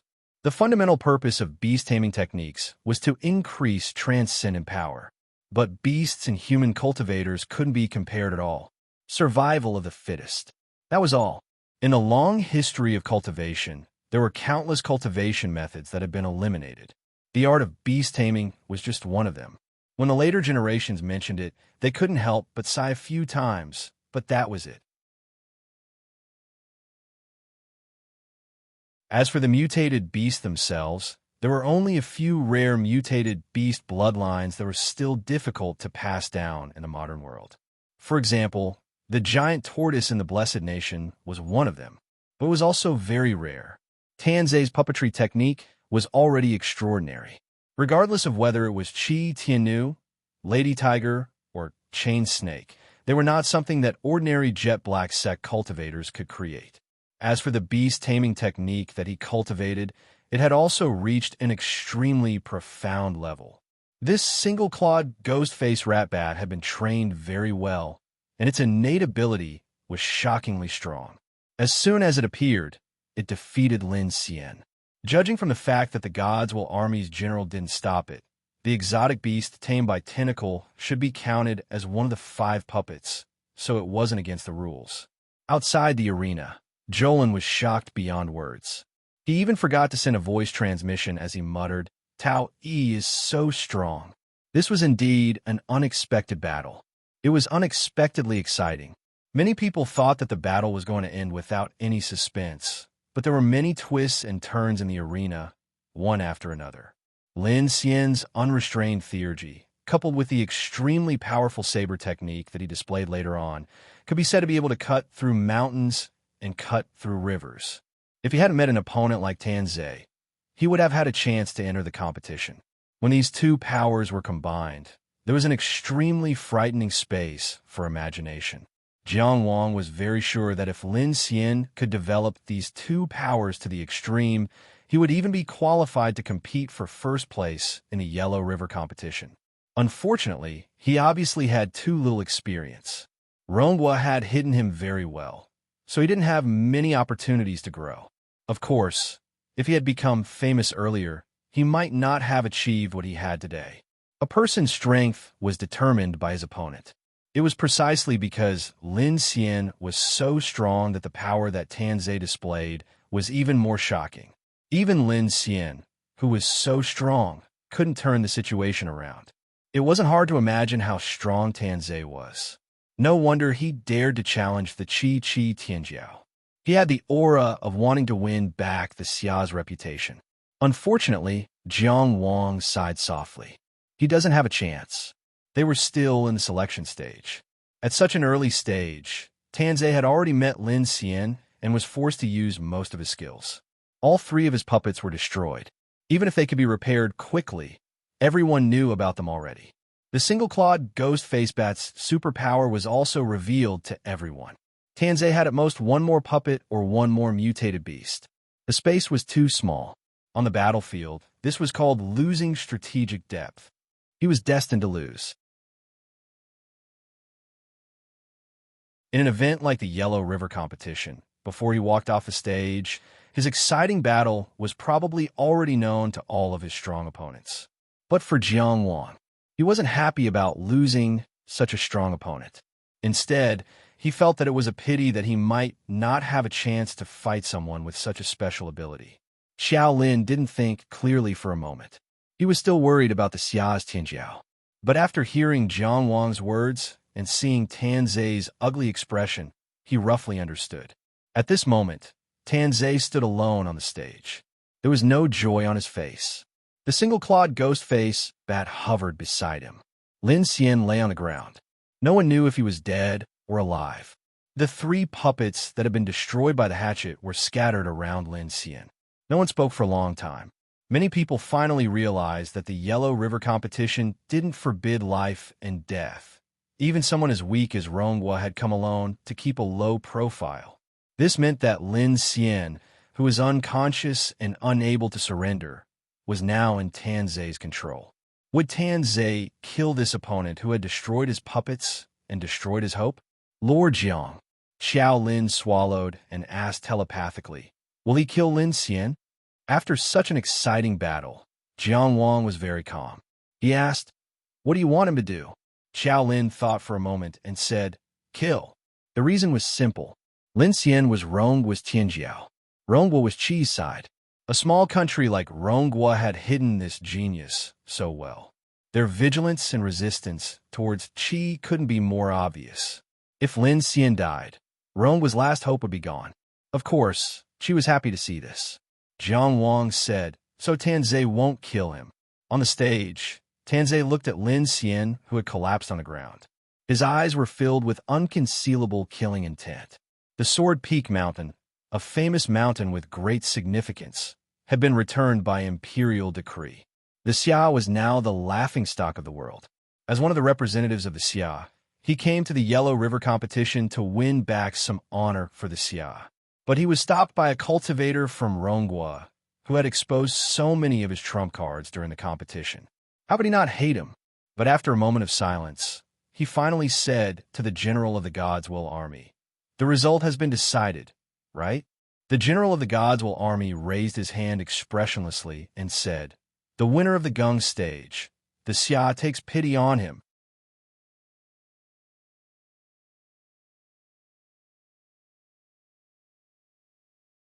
Chapter 11:10.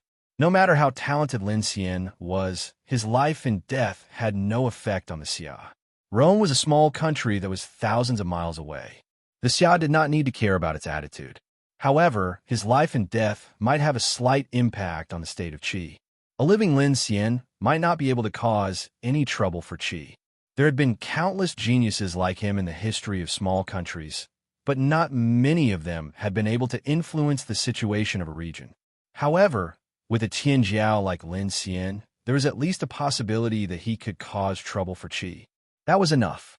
A possibility was enough for Tan Yi to kill Lin Xian. The Xia was a big country with thousands of miles of land. To be able to stand out from such a big country and become the Tianjiao, Tan Yi would not be swayed by his emotions. If Lin Xian was a small country like Tianjiao, he would kill him. However, Lin Xian was different. Lin Xian's talent meant a lot to Ronggua. Tan Yi was different from Ronggua. He did not pity Lin Xian, but he hated Qi. Killing Lin Xian was something that Qi wanted to see, so he would not do it. Even if the Xia worked hard for decades, they would not be able to compete with Qi. However, there were many possibilities like Ronggua. Bit by bit, over time, they might be able to defeat this giant. 1,000-mile dike could collapse because of an ant's nest. If the Xia in the past could be destroyed, why couldn't Qi? Tan Yi tilted his head and let the ghost-faced rats go back into his ear. He reached out his hand and collected the broken puppet pieces on the ground. He did not look at Lin Xian anymore. He only stood on the martial arts stage and stared deeply at the Qi Kingdom's Heaven's Pride in the spectator stands. Then, he turned around and walked down the stage alone. Just wait, he thought. No matter what, he had already won this round. Although he had no chance of winning, he still had a chance to enter the main competition. If he could save his trump card, he might be able to create a surprise in the main competition. Even if he could only enter one more round, he would have more say. In addition to him, Xia Country also had Tianjiao, who was participating in the outer arena and the unrestricted arena for those under 30 years old. Their hopes of winning were not completely extinguished.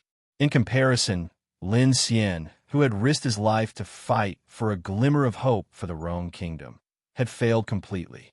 The entire Rong Kingdom had been hiding for so long, waiting for Tianjiao to amaze the world with a single brilliant feat at the Yellow River Gathering. But in the end, they were stopped at the early stages of the selection. Although he wasn't dead, it wasn't as good as dying. On the river viewing platform, Ronggua was the only Tianjiao, and he had returned without any results. It could not be said that it was not despairing. However, the nations gathered and fought in Tianjiao. Anyone who came to the river viewing platform was a Tianjiao, praised by the country. Who didn't have a story? Who didn't have some persistence? Who hadn't overcome all obstacles and defeated countless opponents to reach the river viewing platform that was the focus of the world attention? Then who would be willing to fail? It was still just the winner standing and the loser falling down. Everyone had their reasons for not losing, but there would always be someone who would lose. How could Lin Xian be the only one who was disappointed in the world? Night had fallen in the pastoral street. Ruching, the selection has already started. Aren't you going to take a look? Yuan Duo lifted the curtain and entered, speaking carelessly. At this time, Zhao Ruching was sitting in front of a desk, holding a fine brush and carefully drawing on a painting scroll. The thick bronze mask was placed on the upper left corner of the desk, so his handsome face could be seen clearly under the light. Hearing this, he only said, "The main competition hasn't started yet. What's there to see?" Yuan Duo moved closer to take a look. Who are the 5 people in this painting? Why don't you draw their faces? What do you know about the art of painting? Zhao Ruching glanced at him and said pointedly, "In this world, there are people who have faces and people who don't." Yuan Duo seemed to not understand at all. A naive smile hung on his face, and he grumbled amiably, "Look at you. You said you came to see the heroes of the world, but you stay in your tent all day. If you're not painting that people can't understand, then you're cultivating without end. How boring." Zhao Ruching smiled. "Please go back and tell Her Highness that I'm cultivating and have no time." "What are you talking about? What does it have to do with Her Highness?" Yuan Duo continued the naive smile tactic. "It's me who wants to see the selection with you." Zhao Ruching didn't even raise his head and said softly, "Go away." "Okay." Yuan Duo, who had just sat down, immediately stood up again. "Yasui, continue to paint. I'll call you when the main competition starts." This person came and went in a hurry. Zhao Ruching didn't seem to be affected at all. His hands kept on painting the details of one of the people's clothes. It was a simple and clean gown. He added a patch on it. While he was sketching, he suddenly stopped and raised his head. The bronze mask was already on his face. At this time, there were footsteps coming from afar. A strong female voice sounded outside the door. "Young Master Zhao, come in," Zhao Ruching greeted. The maid of the Yuan family walked in. This was a woman with a waist like a bucket. Her child was as old as Zhao Ruching. She was good at herding sheep and cutting grass. As for serving people, before her, Yuan Duo had arranged a lively and beautiful maid for Zhao Ruching. After Helian Yunyun appeared, it was replaced by this one. Yuan Duo repeatedly said that it was his own idea. He didn't want Zhao Ruching to be distracted by Yasui's cultivation. Zhao Ruching said that he believed it and then beat Yuan Duo up. However, Yuan Duo was indeed a tough man on the grassland. In order to let Yasui focus on cultivation, he refused to change the maid. This Annie Nyo was settled just like that. After a long time, Zhao Ruching got used to it. Annie was quite nice. Annie wouldn't disturb him for no reason. "Young master." Annie Nyo walked into the tent and took out a small box, half a foot long. "Someone asked me to pass this gift to you." Zhao Ruching asked, "Who?" "I don't know." Annie Nyo shook her head and said, "He said that you'll know when you see it." Zhao Ruching looked at the tea table in the tent and ordered, "Put on the table." Annie Nyo walked over and put the box on the tea table. Then she turned around and left. She worked quickly and never sloppily. After Annie Nyo walked away, Zhao Ruching flicked a wisp of finger wind and opened the box. He was just 5 steps away, quietly looking at the box on the tea table. Inside the box, it was a finger that had been twisted and bent in the opposite direction. Zhao Ruching was silent for a long time before he walked to the tea table. Inside the box, there was a piece of paper under the finger. Zhao Ruching was silent for a while. Then he flicked a wisp of finger wind again and rolled up the note and floated it in the air. Now, the note was facing him head-on. Zhao Ruching, who was wearing a bronze mask and had short hair, seemed to be facing the person behind the note. Through the thin paper, the distant night. There were 3 lines of words written in very neat handwriting on the note. "He's not dead yet. I'll wait for you at Yunlin in Feng City, What Kingdom. Be there or be square." That you're tuning in to the Warrior Lore YouTube channel. Don't forget to subscribe and join us on this journey to catch the most captivating stories.